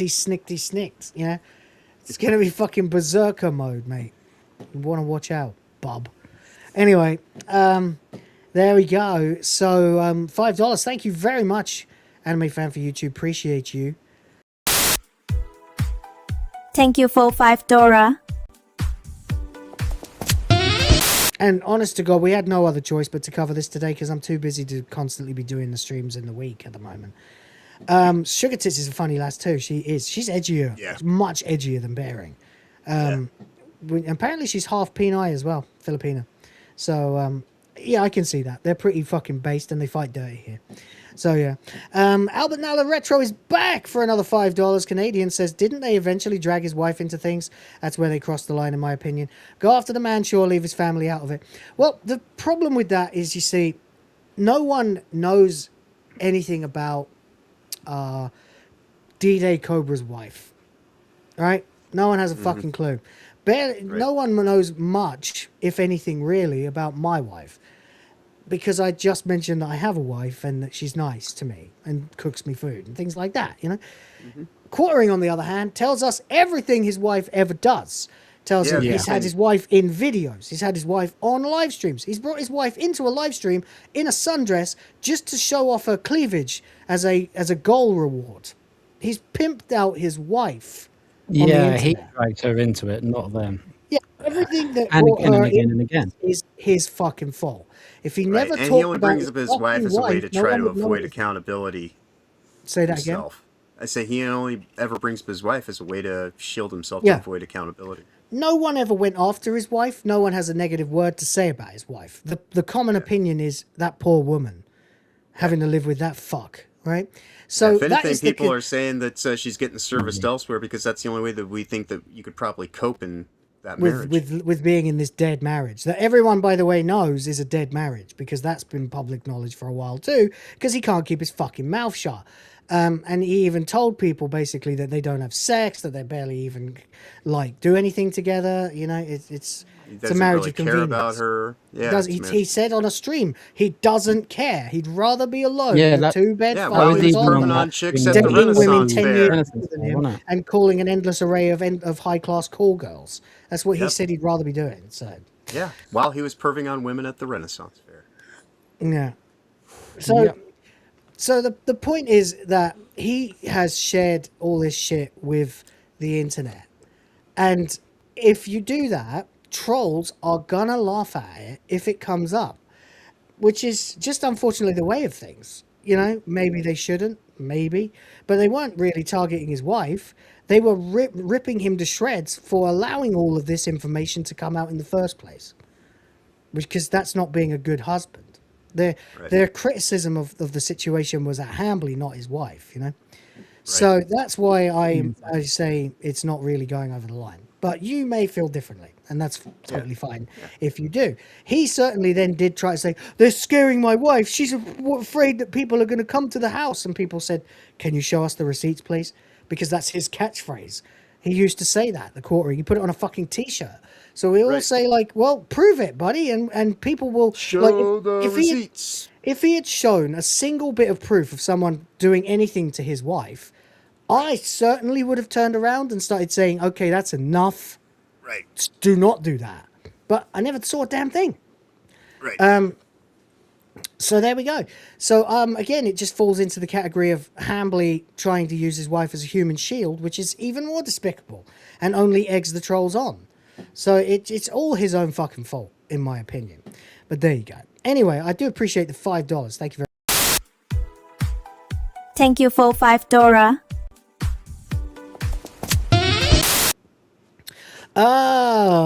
Who Dat Nation gal, excuse me, says Jeremy Quartering is the new Ethan Cyberfrog. Well, yeah, I suppose. I mean, I quite like Cyberfrog.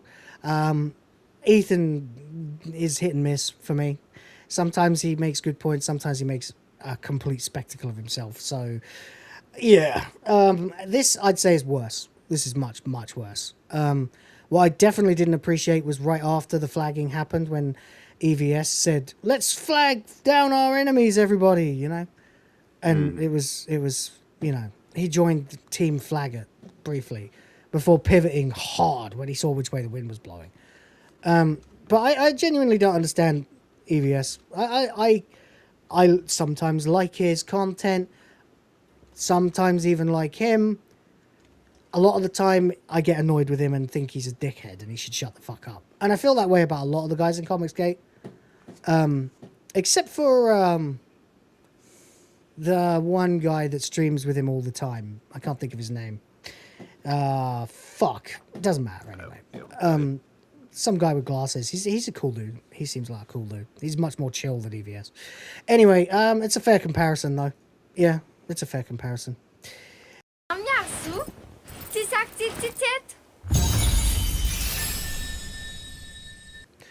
And Albert's back again. Says, "Go after the man."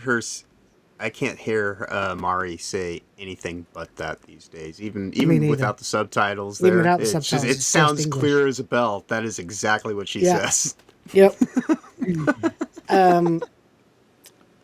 So he says, "Go after the man, not his family." I stand by that. That's fair. I mean, in almost any situation, I would say that's a black and white, obvious yes from me. The problem here is that the one who is exposing his wife to an internet her onto full the of battlefield. You just don't like get involved in this space, this region of the internet where we get in the muck and go after leftists and get horrible shit said about us and stuff like that, and then like say allow your real name to get out there or allow your family to be exposed to it. I've been more protective of my about ex-wife than he's been protective of his actual legitimate still wife. You are more protective of your ex-wife than Jeremy is of his, yeah.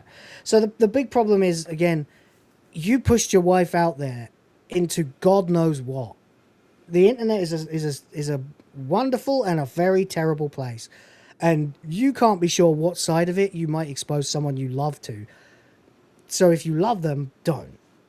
Right. And because then eventually, 10 years later, in some cases, this happens. And that's unfortunate. But as a general rule, agree completely. Don't go after people's families. Go after the man, of course. Unless the man throws his wife up as a human shield. You know, at which point he's a piece of shit and you have a decision to make.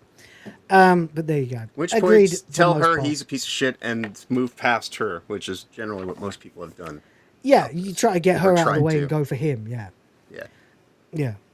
Exactly. Which I think is what people have really done. And this is why I don't subscribe to it, because he's the one saying, you're going after my wife. And it's like, No, we're just No telling one's you go- that no. you're a piece of shit. most people would readily probably try to save his wife from him if they knew how. You know? Right. Anyway, there we go.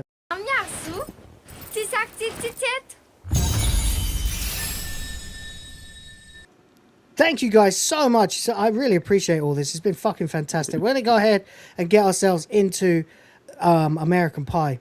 But before we do that, I did say we would have a little bit. Hey there, stranger, locked eyes across the ring. I'm the one who breaks bones and still makes hearts sing. Built for the fight, every curve a weapon too. But tonight I'm craving something only you can do. I've thrown down champions, left them begging on the mat. Now I want you under me. How about that? Round one, Come closer, baby, feel the heat I bring. Gonna pin your wrist, make your whole body sing. I'm rough, I'm fierce, got that killer stare. But damn, the way you play has me pulling my hair. I'll take you hard, no mercy, no safe word tonight. Mix the sweet destruction till the morning light. One wild round, bruises blooming like art. Think you can last with a fighter's heart. Legs that crush, hands that command. I'll flip the script, make you understand. Every combo I've mastered, every strike so clean. I'm gonna use them all to make you lose your scene. Sweat and fire, power in every grind. You're my opponent, but tonight you're mine. Tap if you need to, but I know you won't. You love the danger when I take control.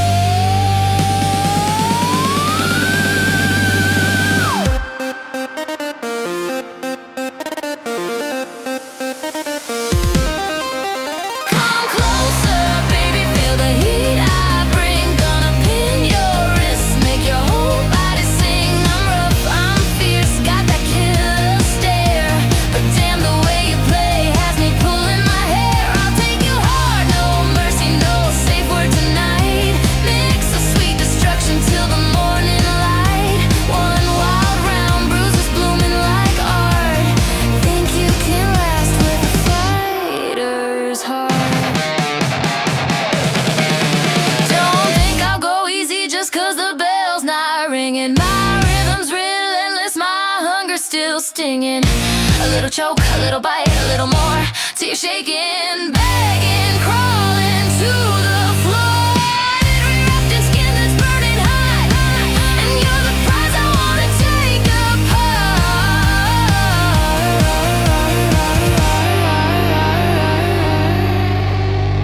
apart. Ready or not. So step into my ring when the lights go low. One night, no rules, just us and the glow. I'll fight you, I'll love you, I'll wreck you so right. Come get this fighter, let's go all night. you win. Perfect.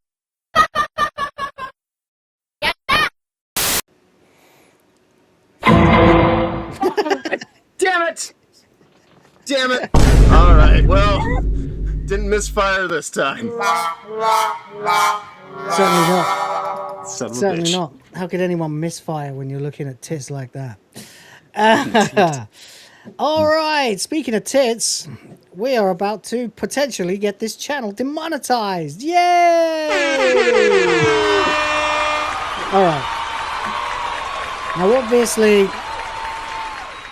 obviously, we do not have time to go through every single scene, every line of dialogue, like we have done in the past. We've got to just kind of summarize and yeah, everybody's seen this fucking movie a million times, so Right. I doubt it's going to do anything too Well, the movie wild. itself is kind of broken up into like kind of almost building episodes. You know, like there's these episodic kind of vignette pieces, and so you can kind of almost think about it in those ways. You know, and so it makes. Yes. Sorry, I was just still Indeed. laughing at that Yeah, last no, bit no. of Indeed. keep my wife's name out my fucking mouth. Yeah. Right. Anyway, mate, you were saying.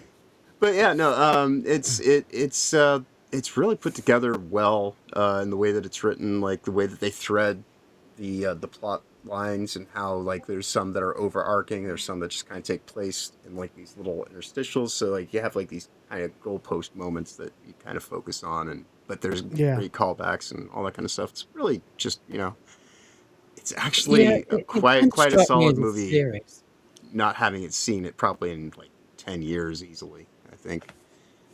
Yeah.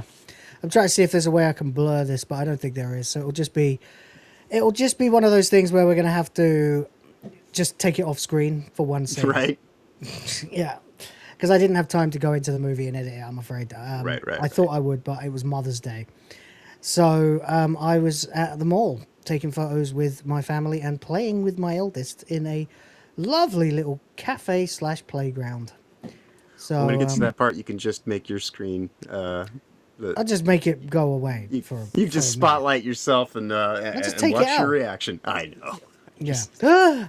Look, everybody and their mums has seen the scene seen anyway. Nadia's So tits. Yeah. if you ain't seen Shannon Elizabeth tits, you were not a teenager in the 90s. Right. So- or you don't have access to OnlyFans as of last week. Or you just never went looking because never saw her in something else and Googled, you know. Anyway, American Pie is a time capsule. It's a very unique period of time as well. Not a lot of time capsules of this era exist, which I think is one of the reasons why this is what it Peak is. America right here. It's kind Yeah, of like it's Millennium Bug Afraid, 1999, Rise of Dawn of the Internet. before the fucking towers were collapsed, before any of that, Before 9/11. Fucking hell, I didn't even think of that. It was that time when everyone was a little bit more optimistic and less worried about this movie's from a different world what entirely. people say. Yeah, you know, and excuse me a second, I'm just gonna No worries. do a thing so that I can get this script on screen But in a way. No, it does depict a time in America that's never coming back, unfortunately. No, so not many if the things NSA has anything to say about it. Yeah, but God, do I miss days like that? Because, like I say, I'm as old as the characters in it. You know, I remember watching this straight out of high school, just graduated. Straight out of high school, yeah. Anyway, it is that movie. It's about horny high school boys trying to get their first crumb, and you know the lengths that they would go to.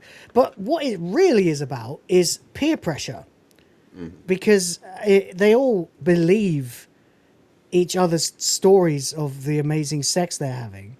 Right. Even though it turns out basically none of them are having sex, except for maybe Stifler. Stifler's definitely getting laid, but the rest of them are virgins, and they don't want to finish high school as virgins, so they obviously make a pact that they will all lose their virginities on prom night. By and the then will of them wanting it. Yeah, and not just that, they're going to make damn sure that no man is left behind. So Right. They're they gonna cover will each they other's- will assist each other in any way possible to ensure that they all get their end away by the end of the movie. And that is, you know, that's a pretty funny concept. They didn't make movies like this for a long time. They made them in the 80s, like the early 80s. They had like This was kind of a Porky's return. and- Well, this was under the National Lampoon. yeah, banner. it was. Yeah. So yeah, it had been a long time since there'd been something like that. Yeah, but it's gross out comedy, and there's tits in it, so we can't show all of it, but we will do our best. The reason I think it's considered such a time capsule is, of course, because of that slice of Americana that doesn't exist anymore. But I also just think it obviously, if you're a guy, you remember that time when, like, whether you'd had sex before or not, the concept of getting laid was like any opportunity that might even look like it could come your way was absolutely worth dying on any hill to pursue, no matter what, you know. And that's just a part of growing up as a man that a lot of us kind of you definitely don't miss it, you know, especially when you grow up, you've got some cash, you can go out, you can pull, you know. But I think it definitely created a serious, like a bunch of guys in our generation who were more determined than most. So there we go. I mean, there is literally a word in our just lexicon as a humanity because of this movie, MILF. You know, MILF exists. This came from the movie, yeah. Yep. Yeah. From this movie, yeah. So, I mean, that alone, like, that tells you how it's fucking hilarious that it's John Cho as well, because he went on to do, like, quite big things. But the first notable role he had was MILF Guy 1 in American Pie. In many ways, he's kind of like, kind of almost the most successful person who's involved in this. Yeah. In some ways, you know, at this point in time, seeing as how everybody else is where they're at, and kind of, you know, it's interesting. Yeah. And everybody, by the way, everybody remembers the intro to this movie with that bass line. Down, down, down, down, bow, now, now, now. Yep. You know? Yep. And then the beat comes in and you realize, and you hear, you know, all this moaning and shit. And then you see tracking up, of course, the dirty floor, and finally arriving at a really quite a timeless main character. Sorry, I just realized I haven't full screened it. In Jim Half. In Jim, yeah. Jim. Yeah. What's his last name? Lowenstein? Oh, God, I can't remember his last name. Yeah, I can't. Yeah. Levenstein. Levenstein, that's it. It's not mentioned in the first movie, ever. But it is in the second. It's a weird... There's a lot of lore that you think comes from the first movie, but actually comes from the second. Yeah. But anyway, we come to a timeless comedy character, Jim I think that's the other Levenstein. thing that people give it so much credit for is that it actually went from movie to movie and was quality pretty much all the way through. I mean, of course, like the stuff they did that were the direct-to-video sequels, that's like a different thing. But the entire initial, all the way up to, you know, Wedding and even Reunion, you know, those were all actually like these gross-out comedies, but still actually were just about really well-written characters and kind of like a slice of life kind of thing. Oh, absolutely. So anyway, they're all talking, and you can hear the moaning and the dirty talk from the movie, and then we realize that the guy is just this guy sitting there, you know, and then he's going, "Yeah, I'm the best, baby," because the girl in the video is going, "Oh, you're so good, baby," and of course, we can see a blurred, you know. This is like right. channels. Dude, this is like a thing this is lost. They used to be scrambled, so you couldn't, you know, cable channel. so you couldn't used see to be them. scrambled. Yes. Yeah, back in the this is 90s. an America thing. They didn't do that in the UK, but it's an America thing for sure. Picture's fucked up. There's bars across it. You can't really see anything. You get a bit of a look at something for a split second, and you hear him go, "Oh, that was a tit. That was a tit." And then suddenly, she's going, "Give it to me, yes." And then we get, "Oh yeah, baby, I'll give it to you." And then suddenly the door opens, of course. This is mom walks in. And it's his mom. And she's like, "Hey, Jimmy, I just wanted to say sweet dreams." "Oh, yep, okay, mom. Good night." And he's got a very visible got his boner. cock sock out and everything. Yeah. You know, and he's trying to keep it covered up, what he's doing. Obviously that's a weird thing to happen. Don't know if that's ever happened to either of you guys. No. That's not anything as bad as this, but close has sort of happened to me. Like, you know, sort of had to do an emergency stop, like because someone knocked at the door or something, you know. And then you got to sort of talk to them while, you know, clearly aware that you've got a fucking huge erection in your pants, you know. It's not pleasant, you know. Yeah, it's just, I mean, when you're a teenager too, your dick's fucking crazy, man. It's got a mind of its own. It's fucking insane. Like, you know, all kinds of fucking, like, I remember discussing at school with the guys in my class, like measures that we took to avoid, you know, displaying accidental unintended erections that we got, you know. Well, around the time that this came out, when I first got into college, the dorm area that we lived in, the chicks who lived in the apartment right below, I was kind of getting involved with one of them, and might have been in the act of coitus when her girlfriend walked in while I was going down. Or perhaps. Yeah, right. But yeah, certainly at least once or so, like, you know, your mum shows up at the worst similar, but possible not the time. exact same thing. But yeah, which you know, you've got to kind of give it credit to Jim for his determination here, or his dick, I suppose, because if my mum had walked in, that thing would be going pew immediately, you know. But hey, whatever, it doesn't serve the scene. So, you know, she's just the usual pleasantries. Oh yeah, night, mom. Yeah, night. And then she gives him a kiss, and of course he recoils in horror as she does that. Then she notices the TV. She says, something wrong with the reception. He's like, oh yeah, damn cable is a nature show I'm trying to watch, you know. And then you hear, fuck me, yes. Right. And then all this other shit too. It kind of is a nature show, really. It is. It's true. Yeah.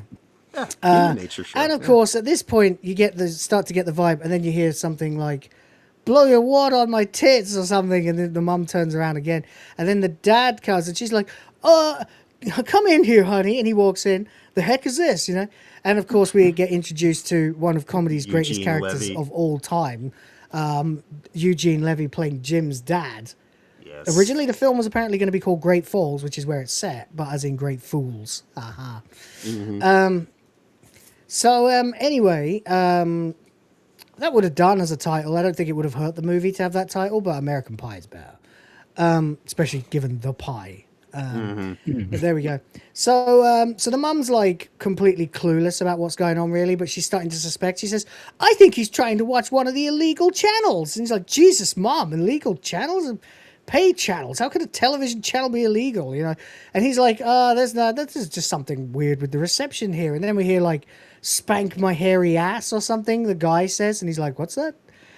And he goes, at which point Jim's dad realizes what's going on, and being the tries to cover for him, but he grabs the pillow. Tries to grab the pillow, yeah, and inexplicably exposes Jim's erection to the both of them, and he's, "Oh God," you know, trying to get it off. And then you hear the woman, she's like, "Spank me harder," you know, and the mom's freaking out, and it's just awful. At the end of it, you know, you just see him sitting there, just destroyed. And this is Jim. And this is Jim, and this is Jim's life. You know? Right. It's Welcome to the movie. Yeah, and you know, I think one of the good things about this movie, I think they really nailed the casting. Like really nailed it. Oh yeah. Some people don't like Jason Biggs that much. I get it. He's a deadpan guy. He's more of a straight man, but that's kind of the point, you know? Like he's very funny when he's doing physical comedy, but his delivery is so like bland, just generic that it works because he's supposed to be just a normal kid, not particularly like charismatic or not particularly too nerdy either. Just an average. He's the Kyle of the group. Yeah, kind of. Yeah. Not just because he's Jewish, but right. He's right. But you know, he's just a normal kid, but he's just useless and terrified of women because he's a virgin, and it weighs on his mind way too much. And it becomes clear, like, that in the later movies, that his dad has this insane history behind him as well. That must be quite a legend to live up to. I can relate to that because my dad was a touring musician in the era when jazz was the thing, you know. So he certainly did well. Though we did find out I did better later. Just saying. That's the Philippines for you. Anyway, Sardog for £5. Why did the sperm cross the road? Because Jim was wearing the wrong socks. Oh, that's gross. That's fantastic. Yeah, it's great. Thank you for $5. All right, there we go. Anyway, we get to it then. So this is it. You see that, you get the title, and then the next thing, of course, we're at the high school. It's the East Great Falls. That's the place where they are set, although no one ever names it in this movie either. And again, it gets named in dialogue in the second movie. Interesting, the order of casting. Jason Biggs gets top, followed by Shannon Elizabeth, of course, yeah. Almost everybody... Well, I mean, those tits are... Yeah, I mean, she probably demanded second billing for getting them out, to be fair. But there you go. Anyway, we get to, we see the rest of the cast, and we see Oz Striker, and Jim walking along, talking. And, you know, you sort of think, you know, they're talking about what happened, illegal channels. And Oz is like, oh, if there's any channel should be illegal, it's like the whole, the all-women network, you know. He's a total sexist, guys. Oh, no. He's a jock. He's a sexist, you know. He's overconfident. So he's different from Jim. It's weird that they're friends, you know. This is one thing. I assume this is they were in a town where they grew up together and known each other for a long, long time. Yeah, it's going to be one of those kinds of things. Because high schools are full of cliques, you know. I wasn't really in one or the other, but I was in a few, but the cliques I was in were like music people, and then like anime fans when that was new, you know, but then I also was kind of all right with kind of everybody, actually. Like the popular people would like talk to me and stuff, so whatever. But I do find it weird, like I was the troublemaker. You never saw like a bunch of people from clearly different groups hanging out with each other, and this is a group like that. I can see Jim and Kevin being friends, but then like Finch, who thinks he's like fucking better than everybody, he's a pseudo intellectual, and then Oz, who's completely the opposite. It's kind of weird that they're friends, you know. It's just kind of weird, but that's movies for you. You know what I mean? Like people. Right. People they'd often do that in these kinds of movies that have like the jock guy and the nerd guy and blah blah blah. Right. Yeah. It's a quest. You know? Yeah. It's like D&D party. So then Jim says, "Did you see the Little Mermaid on TV the other night?" He goes, "Man, Ariel, she's so hot." And it's like crazy. Well, yeah, I guess she kind of is, but do you really tell people about that kind of thing? Like the Little Mermaid? How fucking horny are you? You know, and that horny is the answer. So that's Jim. A bit more. It's a very effective script. You already know that Jim is really fucking unlucky, and also crazy horny. Sex obsessed. Obsessed with sex. Yeah, absolutely.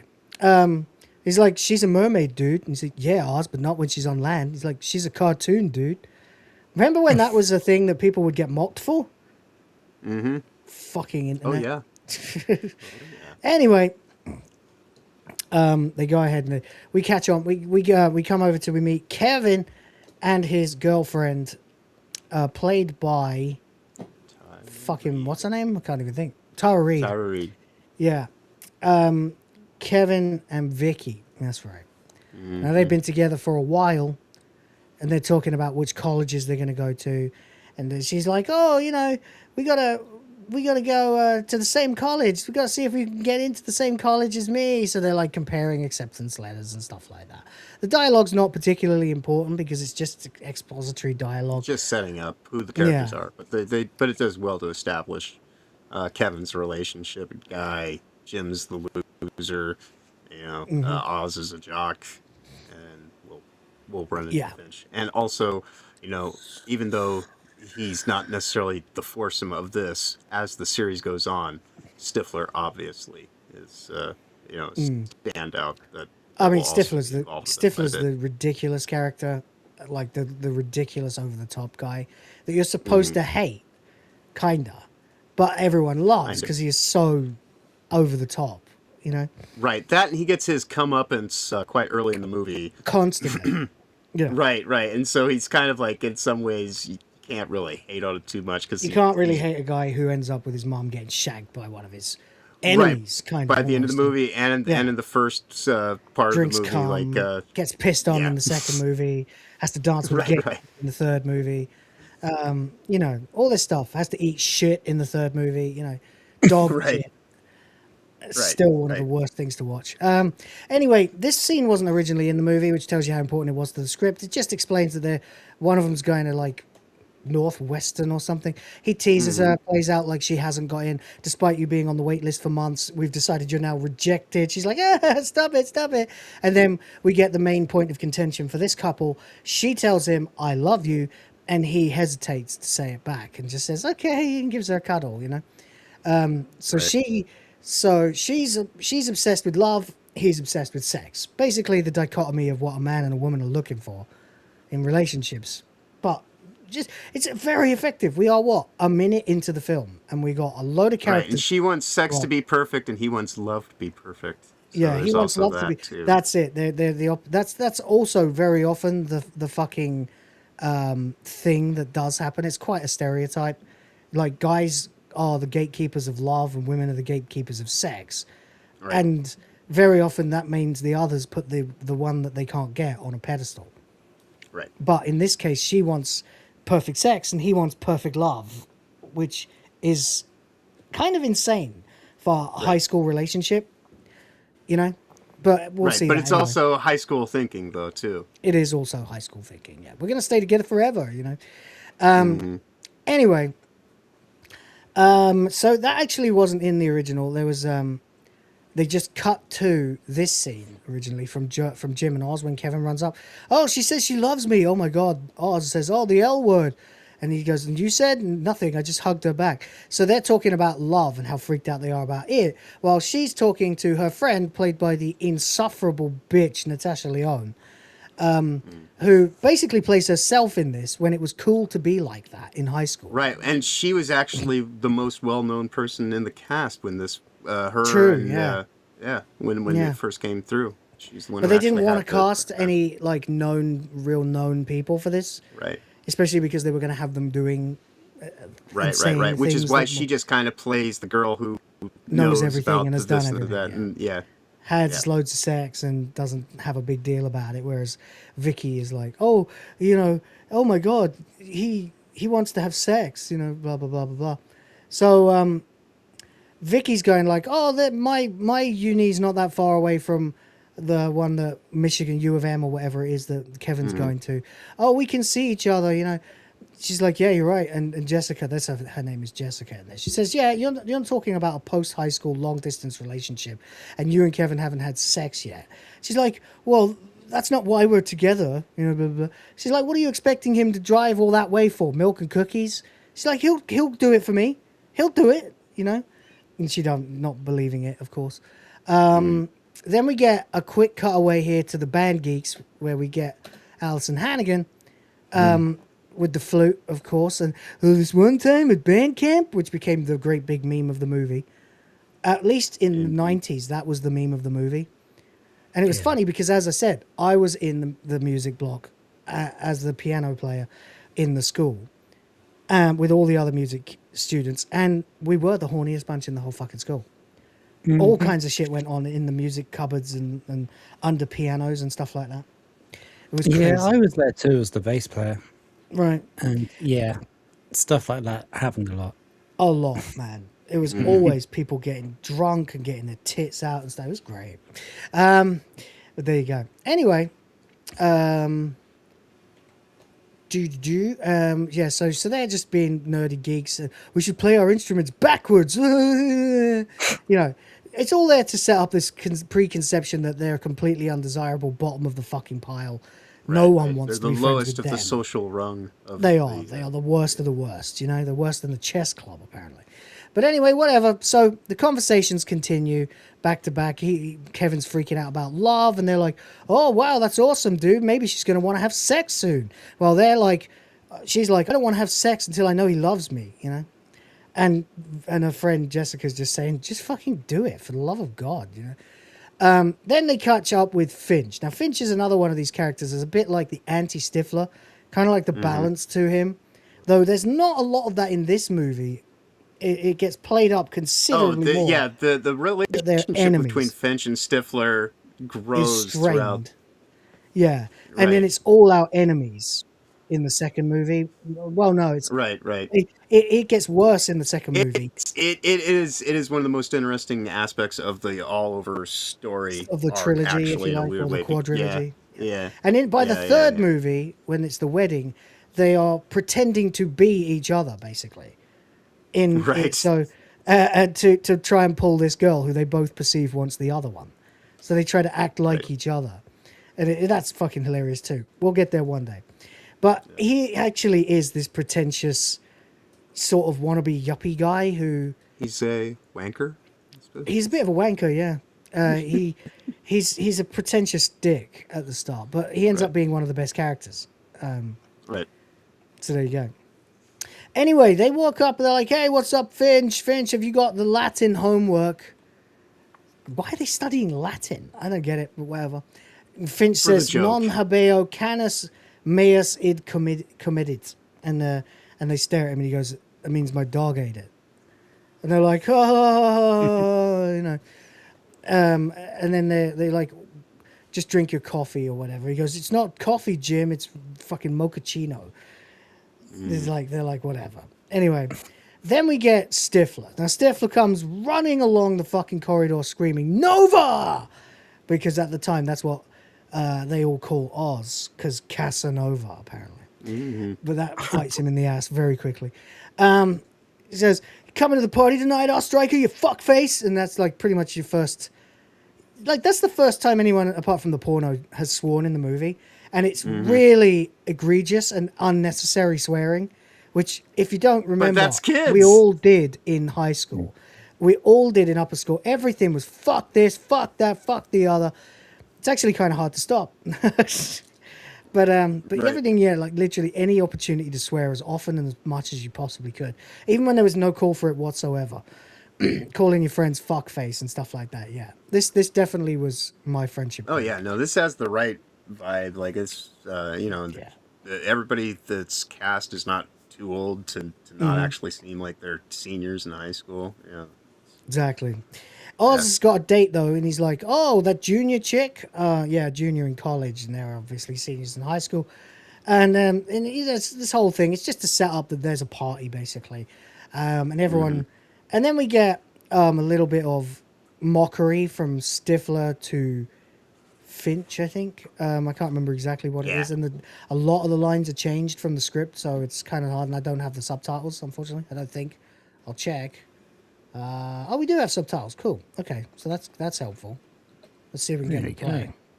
There we go. Oh, that's it. Yeah. How about you guys find your dicks, remove the shrink wrap, and fucking use them. Use them, yeah. And they're all teasing her. "Oh, this college girl, she's a sure thing, man. She's a sure thing." Why is it not showing up? That's weird. Oh, well, whatever. And they're all feeling pressured to get laid at the end of the day. So then they're planning to go to the party, and they have this place that they all go to called Dog Years, which again is never named in dialogue in this movie, but it is in the second one. Right, and I believe this is also the place where Oz works. Where his dad is the manager. Yeah, they get that's double it, duties. Yeah, that's it. He works here or something. Yeah. Yeah, it's his dad's place or something like that. Anyway, see how much we know about this like silly teen movie. It's fucking amazing. So yeah, they're all basically challenging each other to get laid, and Finch has a foolproof plan, which turns out is going to be to show up fashionably late. It's not a foolproof plan at all, as we'll see. Oh, so they're all is the basically... ice cream parlor difference? Evidently, his dad's the ice cream parlor. I thought they were using the same set. Just lost my memory over time. But thank you for correction. What's that? Oh, I was saying thanks for correcting me, because, similar setting. So, yeah, I just thought they reused it. But because they end in this place. That's right. This is where the last scene ends, Indeed, yeah. So anyway, there we go. So they're all just coming up with these stupid plans for how they're going to get laid. And it's fucking pathetic, actually. But it's funny. So, you know, Oz thinks that because he's dating a college girl that she's definitely going to... That's right, he works at the ice cream parlor. that he's definitely going to get laid because she's a college chick, so they're going to fuck. And he's not going to. He's going to pretend like he's not a virgin. Then Finch wants to show up fashionably late. Kevin just plans to try and seduce his girlfriend, and Jim's just Jim. You know, he's talking about the foreign exchange girl Nadia or something. I can't remember. But anyway, he doesn't really have a plan. I think that's the thing that Jim's character is in this scene. He doesn't have a fucking clue. He hasn't got the first clue of how to get laid. He hasn't got taken step one. These guys are all already working the system, trying to figure out a way to get into somebody's panties. But Jim hasn't even considered step one yet. He hasn't got a clue. That's right. Yeah. Albert Nada Retro, thank you very much for the Canadian $5, says either Maxim, Stuff, or FHM had an American Pie gatefold cover, and Alison Hannigan had the best overall physique. Are you talking about the American flag bikinis? Because that is in the thumbnail, I think, for this stream on the TV screen. I know what you're talking about, and yeah, a lot of people really into Alison Hannigan. I've just never understood it, but not that she's unattractive. Yeah, I know you were. You always say so. I know. It's one of the reasons we did this movie. It's for you. But there we go. Thank you very much for $5. Thank you for $5. Best overall body. It's kind of a tough one to pick, actually, because they're all hot in a different way. I mean, when I was a teenager, it was obviously Shannon Elizabeth, but that's because I hadn't figured out what fake tits looked like versus real tits yet, you know. Then I guess I thought Tara Reid was fucking hot. I thought she was cute, but in a slutty kind of way, in a way that's like, yeah, I can see this girl fucks, you know. I guess. I thought Mina Savari was the prettiest. For whatever reason, I thought she was adorable. But almost in a too good to touch kind of way, you know, like a porcelain doll or something. And Alison Hannigan, I was just like, yeah, she's hot, but not in this, you know. So there you go. But in the posters, yeah, she's pretty hot. I still think she's hotter in How I Met Your Mother, frankly. Oh, clearly. I mean, like, yeah. she definitely, as she gets older, you know. I mean, I think she's hot in American Pie 3. Oh, too. yeah, no. But, yeah, that's what I was going to say. She definitely takes on She definitely more. hots up in the third one, yeah. Because she's grown out of that band gig shit. You know, she's like in a relationship, and she's been in a relationship. She's comfortable with her fucking freaky perversion and stuff. But obviously everyone was just looking at Shannon Elizabeth because of the tits, you know, and because she's tall and tanned and young and lovely. Sorry, it's the lyrics from Girl from Ipanema. But there you go. Anyway, whatever. They all get to the party then. Let's cut to the fucking... Oh, no, of course. We have to do this scene. This scene is fucking pivotal. They're all laughing at Jim because he's never even fingered a chick. He's never got to... quote unquote third base. And then at the end he goes, what does third base feel like? And Oz tells him, like warm apple pie. Which you don't question. Go on. Well, I was going to say, which is why it's called American Pie. As American as apple pie, and pie in this case. Well, you know, the thing is, you kind of don't question it. Especially if you have fingered a girl. You're like, well, I can imagine. You know? But then at the time, like, you know, I've said everyone was really loose in my school, so we were all messing around with each other from fucking puberty onwards. But I don't understand. The thing that you should be querying here, if you're a grown adult, is why the fuck has he fingered a pie? How does he know? True. How does he know that? You know? Right. But I think in some ways, though, it's just because the name of the movie, you know, at the time, because this was back when rock was, you know, looking for pie and all that kind of... I mean, it was very much... Yeah, sure. It was the vernacular. The zeitgeist kind of word where we were with Although slang and rock hadn't whatnot. actually started looking for pie in 1999. That came later. Well, Pie. Actually, And, no, well, I all think I'm saying is, Poontang all Pie I'm was saying though is the 2000. term pie here in America was synonymous with pussy at that point in time. So calling Fair this enough. thing American Pie and it's all That's about fair. getting your end away. That's Totally fair. Yeah. Totally fair. So he says it's like warm apple pie, and no one questions him. And he goes, "Apple pie, huh? McDonald's or homemade?" Which is cringe, but there you go. All right, we cut to oh yeah, Finch, gentleman, destiny awaits before he fucks off on his Vespa, Right. or whatever that is. Yeah, which is kind of funny because it's like they're young, they don't have cars yet, or not all of them do anyway. And he wants to be continental too, so there's that. You lost your virginity after taking a date to see this movie. Oh, fucking hell, there you go. I lost my virginity before I saw this, or very soon after. No, it must have been before. But I, as I've said, I saw this when I was 13, so I'm kind of exposing some stuff about myself that I don't really want to. So it was cool, and there were 2 girls. That's all you need to know. Anyway, but then I had like a 3-year dry spell. So it's really bad. It was like being a virgin again anyway, You sort of almost couldn't remember, But there you go. Yep. Anyway. Yeah, no, similar story, alcohol fueled in a hotel. Of course, now we've all been to parties like this. I used to host these kinds of parties. Not that I had a huge house or anything. It's just that I very often was left alone at home, I didn't want to go to a gig or something. I'd be like, oh, I'm going to have a party then, And the parties would be an attempt to turn into this, Yeah. Because we were all like, that's fucking cool, keg parties and stuff.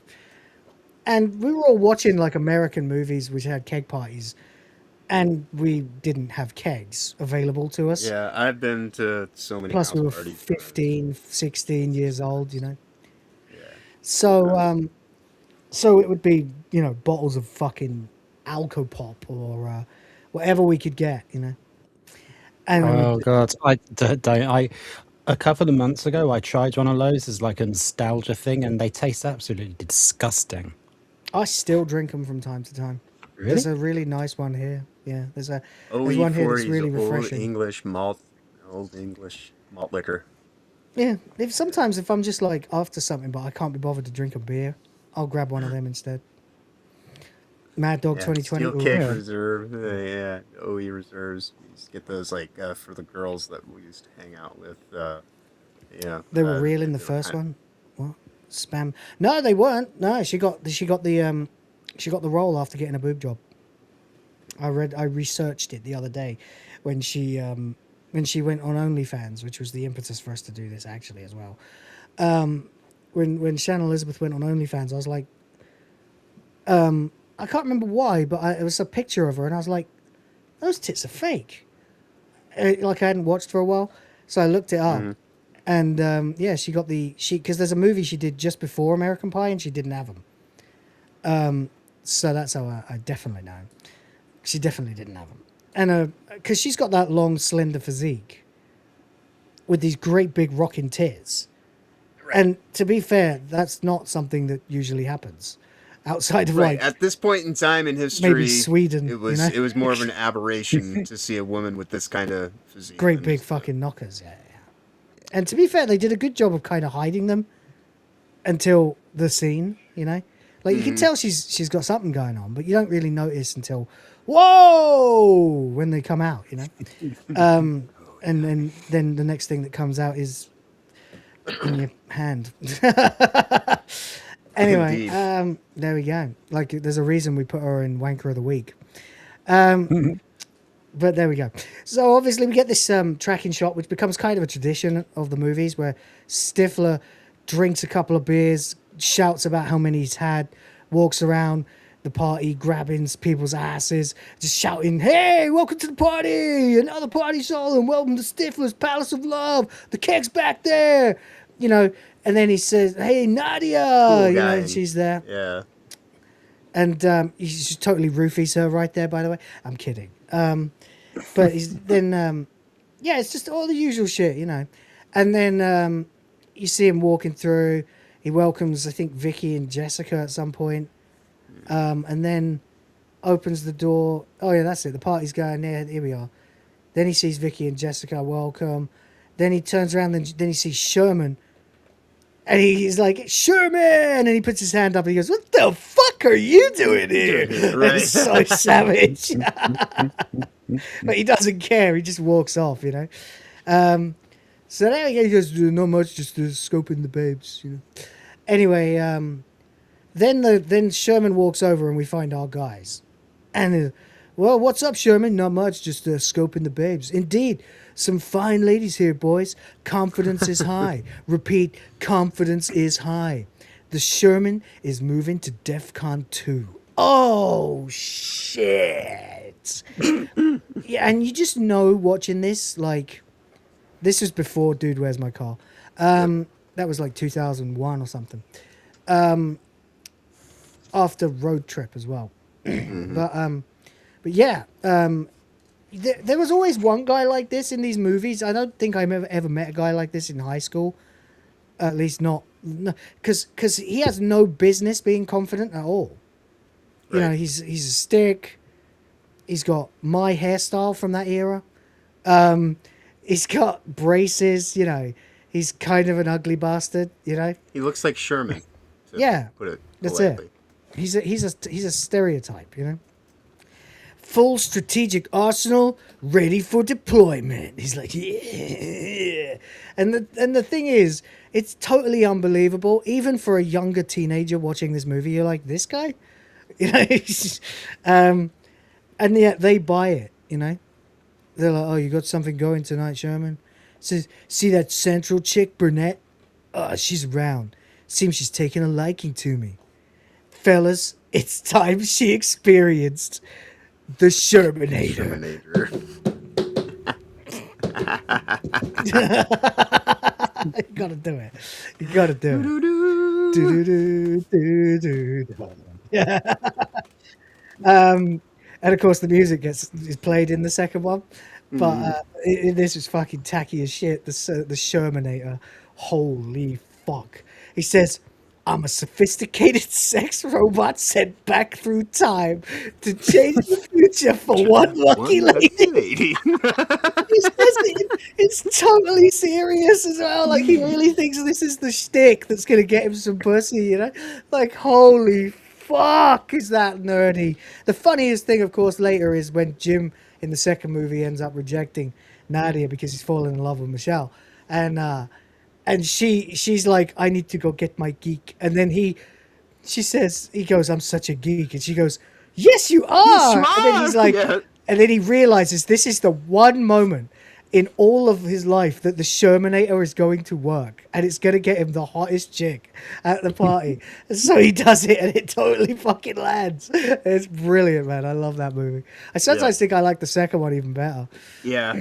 I think that might be my favorite of the three. I think it is better than this in the ways that this one was just meant to just be a gross out comedy kind of thing, but the characters were written so well and it was actually such a thing. It was good. Like I said, MILF is a word now. It had a bit of heart, you know? Yeah. It came just the right time, just the right zeitgeist, post MTV, beginning of the internet, you know?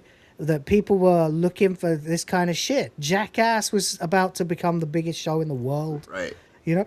This is when counterculture you shit had was to earn your sequels rather than they were just, you know, we're going to make a series of movies and you're signed up for this many. You know, it's, It's true. But anyway, that's not wrong because some of the hottest chicks did go for the nerdy guys at times. They did. It was, I mean, I never considered myself a nerd, but people knew I was like into anime and video games and stuff, but it never stopped me. You know, I never felt like I couldn't get a girl I never felt like Jim.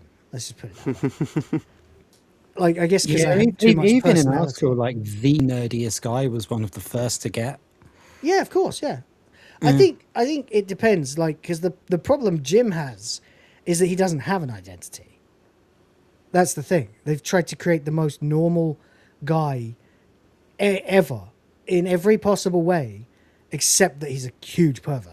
You know, well, he's not a huge pervert. He's just an exceptionally horny sex obsessed idiot, you know, and that's the thing. That's all there is to Jim.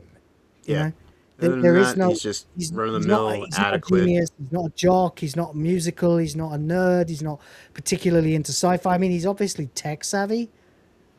He's You'll a good find out. friend, and that's Yeah. what binds them all together, is they all know Jim. That is what binds them all together, yeah. Anyway, the sophisticated sex robot goes off to deploy, and they both comment that it's completely hopeless. Then Vicky arrives, whispers something in his ear, and obviously she's whispering like, "Let's go somewhere secret," you know.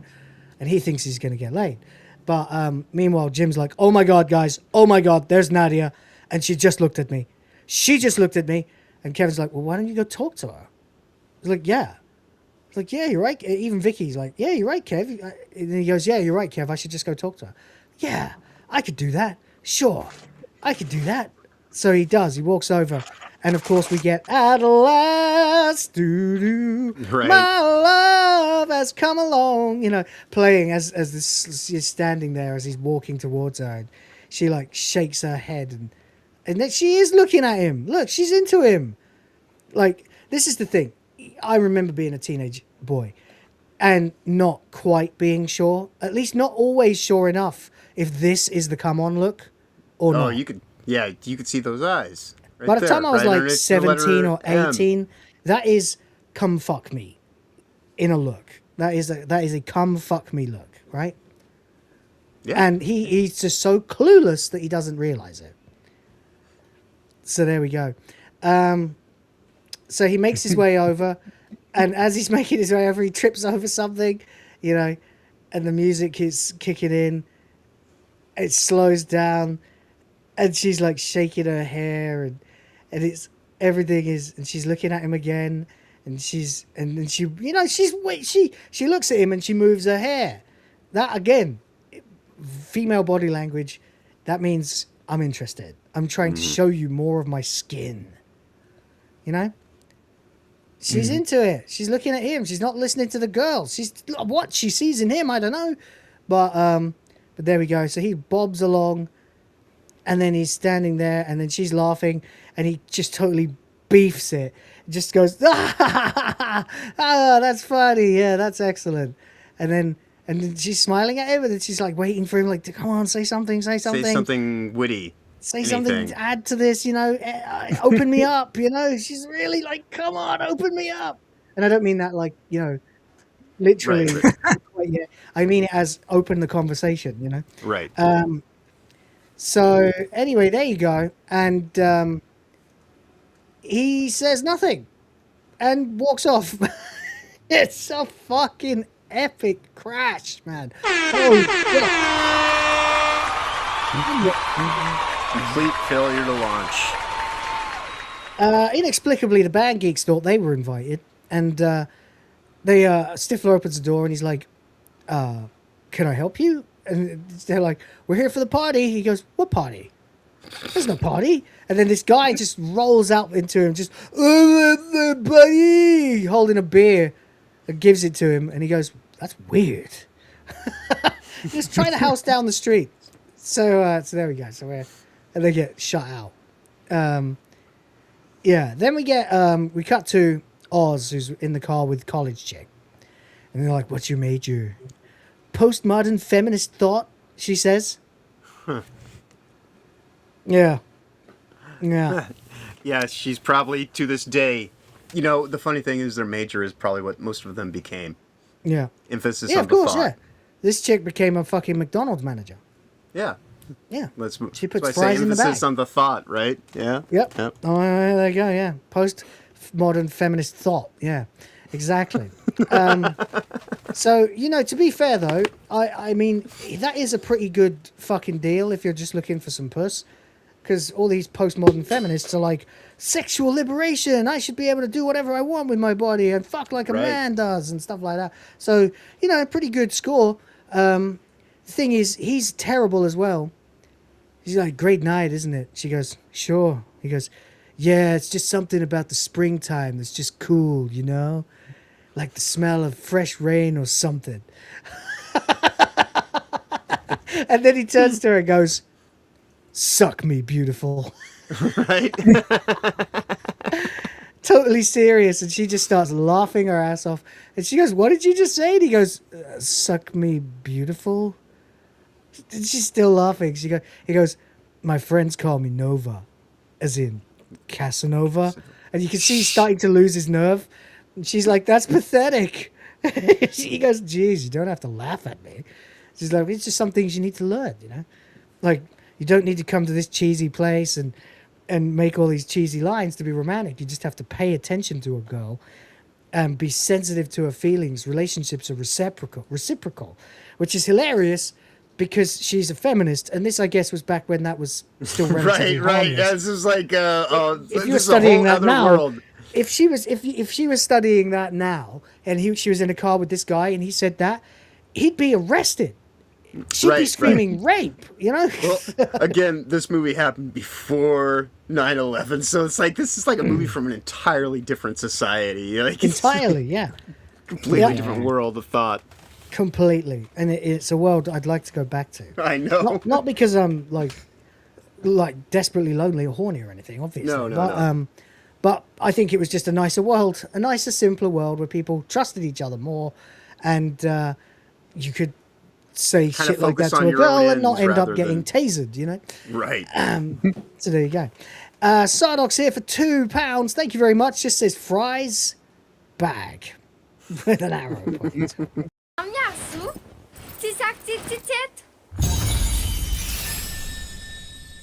Yeah, I fucking love this movie. Anyway, so she shoots him down. She's like, "Come on, I'll take you back." Meanwhile, Kevin and Vicky are hot and heavy in this bedroom. Clearly, Stifler's family very rich.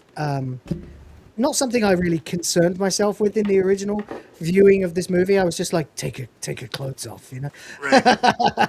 but on future watchings, I was like, fuck me, man. Stifler's wealthy as shit, you know.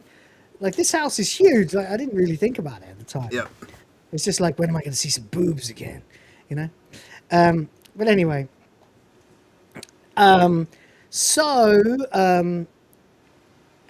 yeah, they're kissing, and he's like, "Vicky, do you think it's time to take the next step?" The next step. Oh my god, yeah, that becomes a thing, doesn't it? Ends up getting shot down in the second movie. To the next step, you know, it's time to take the next step in our relationship. She's like, "Tonight?" He's like, "Yeah, it's just such a perfect evening." It's so fucking they're at Kegger, for fuck's sake. He's like, "It's just such a perfect evening. I mean, it's how you've always pictured it, isn't it?" And then you hear this guy like, "Dude, my pants fucking stink. Dude, you gotta take a shit. You smell like a Yeti. Yeti! I am the Yeti!" Yes. And then she looks back at him, and he's like, "Or not." And then she goes, "Just relax." And she goes down on him. But you don't see anything, of course. Not that you'd want to. Anyway, so Stifler's found out about fucking Suck Me Beautiful. And he goes, you actually said that? He's like, "Shut up." He's like, "You did a hell of a lot better than I did with Nadia," says Jim. He's like, "Oh, thanks, Jim. That's great. That's really reassuring." He goes, "Hey, no problem, Nova." He goes, "Dude, don't call me Nova anymore, man. I'm a fraud." He goes, "You guys are fucking pathetic," says Stifler. He goes, "I'm going to go find myself a little hottie." And then just turns and just goes, "Suck me, beautiful!" And that he can't stop saying it throughout the rest of the night as well. He says it again and again. So then she comes up, by the way, and into the shot and says, like, and he's clearly getting close, right? And she goes, "Let me know." And he goes, "Okay." It's like, well, clearly she's done this before, right? Mm-hmm. It's not like the first time. Maybe it is the first time. I don't know. I get the impression that she's done this before. Yeah. That's kind of my takeaway. She seems pretty comfortable. You think he would be a little bit more kind of, you know, But the point is, if she return, she says what he should be saying now later when he returns the favor, which is, "Don't fucking stop. What are you doing?" Like, he's clearly getting there, right? And she stops, like, comes up to his face and says, like, couldn't you have said that from down there? Right. You know, couldn't you have like kept your hand going while you said that? You know, just to, you know, because now you've just derevved, you've just brought it down a gear. What are you doing? You know, you know, it always That's right. bothered me. That's right. Work I was smarter, there, not harder. he's This is only going to take longer now. You know what I mean? He's like shuddering, and that's like pretty close. You know, he's pretty fucking close, and she stops to ask him, like, I think you'll know. You know, oh, because she doesn't want to fucking swallow, right? She should be able to tell, right? You can pretty much tell. And what kind of guy wouldn't let her know anyway? You know, it's the gentlemanly thing to do. But anyway, it's a total boys club, this bit of the stream, isn't it? Anyway, then we get Jim talking to this rando. He's like, I should be able to talk to girls. I'm articulate. You know, I got a 720 on my SAT verbal. The guy's like, bullshit, there's no way. He goes, I kid you not. Listen. Copious. Verisimilitude. He's like, whoa, wow. Anyway, as they're finishing up and he spaffs into this beer, the door opens, and you get a knock on the door, and the door opens and Stifler walks in with this girl, and you got to get the moment when it happens. He goes, suck me beautiful. It's like wait, it's so stupid. He said it like a greeting. Right. and he's got the girl he's trying to fuck with him. And he goes, check out. Stifler's amazing. Stifler is amazing. Everyone hates him. Anyway, there we go. So now, of course, we've seen how much of a dick Stifler is. And the loaded beer cup. And a loaded beer next to them, yeah. Emphasis on the load. Yeah. Precisely, yeah. And she's like, oh, this is so cool. You got a keg and everything. And he goes, and then, so he gives her the beer, but she says, she goes to drink it, but instead he takes it off her and kisses her or something, I think. Mm-hmm. Yeah, that's it. He goes, you're really beautiful. She goes, oh, you know, oh, really? Really? Yes, he goes, oh, yeah. And he's like, we have Chekhov's shot glass right now. Yeah. Chekhov's load, yeah. and he's like, oh, yeah. You can tell, like, he's great at this. Sean William Scott is fucking amazing at playing Stifler. Like, it's the best casting. He's so good. Like, you believe this girl is dumb enough to fall for it, even though you can see through it completely. Yep. Anyway, so then I think he kisses her or something. That's it. He takes the beer, makes out with her, and then tries to slip her the tongue. And she's like, you know, I don't know if we should be doing this. He's like, doing what? She's like, you know, if we hook up tonight, I'll just be some girl you go telling your friends about. And he goes, no way. No way. And he says it looking the other way and goes to drink the beer. But she's like, Steve, you could look at me when you say that. And he goes, look. And then he remembers her name and goes, Sarah. He's like, I'm not going to go telling stories about you or anything. I promise. So just relax. Take it slow and let the good times roll. And you get that Stifler evil grin. She goes, okay, all right. And then he goes, let the good times roll. And then he drinks the beer, of course. Oh, look. Immediately and notices. Of course, it's full of cum. Yeah. Which by this point has most likely dissolved. So you probably wouldn't even be able to tell if it was in there anymore. Like, it's not going to, you know what I mean? It melts after a minute or two. So there we go. And he just, and then looks in the cup. And I guess there's still a bit of load left. She's like, what's wrong? What is it? And then he, what is it? And then cut to, he goes, xenophobic. And then, of course, she comes running down the stairs. With vomit all with across puke her all shirt. over her. Yeah. Yeah, her skirt. And Jim just goes, regurgitation. Regurgitation. Yeah, I know that one. It's a good scene, good dialogue, really tight, you know. And we get back to Vicky and Jessica talking about sex. So it turns out Vicky's never come before. And she's like, you've never even had one yourself? She says you've never double-clicked your mouse? God damn, that is fucking lame. It's like the lamest line in the whole movie. And she's like, "You never done it yourself?" She's like, I've never tried it, you know. Anyway, there's Stifler puking, and so I was like, "How much did you drink, Stifler?" And then Kevin obviously found out. He says, comes in, and goes, "Hey, Stifler, how's the pale ale?" Grim. He's like, "Fuck you!" Now we come to the scene that started it all. We get the picture of the young-ish and still quite hot Jennifer Coolidge here as Stifler's mom. And we see the two guys, we see Kevin, of course, and Jim. That's Stifler's mom? It's like, and then of course, John Cho's here. He goes, "Shit, I cannot believe a fine-looking woman like that produced a guy like Stifler." This is one of them. No, that's Jim says that. And then dude, John Cho goes, "Dude, chick's a MILF." Like, the hell is that? He goes, MILF. Mom, I'd like to fuck. They're like, "Yeah, dude." And the other dude's just there, the other MILF dude. Right. Urging him. And then they move on. Yeah, they move on and just go. And then Sherman has got the girl in the room. He goes, "Don't you think you fellas could shut up and stop cock blocking me with all your noise, you know?" And he's like, "She's hot." A little And to be fair, she is fucking hot. That chick is hot. Yeah. And he's like, "If Sherman has sex before I do, I'm going to be really pissed." They're like, "Sherman? The Shermanator? No way." And we cut back to them going, "MILF, MILF, MILF." And then he starts making out with the photo. He's like, "Dude, hey, dude, what are you doing to it, dude?" Like, it's really fucking cool. It's just funny. And that was it. That was it. MILF was everywhere from then on. So there we go. Unfortunately for Kevin, their banter is overheard. He says, I gotta get laid already. No more blowjob shit." And then Vicky's like, "Oh, that's nice, Kevin." He's like, "Oh, wait, Vicky." And she says, "Not for you." And then as she walks out, you hear someone scream, "Yeti! I am the Yeti!"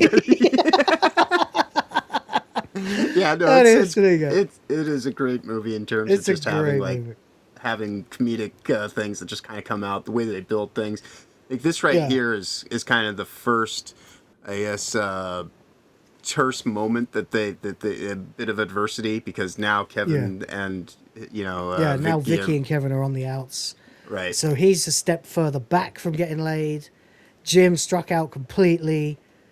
Oz got fucking embarrassed by an older woman and Finch still didn't even show somehow up. didn't pull anyone else at the party, I guess. And Finch sitting in the corner as they all wake up, hungover as fuck. They're like, "Where were you last night, Finch? What happened to that foolproof plan of yours?" And he's sitting there drinking a brandy, by the way. What a prick. You know, he's like, what 17-year-old wears a suede jacket and drinks brandy out of that? Out of a cognac, you know? It's like, come on, buddy. Like, you know, you're 17 or 18. You're not, you know. He is try hard. I mean, he is a tryhard. Yeah. He's trying to be sophisticated. He's so keen to be sophisticated. It's hilarious. You never get a look at Finch's mum, do you? I think you do in one, don't you? I can't remember. I think she shows up in one of them. Doesn't Stifler try to bang his mom or something? I can't remember. But anyway, it's pretty funny. So he says, "Yeah, well, I was going for a fashionably late entrance and I was too late." It's like, how late were you? Did you show up at like 1 o'clock in the morning or something? Because the party started at 9. Right. And they were there, obviously, for a few hours. And they never saw him. And a lot of shit happened. He must have shown up so fucking late that he goes, "I was too late. No ladies left." Must have been... Well, given that these are school kids and whatnot, say he probably got there around 12:30, 12:45. Well, a lot of people are already leaving, heading home. Yeah, it's true. Although it's probably a Friday. So, anyway. So, Sherman is either really lucky here or very, very manipulative and good at leading conversation, because you hear, "It was a very special night. Very special." And they're like, guys. And he looks at them and smiles. This smug smile. And he goes, "She says, I'll never forget this." And he says, "Oh, I'll never forget it either. Thank you. Bye-bye. And he goes, and walks in and he goes, fellas, say goodbye to Chuck Sherman the boy. I am now a man. I highly recommend you try it. And that's it. He says, it was just my time. It was just my time. He says, we were doing it all night. I'm exhausted. And he, so there you go. He goes, best of luck to you boys. And that's it. That's it. They've had enough. Like, Kevin's like, I put in months of time with Vicky. You know, Sherman meets a chick for one night and scores. That's just wrong. You know, so Oz is like, how am I supposed to become sensitive? You know, how am I supposed to be this Mr. Sensitive man? And Jim's like, you know, we're all going to go to college as virgins, right? You realize this? He says they probably have special dorms for people like us. That's it. That's enough. Kevin has drawn the line.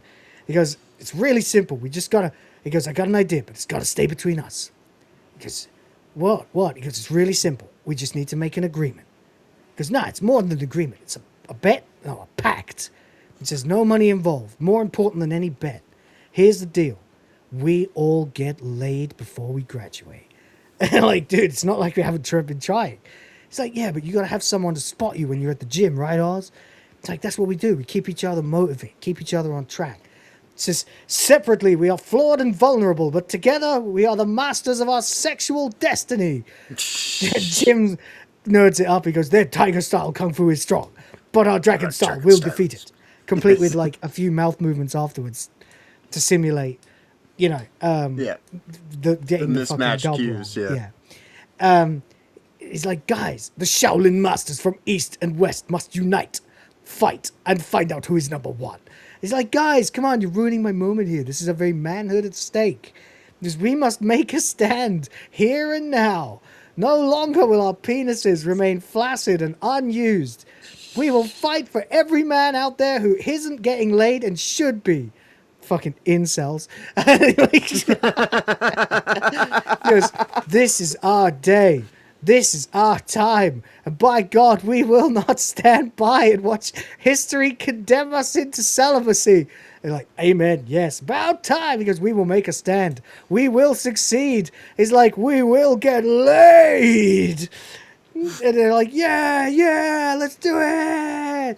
So cut to the rules. This is great. This movie's so fucking good. So much fun. He says, like, okay, so the rules are basic. Not allowed to use prostitutes, Finch. It's got to be valid consensual sex. So prom is the last chance. And they're like, there's going to be a lot of parties. The chicks are going to want to do it. It's a tradition. So they got 3 weeks. All right, to the next step. And they all cheers. To the next step. And you get do. You got all this fucking classic ass music now. Yep. And then oh no, that's not the one. You get fucking I'm not sick but I'm not well. Yeah, because that other song's the one that it plays out on. That plays at the end, yeah. That plays at the other dog ear scene, that's right. So Jim's looking at a florist for some reason. He's looking at stuff here. Finch, I don't know what the fuck he's doing. He's just nothing particularly. I don't know what he does here. What is he doing? He's putting together his golf club. Fucking prick. So there we go. Then we got E-Date. Jim is signing up. Like, it's 1999, okay? Mm-hmm. And this kid has a webcam. Yep. Like, I didn't even have a computer yet. And he's trying to look cool, but the downward angle makes him look like a total spurg. Yep. He makes him look really pathetic. So there you go. So you get the song. It's really cool. Total fucking late 90s punk kind of so-called punk. Anyway, so then you got Oz is reading women's magazines and watching Women's Network, the one that he was cussing about earlier on. Kevin's trying with Vicky, but she's not interested. Did you get the flowers? She's just not interested. Finch is still doing nothing. And it's funny. It's a good scene. Anyway, he has no replies. Nice little montage. Passing out condoms to each other. And Jim's Jim, like, of course. yeah. You know, Jim's like really Give me excited more, about it. yeah. Like, Yeah. I need No, 3 I need boxes. more. Oh, that's right. He asked for more. Yeah, that's right. Yeah, 4 boxes. Yeah, because he doesn't understand sex at all. Like, as Right. horny as he is, he doesn't know anything about it, which is really funny. Anyway, Jessica reassures Kevin that she'll come around. And he says, you know, like, you know what? He says, well, I like her too. She says, do you love her? He says, you can't really ask me that. She's like, well, just tell her you love her. That's how I was duped into the sack. And she's like, duped? Like, why does she say she was duped? Like, she talks like she's 30 years old, this chick. Right. You know? Right. It's weird. You know, I could only imagine that whoever this was, they broke up or never really were a thing. Probably a one-nighter. Yeah. Probably at one of those parties. But anyway, I don't know why she's so bitter about it. I guess the girls are all bitter about that shit. When they're virgins, they lost their virginity now. Well, they needed to have the know-it-all, like the Oracle type character, I guess, to move things forward. I think. Yeah. But I guess, you know, like, I mean, obviously we were all virgins the first time. The second time I was playing that I was a virgin, because that was with a girlfriend who was a virgin. Plus it had been years, so probably was a virgin again by that point. Almost. Then, I guess, you know, after that, it was like a whole bunch of chicks that had also already been around the block, you know. It didn't bother me. I guess everyone's intimidated, and once a girl's had sex with another dude, it makes the other dudes not want her or something. I don't know. I don't get it. Anyway. So she's telling him, you really want her to want to fuck. You know what you got to do, right? You got to give her an orgasm. And she's pretending to come, but really quietly. She's like, oh, comprende? And he's like, you mean an orgasm? And she's like, you got it, stud. He's like, well, you know, I'm pretty sure I've given her. She's like, no, you haven't. Nope, you haven't. He's like, well, Doesn't there was even allow one him to time, and finish. she says, Nope. no. And he's like, oh, man. You know, she's really gutted. So she says, look, kid, it's up to you, the big L or the big O.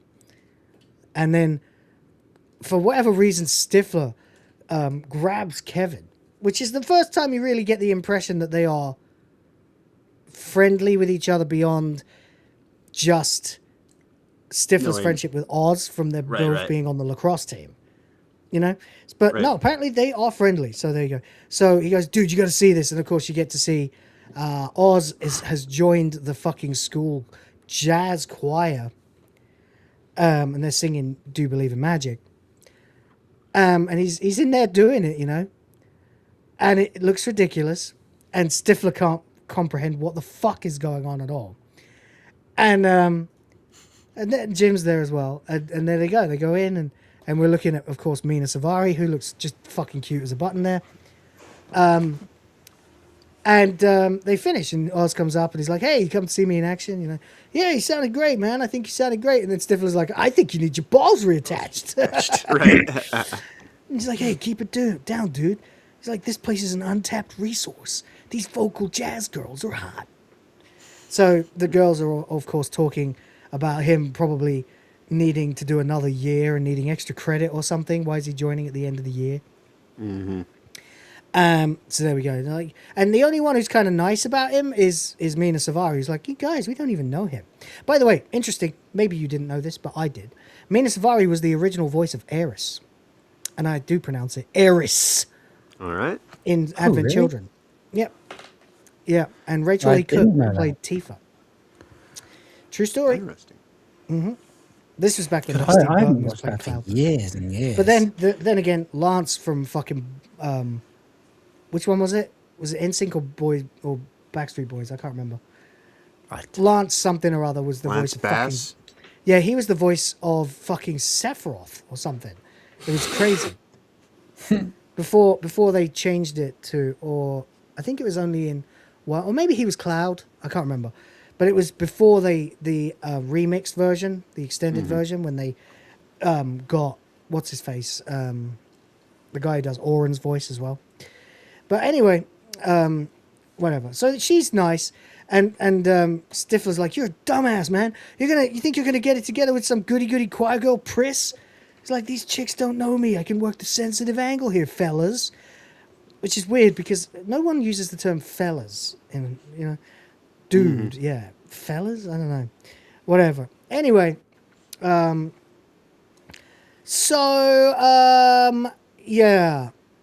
That's it. He goes, it's just like that college girl told me. All you got to do is ask them questions, listen to what they have to say and shit.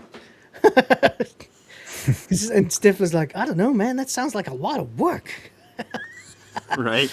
So there we go. And now we get the first true Jim's dad scene, which is glorious. And of course, it's just epic because, of course, it's awkward beyond belief. And me and my old man were very chatty about that kind of thing. He was delighted when I started asking him questions and stuff, and I just did. I mean, I was like 9 years old and stuff like that, And it's not like he told me, how to eat pussy or something. Although I did study that later on the internet. I was like, I gotta be the very best, I was like, I'm gonna be the king of eating pussy because I saw this movie, and so I was well ahead of the curve on that for a while, but in this case, I didn't relate to this at all, but it makes you fucking skin crawl, man. It's like, boy, I was he goes, yeah, Jim, I was just walking by your room. No, you weren't. You've got a bag of stuff. You've come here with a purpose, you son of a bitch. I was just walking by your room, and I was thinking, boy, it's been a long time since we've had a little father-son chat. And he's even worse than Jim is, like at first, but he's determined to persevere through the nervousness. And the thing is, he's let his son get to the age of like 18. Or 17, it's got to be 18, I guess. And never had a conversation with him about sex. So maybe that's why Jim has no fucking concept. Right. And he's learned everything he's learned from like The Little Mermaid. Cable movies. And scrambled cable channels, yeah.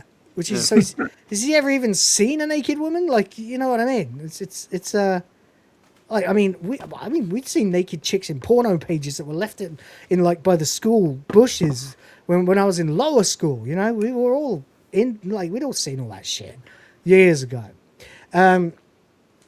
Anyway, so this is the female form. He says, because he gives him, I bought some magazines. Do you want to just flip to the center section? I think we're good here. Yeah, perfect 10.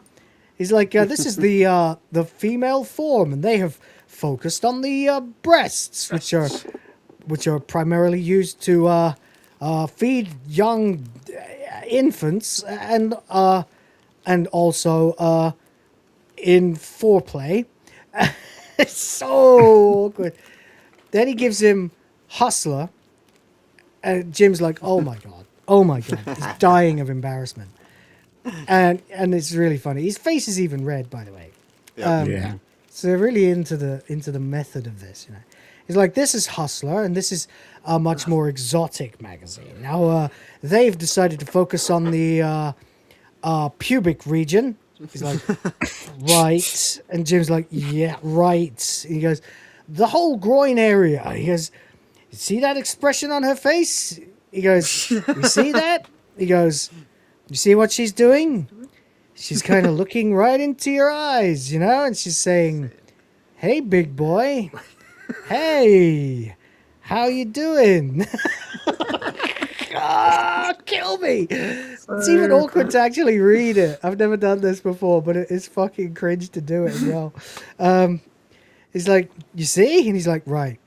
Then he goes, Shaved is a magazine I'm not too familiar with. And he goes, but again, if you flip to the center section, you'll see that the detail that they go into in this picture here. And he goes, right. Yeah. And he goes, it almost looks like a tropical plant or something. underwater thing. He goes, yeah, yes. He goes, do you know what a clitoris is?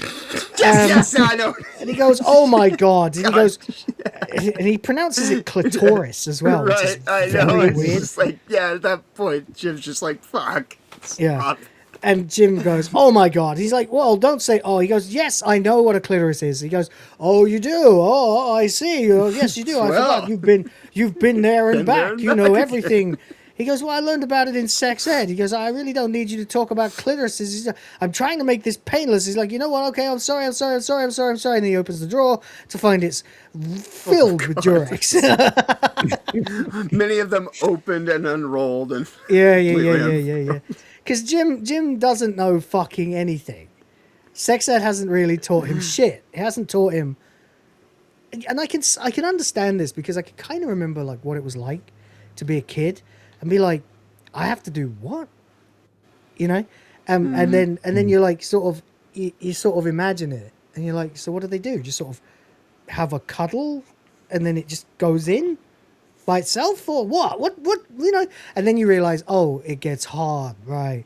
You know, and then you know the funniest part, of course, is when you do get pulled into a bed by some girls, you find that you just know what to do. It's like breathing, like eating, you know. Indeed. It's just you just know, you know. Your body is designed to show you with very positive feedback what to do, you know. So but it is funny because you kind of picture Jim and him like unpeeling these condoms and being like, what the fuck am I supposed to do with this thing, you know? Right. And trying to figure it out by himself, and it's fucking cringe. So funny. Weird. We used fellas all the time in high school. I guess that's a UK versus USA thing. Oh, fair enough then.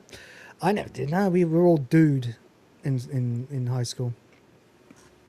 I was just saying, one of man. my friends, Dude or when he was man. working on the one who was working on Red Dead, he started calling everybody fellers, but I think that was more because he was specifically working on Red Dead. Oh, right. Yeah. Well, with us it was dude, man, or guys. Yeah. Yeah. Anyway, Gents, boys. Yeah, lads, boys. Yeah. Yeah. Anyway, he goes. He picks up the condom as Jim dies of fucking embarrassment, and mutters to himself, "Well, safer than a tube sock." Right. By the way, what is a tube sock? It's a sock that goes up to like your calf. Oh. It's a high sock. So what we call long socks. Mm-hmm. Okay. We just have long socks and short socks. I suppose in like places that have greater variety of weather, they would have better names for these things. Makes sense. I always wondered what, like, he used to say tube sock, and I was like, what kind of sock isn't a tube? And then, of course, I've never been anywhere hot enough to wear short socks. You know? Right. Yeah. This is right around the time, too, that fitted socks were kind of starting to be a little bit more whatever. But tube socks, yeah, just a long sock that So doesn't knee have socks, like a... basically. Yeah. Yeah, fair enough. So he goes, okay, yeah, that was good. And then we see here, Jim notices that that his dad has got one of them stuck to his arse. Right. He's like, yeah, see you at dinner. And he goes, yeah, see you at dinner. So there you go. So Kevin is basically asking Finch why he's not done anything yet. And he's like, but he goes, I have. He says, well, actually, there is one matter that I need to ask for your cooperation in. In the spirit of this whole pact, you know. And he goes, sure, what do you need? He says, whatever you hear about me, you agree. And tell the boys all the same thing. And then this girl, he goes, look, I got to go 16 minutes round trip. He's got to go home to take a shit. Right. See a shit break. Shit break, yeah. Which has already been said, but we missed it. Stifler calls him shit break, yeah. So, anyway, this girl who is, you know, pretty, but you know, whatever. She goes, excuse me, and runs up to Kevin. And then she goes, She goes, that's Paul Finch, right? He goes, yeah. She goes, well, you've seen him in the locker room, right? She's like, is it true he's equipped? You know, as he got a huge cock. And Kevin's like, I got no idea. He showers with his bathing suit on. Oh, God. And she goes, And then he "Oh." remembers. And she then he looks all remembers, oh, disappointed. shit. And it Yeah. clicks in. And he goes, oh, wait, no, yeah, you're right. Actually, as a matter of fact, it is true. The guy's huge.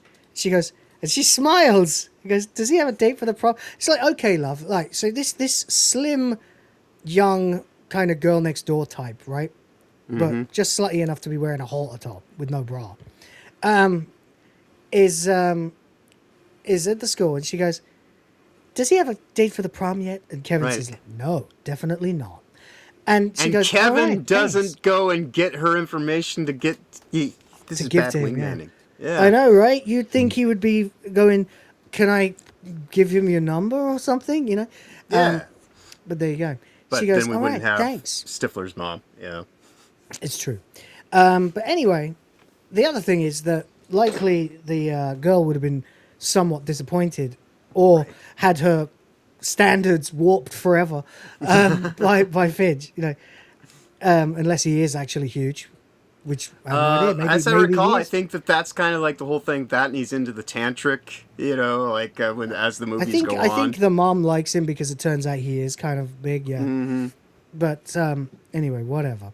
So she's like, so she basically, yeah, she walks off. The thing I'm trying to wonder here is, this girl is presumably a virgin. I guess we don't know. She is kind of a slut.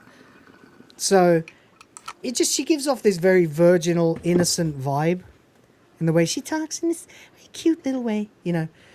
And I always thought to myself, Jesus Christ, love, you want to lose your virginity to like Lexington Steel or something, you know? She's like, yeah, give me that bat, you know?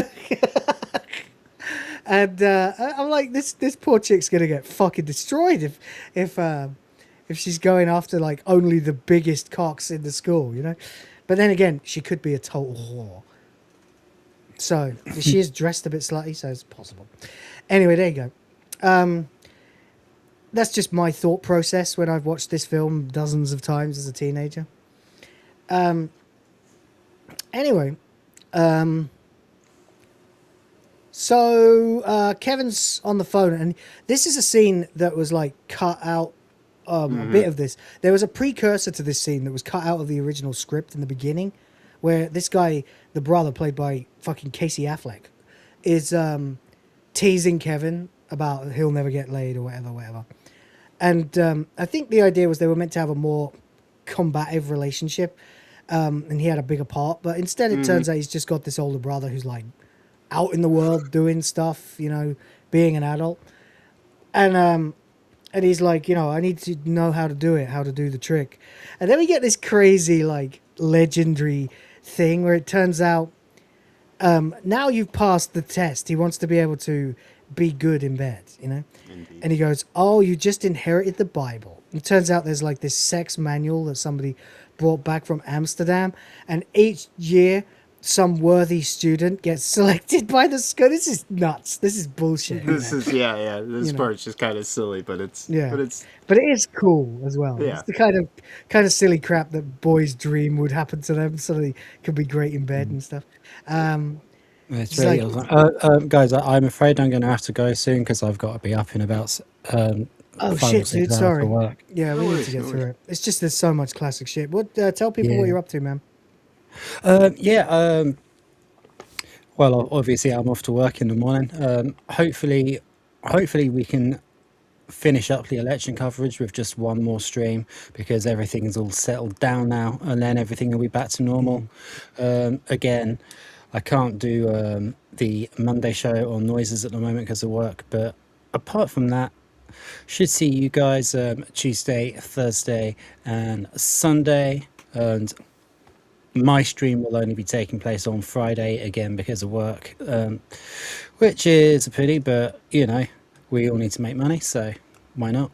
There was one other thing I needed to say. Oh yeah, next Sunday I'm probably going to be late again because of work, but Don't worry about it. But you know, We haven't even depending decided on what we're whether we reviewing start next 4 week or yet. 5, it'll either be like half an hour or an hour and a half. But we tend to Mm. do quite long ones on Sundays anyway, so We do. I will see you guys. That's cool. I don't know what we were going to review next week, actually. I was No. kind of thinking one of the others that we mentioned a lot was Scarface. And you said you hadn't seen that, so... Yeah, I haven't seen that.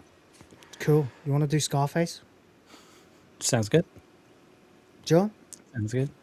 Whatever. John? Man. Cool. All right, next week Scarface then. We're fucking skipping genres around here, aren't we? All right, Rhoda, take care, buddy. Have a good one. And we'll catch you on the next one. See you later, guys. Thanks. Ta-da. Later, dude.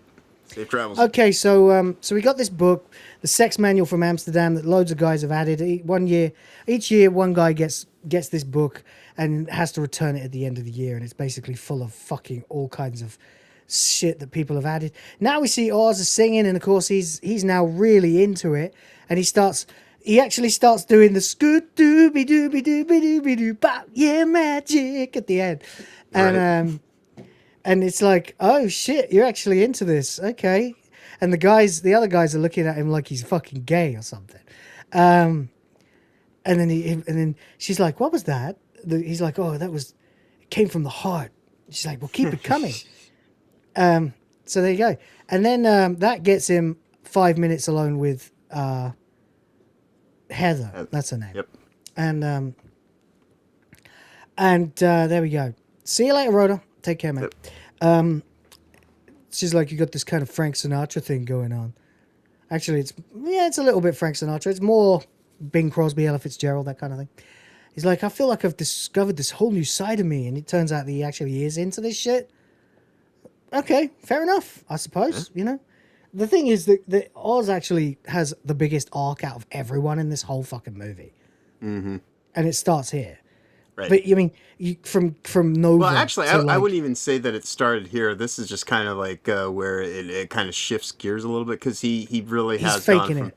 Right, Yeah. right. But now he's actually got Enjoying like it, a legitimate interest, and you know, seemingly taking an interest in her, you know, for more than just the bet or anything like that. Yeah, he's just being kind of nice, you know? And this is the weird thing about Oz, because he's sort of it's kind of a badly written character in the first third of the movie, if you like want my real opinion, because he acts like this dickhead jock, but Chris Klein, the guy who plays him, is too soft-spoken for that. So it's good that they pivot to he's going to become the nice guy. They clearly cast him to be the nice guy, big but also sensitive dude. And then he has to play the sort of jock guy. But I guess it's kind of fair enough. It just strikes me as a little bit unbalanced, you know? Not that his performance is to blame, it's just that the writing is like they try to get him to be much more of a alpha male wannabe kind of guy at the beginning, which they probably shouldn't have, you know? It would have been more believable if he was just as nervous as... Well, he is just as nervous as everyone else, but he's faking it, you know? Right. So I guess he's actually been faking his entire personality this whole time then. And now his real personality starts to come out, which is just a nice dude. Right. So there we go. So she says, like, aren't you supposed to be out playing lacrosse, decapitating people? And he's like, oh, people think that's all I am, you know, but actually... It really bothers me when people try to pigeonhole me like that. And she's like, you think I don't like get that as well, just because I'm not going to parties every weekend and barfing and stuff like that? And she says, don't you she says people call her a goody two shoes choir girl, Pris, which is word for word what Stifler called her earlier on. And Oz goes, yeah. He's like, he drops it for a second and agrees with her. And then he's like, oh, well, I mean, what else do you do? And then she's like, well, you know, hang out with friends. And he's like, you know, I just realized I don't know anything about you. I was interested. And she's like, well, what do you want to know? He's like, a lot of stuff all about you, blah, blah, blah. All right, we now come to the scene of the movie. Not quite the scene of the movie, but the scene that names the movie. Right. Jim arrives home, and this is the unrated version, by the way, which is interesting because the unrated version, I would say, is tamer than the rated version. In the rated version, you see his arse, the bottom of his arse, as he's humping the pie standing up. Right. In the Right. unrated This one, version, you see the they've got him top of laying his on arse right. as he's lying on the table fucking the pie. And it's weird, you know? Anyway, I think that the other one's worse, you know? But whatever. Maybe it's because it's, more extreme, I guess. Less like wanking and more like fucking. Right.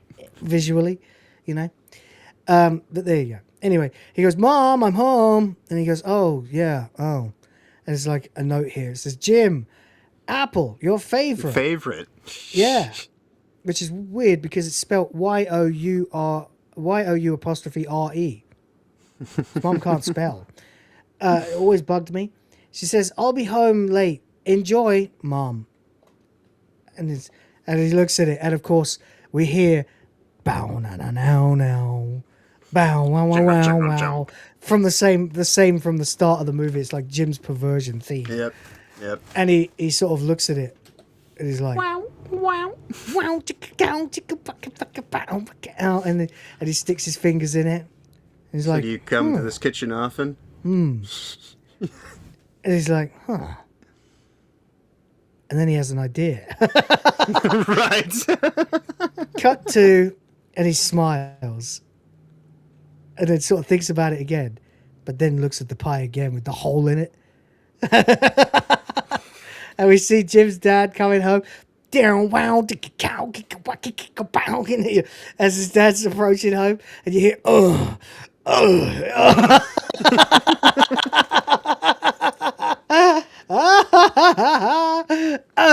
and he's just going at this pie, and there's pie everywhere as his dad walks in. His dad's fucking so fucking I love this fucking scene. It's so funny. Anyone can see what's coming next. Exactly, Sardoc. There you go. And so we get oh yeah, and his dad walks in and he goes, and he's like, Jim. He goes, it's not what it looks like. That's the perfect line. The perfect fucking line. It's not what it looks like. What the fuck else can it be, you son of a bitch? Right. So there we go. He goes, and then we cut to, they're just sitting there and looking at the pie, and he goes, well, we'll just tell your mother that we ate it all.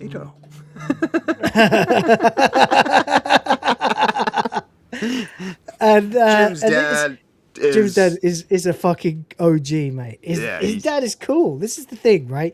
If it was anybody else except his dad, he'd probably be like, this guy's fucking cool. He's got my back, But and if you watch like the supplementary films as well, he's in all of them. He's in Bandcamp and Beta House and The Naked Mile. And then Beta House, it becomes clear that he was like the head of the fucking fraternity in college and an absolute fuck machine. So he ends up having to oversee the games. One of these days we got to review that. It's a disgusting movie. Maybe we can't review that. I think it's too much. There's too many tits and horse jizz, bullets of horse jizz and stuff like that. Oh, it's awful. Anyway, there we go. We cut to lacrosse, I believe. Oh, no, there we go. We've got caution, not for the faint of heart, the famous tongue tornado. Now, I didn't know what this page says, but I figured it out from the diagram. And, Right. I mean, all I can tell you is it works. Anyway, there we go. Heather's actually going to watch Oz playing lacrosse. So it's like, ooh, there's something happening here. There's a romance among the cynical, awful, fucking, Machiavellian schemes of the others to get a vagina for the night. Like, this chick's actually into Oz, and he notices her, and they get talking again. And she's like, yeah, I'm just enjoying my first exhilarating lacrosse experience. You kick butt. She says butt, not ass, because she's nice. And she says, Chris, and she says, you can call me Oz if you want. She says, do I have to? She says, you can call me Oz Striker. And she's like, what's your middle name? And she says, nah, forget it. She's like, come on, I won't tell anyone. Well, neither will I. He says, okay. So anyway, she is about to ask him to the prom. I know. And then, of course, Stifler comes in and completely cock blocks fucking Oz. He's like, Right. those guys sucked ass. Choir chick, what are you doing here? You know, she's like, well, I'm trying to ask him to prom, and he's like, yeah. Just don't expect Oz to pay for the limo. And he's like, Stifler, fuck. And then she sort of puts her head down. He's like, why are you going to be so insensitive all the time? And Stifler's like, what? What? He's like, whatever. Look, just don't forget Lake Michigan, the cottage after prom, you know. Wait up, you pussies. And he runs off, you know. And so he says, yeah, I'd like to go. I think this will be really good. And the two of them are really happy. And he walks over and he says, what do you say, fellas? I just dig those cute little sweaters she wears. And she's like smiling to herself, but then she turns back and sees Stifler She sees Stiff. going, yeah, baby, yeah, fucking take it. And she kind of misconstrues that this is like Oz. Like his We need a personality. little bit more tension, you see. Yeah, you know. And he goes, come on, you got to give me a high five. So he sort of reluctantly gives him a high five. And she turns away and sort of feels like I've been duped, you know. I've been tricked. This is a fucking con, which sucks. Apple crumble now, says Floxing Tides. Right. But they set up this next plot thread because the last tension thread is about to be pulled or tied up, I guess. Yeah, you need there to be a problem. You can't have all of these things going so well. Right. And the big problem with Kevin and Vicky is about to be resolved spectacularly.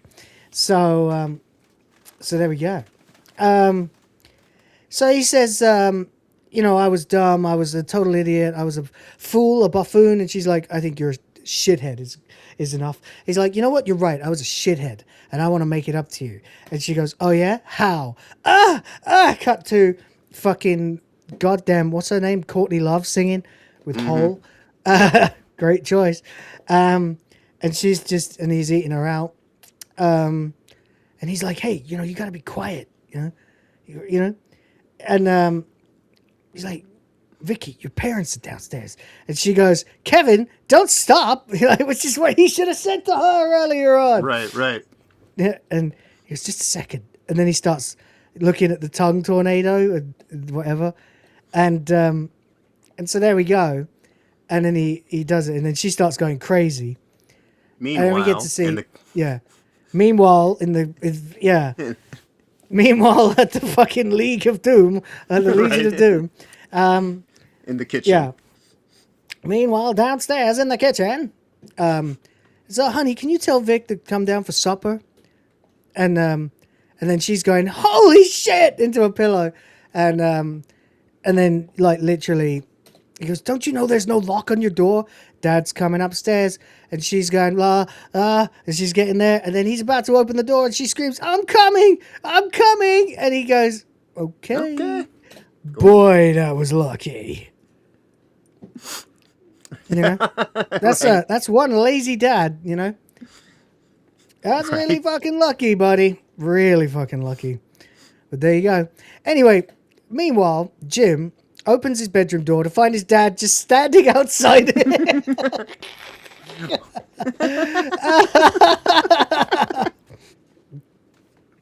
So there you go. He goes, oh, Jim, Dad. He goes, hi. I was just looking at the old family portrait out here, you know. He goes, well, that was a fun day, wasn't it? He goes, oh, yeah. It's so awkward. It's like they never spoke before the movie started rolling, you know. And then just out of nowhere, he goes, Jim, I want to talk about masturbation. And that is so bad. It's so awkward, the delivery. Jim, I want to talk about masturbation. I know. I clipped that and made it the startup sound of my first PC. Right. I managed to find a soundbite of it. And I set it to the startup noise instead of the Windows noise. Yep. So that when my dad, whose name was Jim, would sit down to use it, the computer would say, Jim, I want to talk about masturbation. And then one day he came down the stairs and he just sort of tapped me on the shoulder and goes, good one. And I was like, ha ha ha ha ha. You know, it's a good job Mum wasn't there, you know. Right. But there we go. Anyway, what were you going to say? Something? No. No. Okay. We're good. Okay. So anyway, he does this thing. He says his catchphrase, which becomes his catchphrase, and later Jim's. He says, "Now I just want you to know that it's a perfectly normal thing, and I have to admit, I did a fair bit of masturbating," and he says it really pointedly, the word, when I was a little younger. He goes, I used to call it stroking the salami. He goes, pounding the old pud. He goes, I never did it with baked goods. Baked goods. He goes, and Jim's like, ah. He goes, but your Uncle Mort, he pinched the one-eyed snake 5-6 times a day.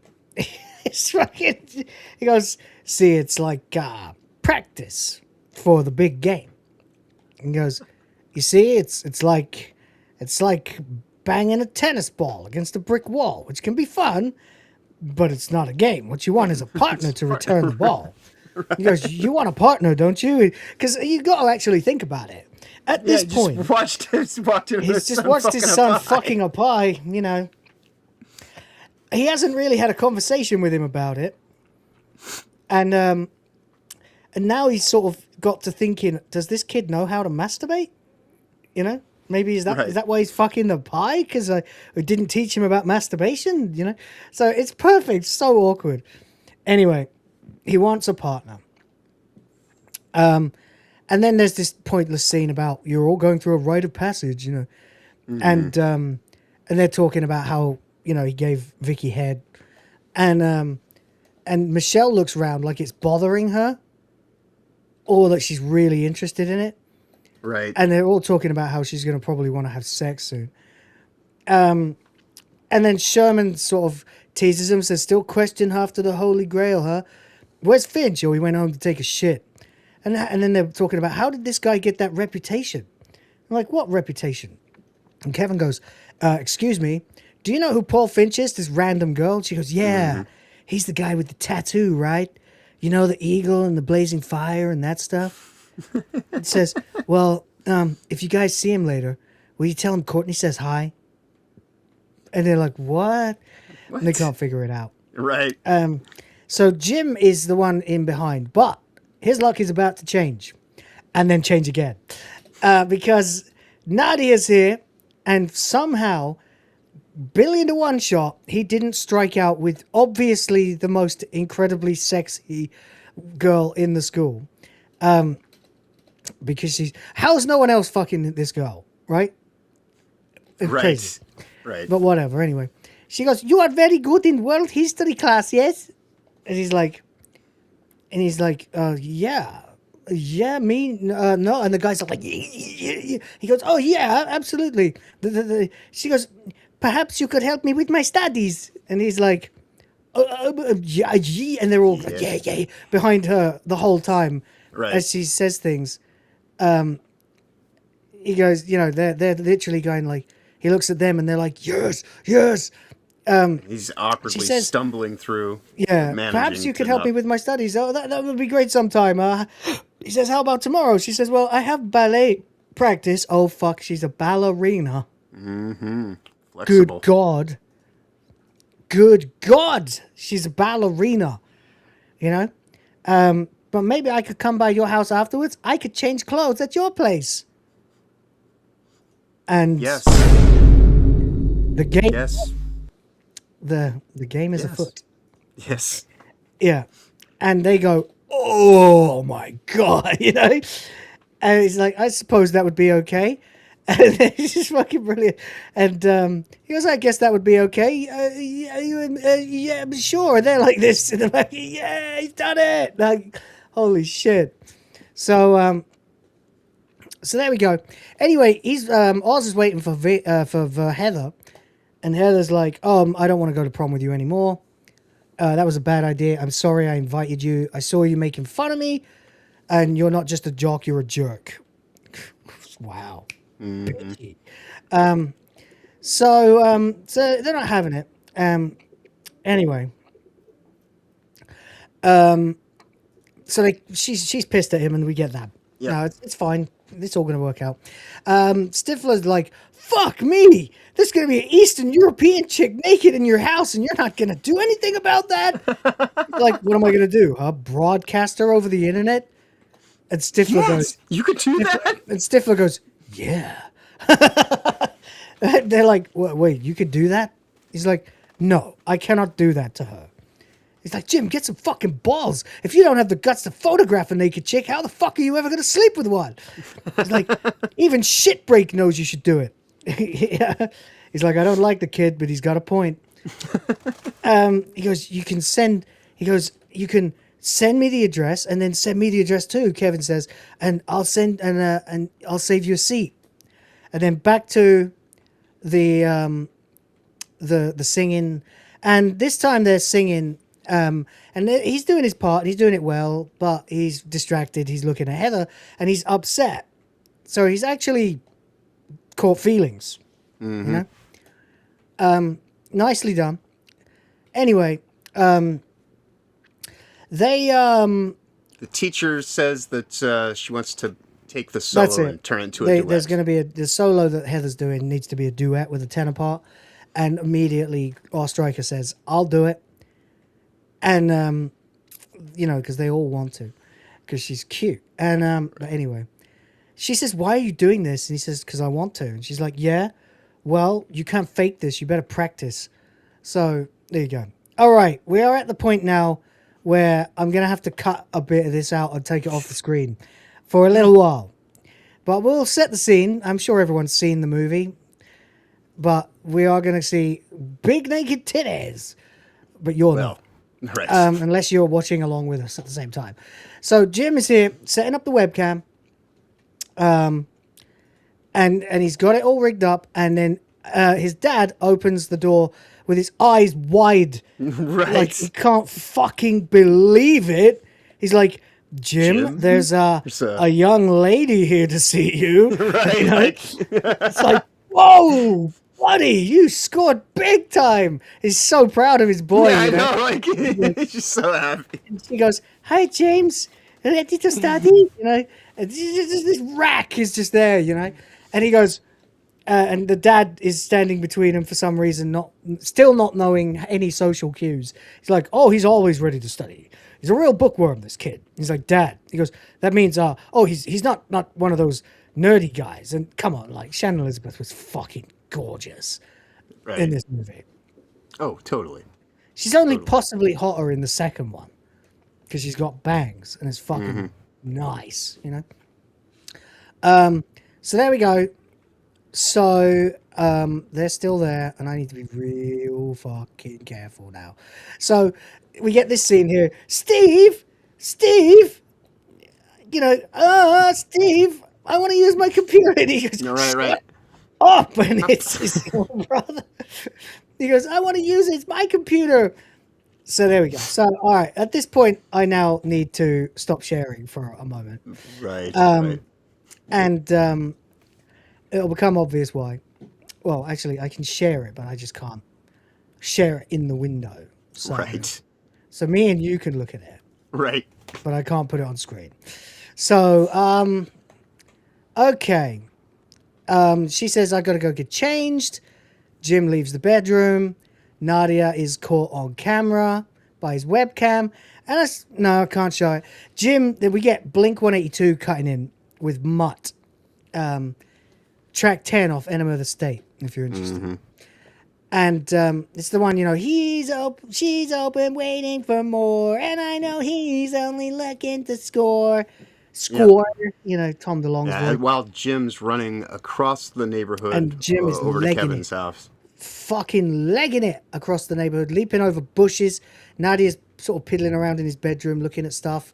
And then she walks into the frame just as Jim, I can show this bit, arrives at the scene. I'll just do this for the benefit of it. There we go. Yeah, that's better, actually. I can do it that way. So Jim arrives at the scene.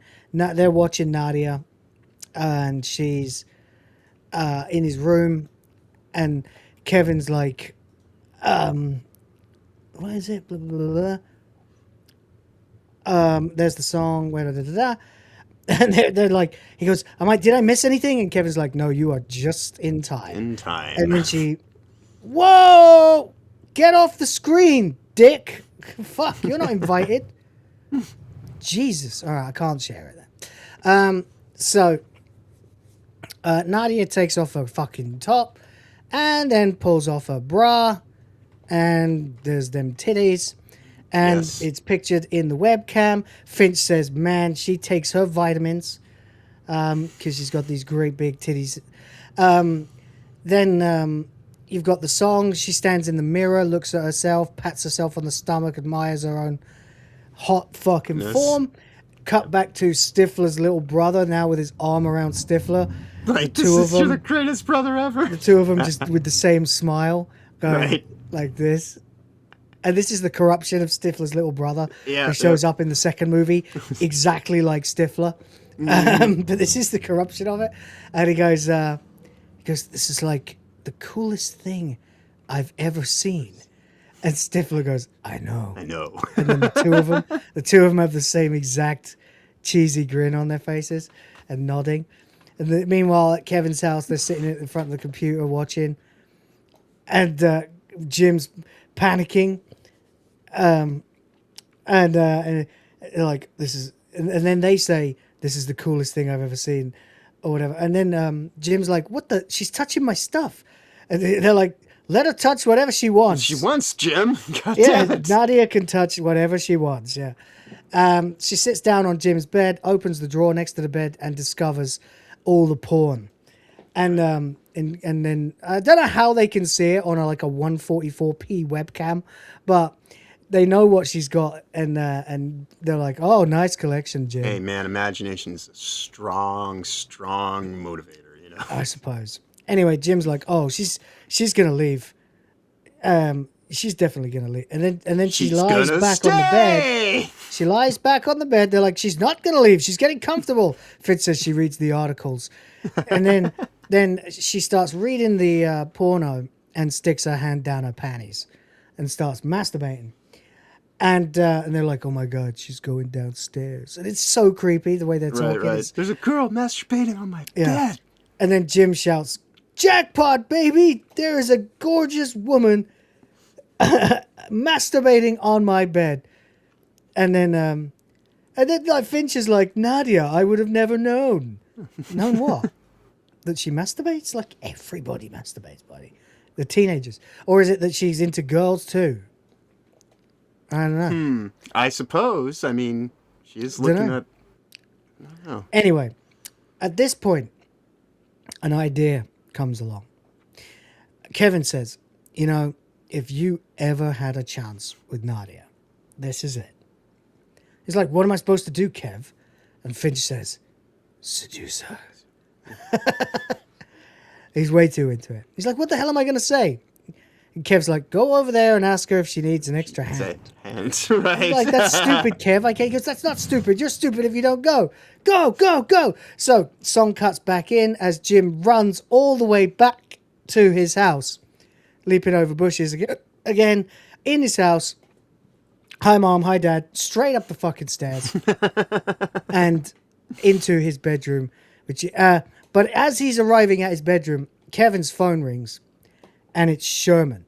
Yep. And Sherman says, looks like Jim addressed the email wrong. He goes, what? He goes, it went out to every mailbox in the East High directory. God, how juvenile. And it's like... Ben continues to proceed to look at the screen. And he's still watching it. Right. Meanwhile... we see a montage of various students. There's some nerd sitting at his computer. There's a bunch of jocks sitting at their computers. Then there's a garage band, which is Blink 182. With playing the monkey. With the monkey, yeah. There's Blink 182 and some other guy as well. Anyway, Jim makes his way into the bedroom. He prays first and says, please let this be it. Opens the door. She's on the bed, fucking rubbing one out, and he's got his mouth up. He's like with terror as he walks in. Everyone sees him walking in on the web, and he does this and psychs himself up and goes, looks like you could use an extra hand. And she, oh, Jim. And he goes, oh, God. And she goes, shame on you. And pulls on a shirt. His shirt that he was wearing at the party, actually. Mm-hmm. And he goes, oh, yeah, shame on me. I'm so sorry. I'm so sorry. I'm just going to go. And then she looks at him and goes, well, you have seen me. Now it's my turn to see you. And commands him to strip slowly. He's like, you mean like strip? She says, for me. And he's like, and they're asking what he's talking about because clearly there's no, there is a little sound, but it's too quiet. She tunes in the radio to like the most perfect fucking gay bar music ever. Like this complete techno house music, yeah. Yeah, techno kind of shit. And he starts taking off his clothes, doing all this sexy sort of pretend like dry humping, dancing shit. And at that moment, everybody is watching. we get the Blink-182 guys are like, oh yeah, all right, get in the mix, says Mark Hoppus, as the others are just staring there. The others don't say anything. DeLong and Barker don't say a word. And then the other guy that's there is watching, and he's taking off his t-shirt, and she's barely paying attention. She's looking at the fucking articles, and Mark Hoppus is like, go. The guy goes, that guy's in my trig class. And Mark Hoppus goes, go trig boy, it's your birthday, right. It's your birthday. And then Jim manages to whip his t-shirt onto the webcam because he doesn't want his friends to see. Right. Everyone starts, everybody starts to freak out. Yeah. He doesn't know yet that it went to everybody. Right. And Kevin and Finch are both felted. And they're like, oh, come on. And that's when he starts to get a bit more confident with it. But she's still reading the fucking porno mag. Stifler's little brother is fucking dry humping this. He's going like this in the background, you know? Right. And Stifler's like, what the fuck is this? He just tosses and then he knocks his little brother to the floor. He's like, cut it out, man. Freak. and everyone's like cussing him out on the internet because the t-shirt has fallen off, of course, by this point. So they're back in and Nadia's like, more, you bad boy. And he's like, oh yeah, I'm naughty. And he's doing it. He's doing the dance. He's got his shirt between his legs, pulls out a chair, starts pretending to fuck it, you know, and oh God, it's so terrible. And finally, having successfully seduced her, she pulls him down onto the bed and sits her next to her and starts to slide his hand towards her pussy. And he starts going like, you know, blows up on the launch pad. Everyone's going, oh no. And like a lot of people are cheering, you know, like Kevin and Finch are like, yes, you know, and then this happens and they're like, oh. And everyone's watching. Lift off aborted. Houston, we have a problem as he comes. And they roll their eyes. They're like, oh my God. No. And everyone's like, and everyone sees it. Of course, the band see it. And then Stifler's little brother's there, and he's like, "What happened? What did he do?" And Stifler's like, "He blew it." Literally. She says, "I guess I'll be going now," implying that she was only there to fuck him. Right. She came over to fuck him. Literally, she came over to fuck him. Unbelievable, Jim. This could never happen to anyone else except that fucking guy. And he goes, "No, I'm not done, Nadia. I've got reserves. I've got reserves." And she goes, "Well, I do like your dirty magazines." And she's still wearing his shirt, but like half her fucking rack is exposed the whole time. And I would have put it back on the screen at this point, except that I noticed that later her nipple pops out again. Her nipples do. Revealed again. So he's sitting there on the bed, and she's standing at the foot of the bed looking at him, and he goes, "Nadia, please, I'm begging you." She says, "I do like your dirty magazines." He goes, "Oh, do you like this one?" And he pulls out like Hustler and goes, he starts saying repeating verbatim what his dad said to him. He's like, "This is your more exotic, risque magazine." And they're like, "Oh, he's pulling out the porn. He's desperate." He's like, "Jim, just wait till she leaves." He goes, oh, they're very. Jim's back. He's flicking through the magazine, and she's looking. He goes, very arousing women. You know, they arouse me. They arouse me very much. And then he turns to Nadia. He goes like, but not as arousing as you. Right. And she goes, oh, Jim. Like that really works. Okay. And then suddenly, so she climbs onto him now. So and kisses him. Oh, not just yet. His mouth's wide open.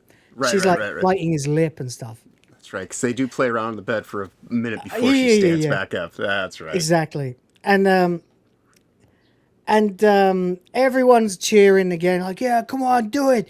Everyone's like rooting for Jim now. All the boys are watching, and there are packs of girls watching too, like the cheerleaders are watching and stuff like that. Yep. And then she stands up, and she, I'm pretty sure from this moment on, she says, so shaved is the expression, right? Which. Testimony to great fucking writing, because that comment, that throwaway comment, this one's shaved, I'm not too familiar with, but complete fucking setup for this scene. And so then we get the shot of her taking off her panties, shot from between Jim's, between her legs. Mm-hmm. Hang on, I can put this on the fucking screen. So we get this shot here of her panties coming down, and then she just stands there, and he's just stunned looking at her with this look of absolute terror on his face. This is hilarious. Anyway, so then she takes his hand again, and they're watching, and everyone, by the way, when she pulls down her panties, each group reacting goes, holy shit, holy shit. Right. And it's like, I don't know, man. Like, what's so weird about that? I mean, I never knew a time when girls weren't shaven. Like, so I guess that was in the 90s, I guess, you know. But I guess all the girls watched this too. Right. Well, you have to remember, this was on the cusp of what would become a trend. Girls, like, literally... only had like landing strips when I was in school, you know. Mm-hmm, mm-hmm. And then they went completely bald, you know, sometime later, and it never came back, you know, which is great, love it. So there we go. Anyway, I think I had a conversation with my old man about that once, you know, and he was like, I can't imagine a bald woman, like, and I was like, really? He's like, yeah, they just didn't do that when I was young. And I was like, really?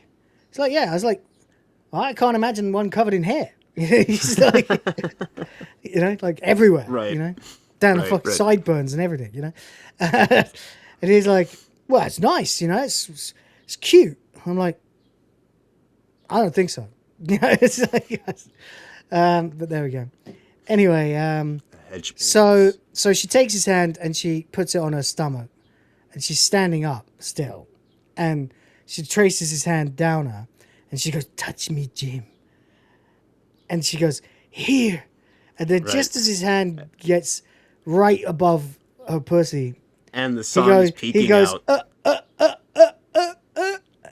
And then he just, you know, and then all the girls watching go, again?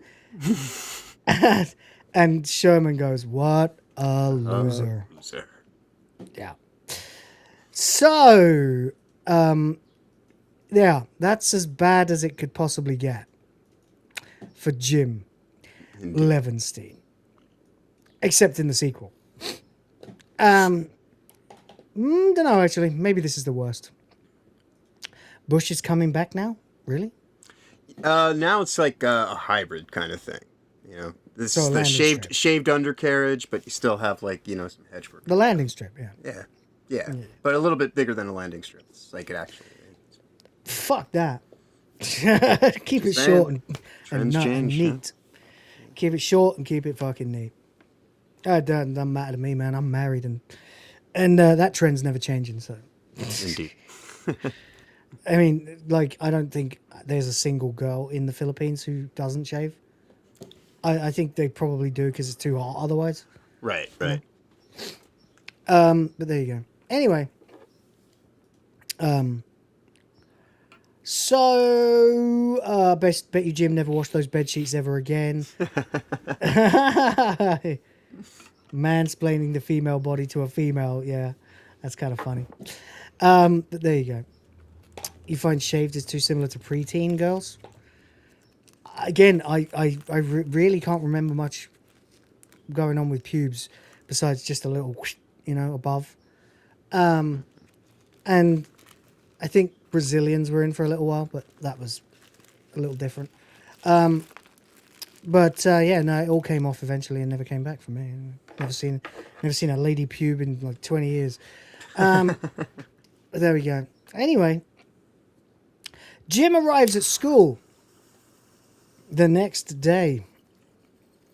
And yeah, all the girls are looking at him and laughing. And he's like, huh, what the fuck's going on? It's weird. People start applauding him and cheering for him and copying his fucking dance. And one person even goes like this to him at one point. Yep. So, like, two. And then, so everyone knows. Oh my God. So he like runs away. It's just a nightmare, isn't it? It's the absolute nightmare, Yep, he's anyway, just in utter existential hell at this point. Exactly. So he bumps into Kevin. Oh no, Heather's here. And she's watching Ozstriker singing. And then Jim runs into Kevin. Or Kevin runs into Jim and goes, hey, Minute Man. Shut up. He goes, you're supposed to be supportive. And Oz is like, do you think you still have a chance with Nadia? It's like, no, her sponsors also saw the thing on the net. I don't think they liked it. She's already on a plane back home. So, back to fucking Slovenia or wherever the fuck she came from. And he's like, I don't get it, guys. Like, what if I just can't talk to girls? What if I'm just born without that part of the brain? I can't talk to girls, and when I do, I screw it up. And Kevin's like, yeah, well, you better not try to make those excuses at the prom. And then he finds himself sitting in class early, avoiding everybody. And the only other person there is destiny itself. Indeed. His future wife, Michelle. This one time at band camp, we weren't supposed to have pillow fights, but we had a pillow fight and it was so much fun. And this one time we lost our music and we were supposed to play the song, but we didn't know it and we just kept playing and it was so funny. So Jim realizes, he goes, she says, so you're pissed about something, right? And basically he says, you don't know why I'm angry? She's like, no. And he's like, do you want to go to prom? Right. And she says, okay. He goes, he says, that'll be fun. Like this one time at band camp, and he goes, oh, what's your name? And she says, Michelle. He goes, oh, okay. And then, Michelle, do you want to be my date for the prom? She's like, you seriously want to go with me? Yes. Are we going to go to Steve Stifler's party afterwards? He goes, sure. He goes, it'll be like this one time at band camp when we had a campfire. Anyway, we get romance here as obviously Heather saw him practicing on his own. Dedicated and trying to get it right. So he's trying to do the thing. So she was impressed. So she shows up to the ice cream place where he works for his dad and says, how did you know where I was? She says, I talked to Stifler. And he's like, oh my God. She says, we have to work on that song. She's like, you work nights? And it's apparently a Subway sandwich place, apparently. It's not a Subway, but it's a submarine sandwich place. Right. And an ice cream or whatever. So, anyway, they have a heart-to-heart. She's like, oh, I don't know how I'm going to get into university. How am I supposed to know what my most significant moment was for their essay questions and stuff? Most significant emotional moment. Knowing you as the viewer that this is it, Right. And then he's making her a sandwich. And she says, you want onions? And she says, what? And he says, you want onions? She says, oh, sandwich. No, thank you. And it's all very nervous, Right. Says, what are you going to major in? She's like, and she says, what are you going to major in? He says, I could probably just go on a lacrosse team. He's like, well, am I going to be a professional lacrosse player? I really don't know. She doesn't know either. Turns out they're both going to be going to schools that will be near each other. And that's it, basically. Mm-hmm. And he says, so we're going to be close next year. Or she says, I can't remember who says it. She says And we're the going to other- be close. He's just like, oh, schools, yeah. Oh, yeah, right. You mean East... oh, right. She says we're going to be close next year. He goes, you mean East Lansing and Ann Arbor? And she says, yeah. Anyway, there we go. Next, we see Stifler trying to get a date. And this girl has rejected him, which is crazy because he's on the lacrosse team. So this girl's like, I'm sorry, I can't go to the prom with you. I'm holding out for someone else. He goes, you gotta be fucking kidding me. He even swears at the women he's trying to date. It's funny. Right. He's like, I know it's a long shot, but I figure Paul Finch might ask me. Shit break? Shit break? She goes, oh, gosh, you look okay. You know, I mean, the scar's healed real well. And he's like, what the fuck? Like, what's this rumor? And then Kevin goes, hey, Stifler. And he goes, eat shit. and he walks up to the girl and goes, what was that all about? And she goes, he's still embarrassed because Finch kicked his ass. And he goes, who told you that? And it turns out it's been Jessica the whole time. Right. Because Finch did have a plan. Yeah. He just went with a more elaborate one, yeah. Elaborate he plan, said yes. he paid Jessica a couple of $100, and Jessica spreads around the school that he's dynamite in bed, and she says she embellished a bit. She says, did you hear that Finch had an affair with an older woman? He said, no, I didn't hear that one. She says, that one was my favorite. A setup. So there you go. And then we get this stupid line here that's kind of legendary, where it's when he Sean points William at Scott is no, not yet. It's before that. Sean William Scott is ad-libbing, and he says, so the cheerleader, she wants me. She calls me up, asks for my number. That's what he says. Like he's ad-libbing. But the point is, she can't call him and ask for his how number. could she call you and ask for your number? Right. You know? Yeah. This is before mobiles were everywhere, by the way. But anyway. So all the time, all the way through, we can hear how sweet it is to be loved by you, by you. And he walks out and he does by you, and then he goes ba-doo-doo, and he points at Steph, and he goes, oh my God, you're gay. He's gay. And he goes, come on, sing it with me. You know the words. He goes, no, thanks, man. You've been singing that shit all week. He goes, you try that at MSU this Saturday. I'll kick your ass. He goes, oh my God, the game is Saturday. And that's it. He's supposed to be singing on Saturday. Mm-hmm. He goes, I've got this lacrosse game. It's really important. It's our last game. Central almost beat us last time, so this time I really want to kick their ass. But it's cool because the game's at state, which means afterwards I'll be able to stop by, so you can't sing in the competition. Heather, I'm sorry. I totally blew it. It's okay. You should do what makes you happy. Oh, thanks! Yeah. Young and she says, child. thanks. And he says, thanks for understanding. And she says, yeah, I guess I'll see you later. And she's, ooh, buddy, you do not want to play that game. But, well, we'll see. And she's really gutted. Bless her heart. She's falling for him, and he's falling for her. But he's more committed to lacrosse. It's the final checkpoint. It's the final test to see if he's sincere. Is he really... Are you willing to choose me over your passions? Are you? No, it's not just that. It's does lacrosse mean more to you? Right. Or That's what I mean. does Are you able to this choose me over your passions? Girl, and this new passion you found for music? Right. Right. Which, when you consider that he's actually like so legendarily good at lacrosse that he doesn't really have to try that hard. But this would be a challenge as well. There's that. Right. But of course, it's mostly about the girl. Of course it is. But there you go. Anyway, now we get this scene. This is classic. We need to speed up. Stifler asks Kevin if he's seen Shipbreak. And he says, no. Why? What did you do to him? He goes, nothing. I'm the guy whose ass he kicked. He says, I'll tell you what, though. He's not going to have any more trouble shitting at school. Slipped a little something into his coffee, into his mochaccino. Yeah. Laxative. So Finch just sweating and running frantically and doesn't even know where the toilet is. He's so fucking, he can't shit at school. Stifler, apparently. kind Stifler as he goes, is. right this way, sir. This way, sir. Yeah, Your and lets door. him in, and you can see Yeah. the sign on the door, but you still aren't sure. So he runs in, and he sits down, and he looks at the depressing-looking toilet, and he takes the moment to, one sheet at a time, place an entire ring of toilet paper around the toilet seat while all this Multiple stacks at the front recess, yeah. noises as well, you know. It takes fucking multiple cuts for him to get it there.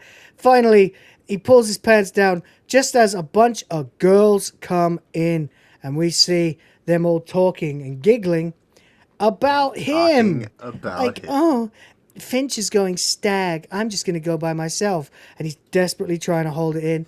You know, I'm going stag because Finch is going stag. Everyone wants to fuck Finch at this point. Right. And he's so refined, you know, and they really like that. And then, of course, finally, it's like, oh, did you hear the one about the older woman? Yeah, it's true. It was Stifler's mom. And then finally, you get this moment, and they're like, Joni, was that you? No. And he goes, can't hold it. And then you get, splash, stab, blah, and the girls all run out. You know, it's real, and they all run screaming as he shits so hard his legs are like rocketing onto the door and stuff, and he just can't stop himself from shitting. And oh man, and then he's like, oh, thank God, at least it was only 3 girls. Right. And then he whistles and walks out of the bathroom trying to be nonchalant. And everybody's laughing at him. All the girls.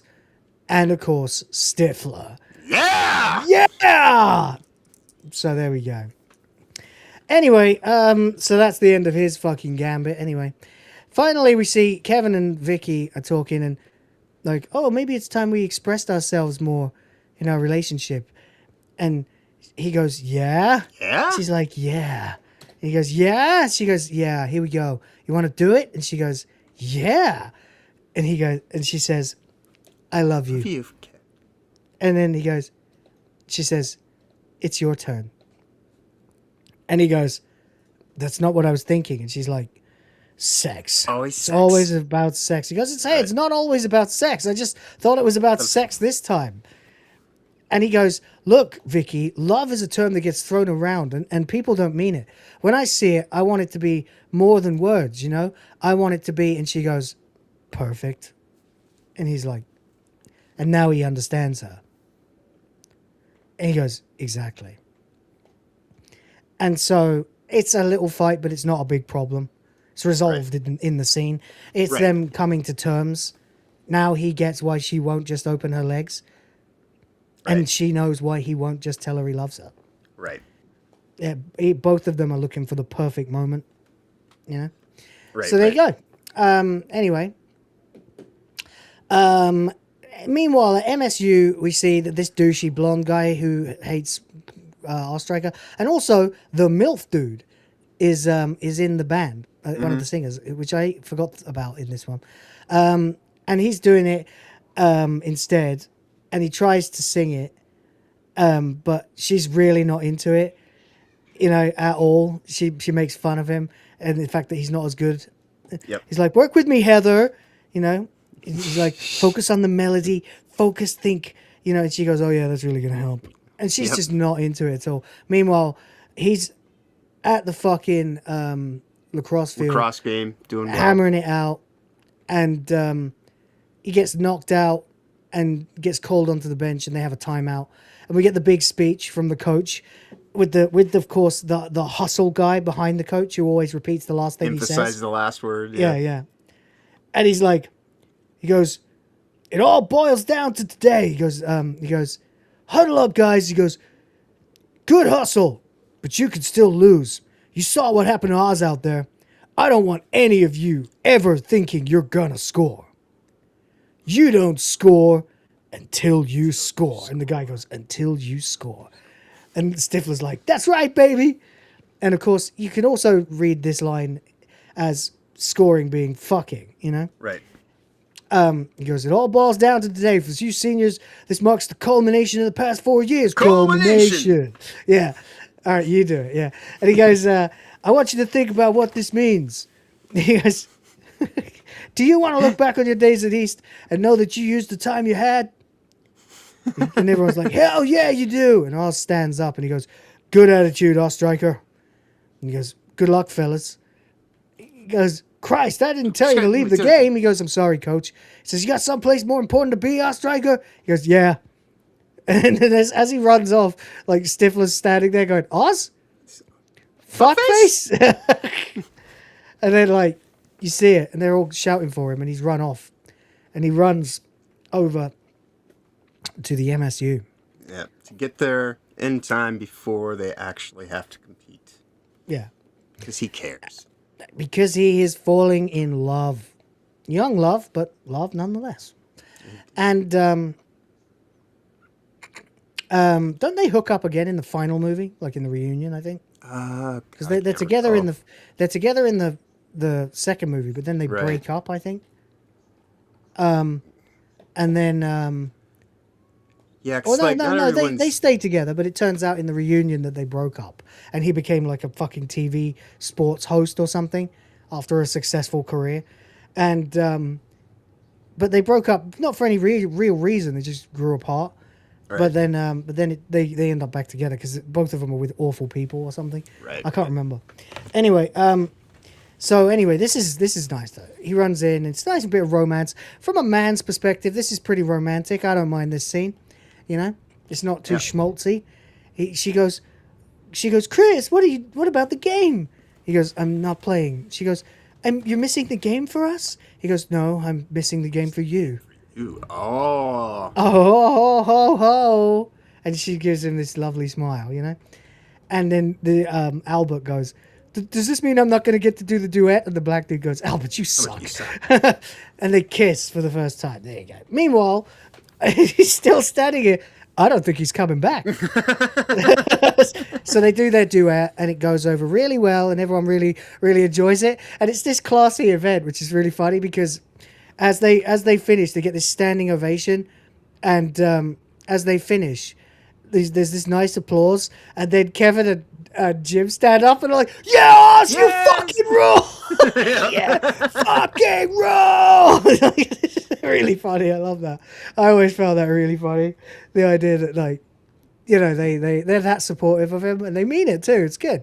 But just that everyone else there is like, oh, it's very nice, very nice. Yeah, motherfucker, you know. And so there we go. Finally, Vicky is overthinking it to Jessica, and we don't really have a lot of time. She, you know, so she decides, you know, what if she fucks someone at college and then she'll wish she'd done it with Kevin. So Jessica's like, okay. You know, and she's like, does it hurt? And he's like, yeah, the first time, but then it feels really good, you know. So I think I'm ready. She goes, good, you are ready. Go. She says, have sex, please. Right. So we get in class, Vicky and Kevin. She goes, Kevin. And he turns around and she goes, I want to have sex. And he goes, now? It's really funny. She goes, prom. So now we get the montage of the firewood montage of everybody. Yeah, exactly. Everyone with their and Finch sitting there completely dejected, no one interested, as they all get tucked up. And Jim's dad has one more father-son conversation. Yeah, you know, he goes, "You must be excited about the big night tonight," you know, because his dad knows, you know. Mm-hmm. And he goes, thrilled. He goes, who's the lucky... And, of course, Jim's not excited at all because he's going with a band geek. Right. So he's like, who's the lucky girl? He goes, Michelle. He goes, Michelle. Okay, good. He goes, she must be very special. He goes, oh, she's special, all right. He goes, I'm sure she's special. He says, Jim, I just want to tell you one thing before you leave tonight. And he's like, oh, come on, Dad. Come on, Dad. He goes, I want you to be very, very careful when you're putting on the corsage. And Jim looks at him and gets him. Finally, he smiles. His dad learned to be a bit cool. And he knows that his dad knows that he's going to fuck. Right. And because his dad's a man of the world, you know? And then he actually says, okay, Dad. And he's like, promise me. See, there's heart in this movie, you know? Yeah. Loads of it. And I'm not just thinking of like Oz and Heather. No, I'm no, thinking no. Jim and That's his what dad. I mean. Like this Family is like values and that's the writing of this is. Yeah, it's really tight. It's it- really. yeah, It takes you don't on a get whole shitload of the emotions throughout quality. the. This is very. It has what would be called, as Jim said early on, verisimilitude. Verisimilitude, yeah. So anyway, they're at the prom, and we don't have a hell of a lot of time. Thankfully, a lot of this is just music. Yes, firewood. We got fucking Sherman dancing 'Cause with the girl from the party. Jessica's alone. Yeah, because the only thing that really Jim- happens here at the prom is they're promming it up, and then this is the setup for Sherman's comeuppance. And there's this absolutely fucking terrible band, you know, Mhm. and they're all sitting down. They're all just sort of comparing notes, and it's like, you know, hey, at least I learned to. Oh, that's it. No, this is actually quite important. It's like, this is it, what we've been waiting for, and Oz is like, you know, whatever. He's like, Oz, is this vocal jazz shit gonna pay off? And he's like, Kevin, what's with the attitude? He's like, what is with you, attitude? dude? Why aren't you guys more enthusiastic? Come He's on, like, we're doing it. I mean, Let's see. we know Finch doesn't have a reason, but this is it. This is the pact. You can't break that. You guys have got to. And then Jim loses it. He's like, I have to what, Kev? I don't have to do shit. He's like, I'm so tired of this bullshit pressure. I've never even had sex, and I'm already sick of it. I hate sex. He goes, I'm not gonna stand here busting my balls over something that frankly isn't that damn important. Says Jim. Right. And he Which goes, character? I'm going to go hang out with that geek over there because at least she has something else to talk about besides sex, which is very ironic. Right. Anyway, Finch and Jessica dance, and she buys him this nice little hip flask as a consolation prize. Because he did give Tells her him $200. that she's not going to fuck him. And she bought, he says, let me just clarify, you have no chance with me. He's like, oh, okay, sure. Anyway, then it turns out that Vicky is talking to the girl, Burnett, from the party. Yep. And she's like, oh, yeah, we had one of those really amazing conversations where you really feel like you get to know someone, huh? And Vicky's like, deep conversation, huh? Is that what you call it? Yeah. And there we go. Kevin's sitting outside. He's pissed off. He's alone. He's dejected. And then suddenly the girl gets up on the stage and says, excuse me, can I have your attention, please? I just thought you should know that Chuck Sherman is a liar. I never had sex with him. He's never had sex with anyone. I know this because he told me. He once tried to screw a grapefruit, but that's all. He says, he also told me that when he gets nervous, he sometimes pees his pants. Thank you for your time. And we see like an absolutely... Everybody just kind of looks in on him. Yeah, absolutely fucking crushed and felted. And he is so stunned by this because he lied. And he, of course, pisses himself. Pisses his pants. Yes. Yeah. Well, everyone stares at him. Exactly. So there we go. Anyway, meanwhile, the boys get together outside, of course, because, you know, they're still pals. They're still friends. Yeah. And it goes, come on, man, that's the bus. We're going to go to Stifler's. And Kevin's like, I'm not interested. He goes, things didn't turn out how I wanted them to. This is Kevin's big problem. It turns out Kevin's been having a bit of an arc himself of being a bit of a fucking control freak. Mm-hmm. And he goes, I'm acting like I got everything together tonight. I know Vicky's going to ask me if I love her. I don't know if I'm going to be able to tell her. He goes, I'm on the brink. I'm about to do it. I should have been psyched. We're going to go to a first post-prom party on the lake. We've been waiting for this for 4 years. Why the hell else were we friends with Stifler all this time? And Finch is like, you guys were friends with Stifler? He's like, anyway, and then they reveal to Kevin, hey, look, Sherman didn't even get laid. He goes, he didn't? And Finch goes, no, he pissed himself. He's like, what? We'll tell you on the bus. So they all make their way to the party, of course, and there's this really crazy, lavish, beautiful room Vicky and Kevin check themselves into, and out of the cupboard comes Stifler's little brother, who screams, fuckers! You guys are gonna fuck, aren't you? Fuckers, fuckers, fuckers! And they're like, get out. He's like, come on, man, get out. And he's like, oh, man. And then both Oz and Heather confess to each other that they're virgins and that they have a pact. And then he reveals to her, you know, this is the night it's supposed to be tonight. And she says, and she's saying, this isn't the best way to say. proposition me. Yeah. Right. He goes, that's not what I mean. What I'm trying to tell you is that he goes, Coach was giving us the speech about not slacking off when you see the opportunity to score. And she goes, this isn't any better, Still, Chris. right. And he goes, no, you see, what I realized is that when I'm with you, it's not like I'm running towards the goal looking for the best way to score. This may sound corny, but I feel like I've already won. And I care about you and stuff. And she calls him Oz. And he goes, and she goes, oh, Oz. And he goes, oh, you called me Oz. She says, yeah, well, that's what your friends call you. And maybe your girlfriend. And then, you know, they kiss. And so then, of course, you've got to have absolute parallel with all four of these experiences. So you've got the super romantic one, the still romantic but kind of cautious one, the insanely comedic one, and then the raunchy fucking how the hell did you pull that off one. Right. So Finch is giving up and he's gonna go sit in That's right. the, He's got the his pool James room. Bond tuxedo on. Yeah, and he's got, there's a sign that says keep out, like So he don't goes come to the in. party. So he goes in anyway because he wants to be alone, and he encounters Stifler's mom. And she's like, "Are you looking for the party or something? Are you lost?" He goes, "You're Stifler's mom." He goes, "No, not lost, just you know, taking the tour. Hey, thank you for letting us have this wonderful party." She goes, as if there was an alternative in the matter. And he goes, "So, are you enjoying yourself?" He goes, "I'm 3 sheets to the wind, ma'am," which is the old lingo for pissed, you know, drunk. And she goes, "I'm so happy to you, but it takes the edge off, doesn't it?" She goes, "Where's your little date tonight?" He goes, "Oh, no date. It was a bathroom incident." He goes, "Pardon me?" And suddenly he realizes Never that he's mind. got a chance here. He goes, "Never mind." And so he's suddenly realized you know what? I'm gonna gonna take a fuck fucking Stifler's shot. mom. I'm gonna take a goddamn shot. And he goes, "You have anything to drink?" She says, "I believe the kegs are upstairs." He goes, "That is what the cretins drink. I'm talking about alcohol, liquor, the good stuff." And he's proper schmoozing it on. She goes, "I got some scotch." He says, Aged "Single 18. malt." She says, "Aged 18 years. The way I like it." And he goes to get a drink. So there we go.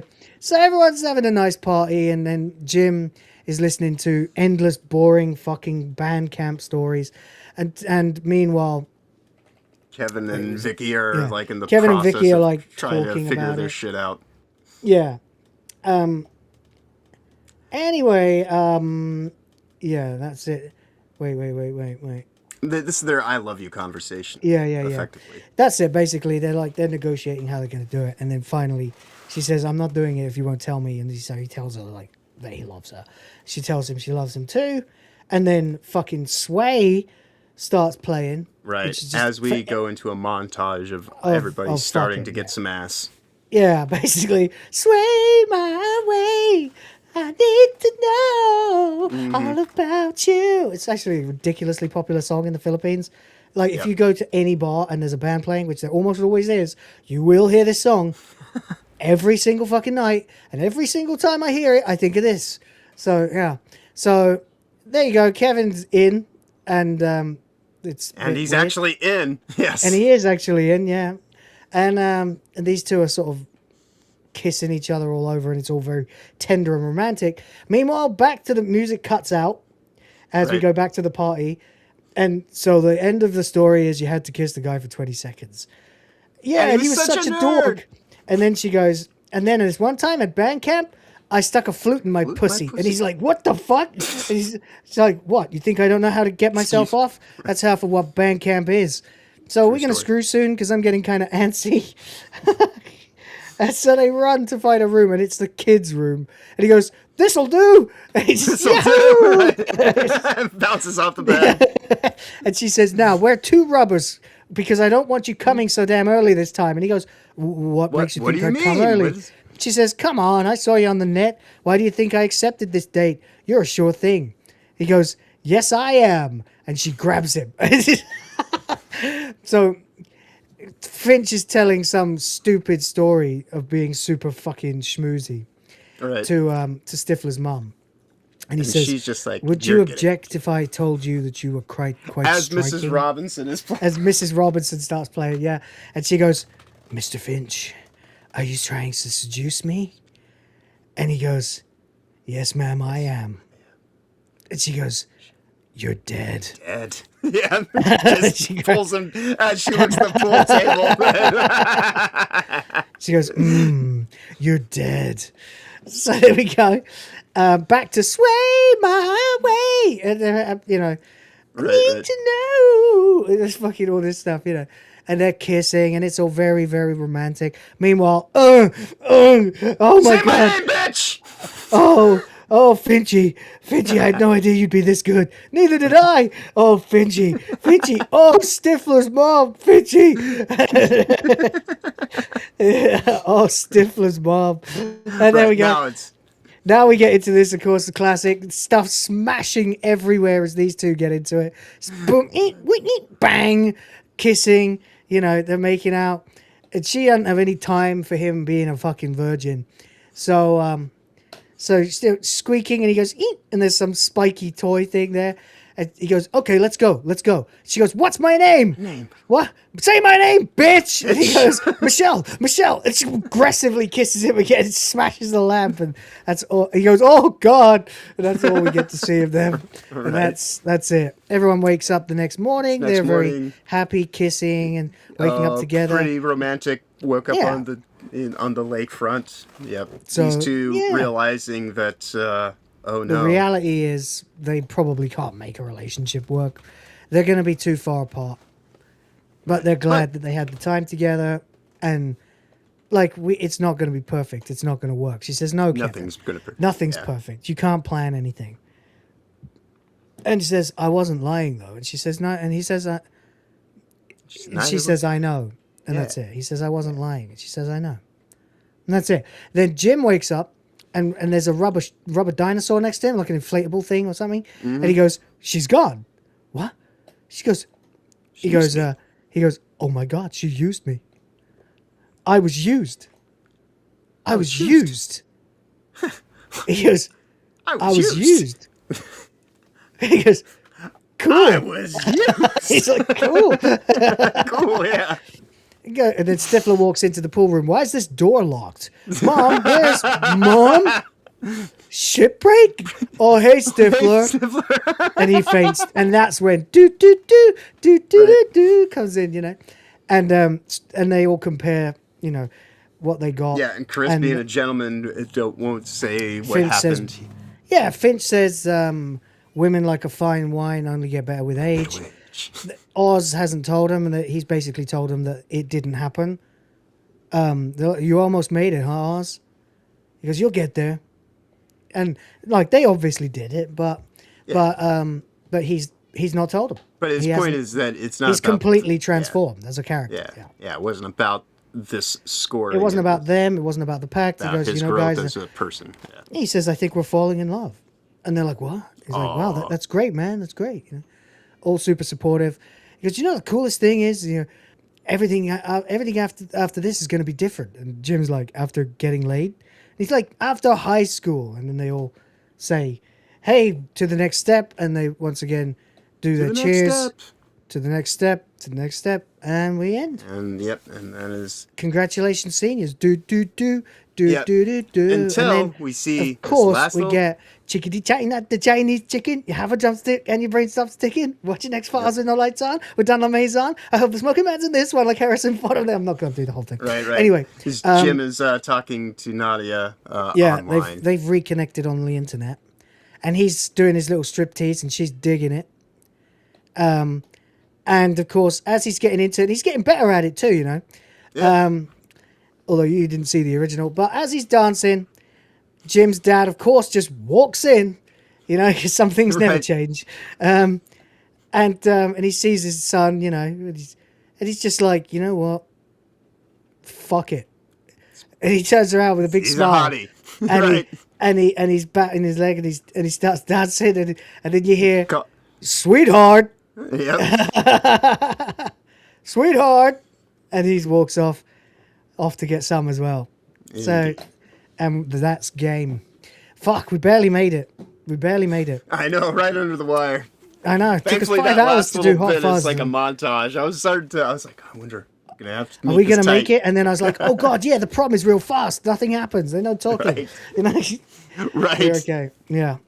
So there we go. And then the fuck scene, you know, is all music as well. So Right, so right. we're good. Yeah, thankfully, the last 15, 20 minutes is basically kind of montages with interspiced conversation. But I fucking love this movie. Oh, I yeah, think no. as coming of age movies go, it's one of the fucking Bible. It's You know- got a great, the casting's on point, the character work, the writing within that's fantastic. Runs on an incredibly just I perfect forget pace. how good the It's- script is. Yeah, I yeah, fucking love this. Like, Going it's just through it all and reading around. it, This is a great movie within Yeah. the genre of, and there's the reason why. it's got a bit of everything too. You know, it's got some funny dialogue. It's got really It's not stupid just characters. gross out humor. It's got knockout characters that you can sort of predict the behavior, like Stifler with all the Mm-hmm. but still swearing. rewarding to kind of actually Yeah. see them come to those ends. You know, so, Exactly. yeah. And so And it at shows the end you of it all, you know, what might have it- been. you've in the got world. you've got funny writing, funny character work, and some slapstick in there Mhm. as well. You've got some real funny physical comedy in there as well. As And well even as though it wasn't wrote as a period piece, it actually is very evocative. it's quintessentially of- 1990s. Yeah, it's like a time capsule of the fucking millennium. Yeah, absolutely. It really is. It's about as late 90s as it gets. It's fucking funny, really, when you watch early 90s movies and see what people were doing by the late 90s. Mhm. Decades are so funny like that when you look at them and see how people the way that they pivoted shift from and beginning to transitioned, the yeah. end. Yeah. These days would never be released, of course. It would be labeled as toxic and awful. But you never know. We're very close now. Scary Movie 6 is coming out. Go support it. It's anti-woke. And when it does come out, you better fucking believe I'm going to be reviewing it. And when it comes out, you never know. If it makes $1 billion fucking dollars, which it won't, but if it makes a few $100 million, more than six, let's say, because of knows, all the maybe they can people start it. desperately looking for comedy like this, perhaps it will fucking begin to make a comeback. And if it does, well, my work here is kind of done, you know? I'd be glad. I'd be glad. I'd be glad to see some fucking gross out coming of age teen comedies that aren't afraid to make fun of fucking idiots with pronouns and shit like that. You see how much simpler the fucking world was back then? Mm-hmm. You know? There were no fucking pronouns. Right. It was just that movie's dicks not and about pussies anything and their other owners. than the stated goal. Yeah. Four friends trying to get themselves laid, Some all while clunge. learning to grow up along, Yeah. the process of it all. Yeah, and they all have like a slightly transformative experience as well. Mm-hmm. I mean, maybe not Finch. Finch is just lucky. Finch has a flat arc. Right. I guess the only thing Finch probably learned is like, don't try to manipulate. I mean, people. he did learn to get over his fear of shitting in public and whatnot. True, I mean, suppose, yeah. so he At least learned I to took kind a of shit in public. Yeah, Yeah. He does say it. Jim, of course, has a massive arc. He goes from being pathologically terrified of yet obsessed with sex to slightly more comfortable with it, and actually loses his fucking virginity. Then we get, obviously, Oz has the biggest arc of them all. He goes from like trying to scam women into bed into falling earnestly in love, and discovers a side of himself he didn't know he had. So that's cool. And of course, Kevin is the cheerleader of the group. He's like urging them all to get on, but it becomes an obsession for him. And then he learns to accept that not everything can ever be what you want it to be. What you want it to be, right? Yeah. You just Some have to take things things will, as they are and appreciate them for sometimes what you it got to is. let life push back. Right. So there you go. And Jim, of course, as we find out later, meets his future wife. Yeah. So there we go. Which is all the more reason, too, I think, that this is another movie Yeah. that just kind of stands out because it really does turn into this whole relationship thing. It's kind of cool. Pretty glorious. Anyway, we said we're going to do Scarface next week. So we will. And then after that, I think American Pie 2. But hey, Just a you little guys bit of let pie us in know. between. Yeah. Let us know. We just have a slice of pie in between each dark, serious movie. Yeah. Right. Yeah. Although we did a comedy last week too. But there we go. You were mowing your dog? Yeah, that was another quartering one. Fuck's sake. Oh, fuck that guy. That's we could have done this in 3 hours if it weren't for the quartering, but there we go. We're at almost 6. All right, we got to go, guys. So it's been a pleasure. Yeah. John, what's going on with you?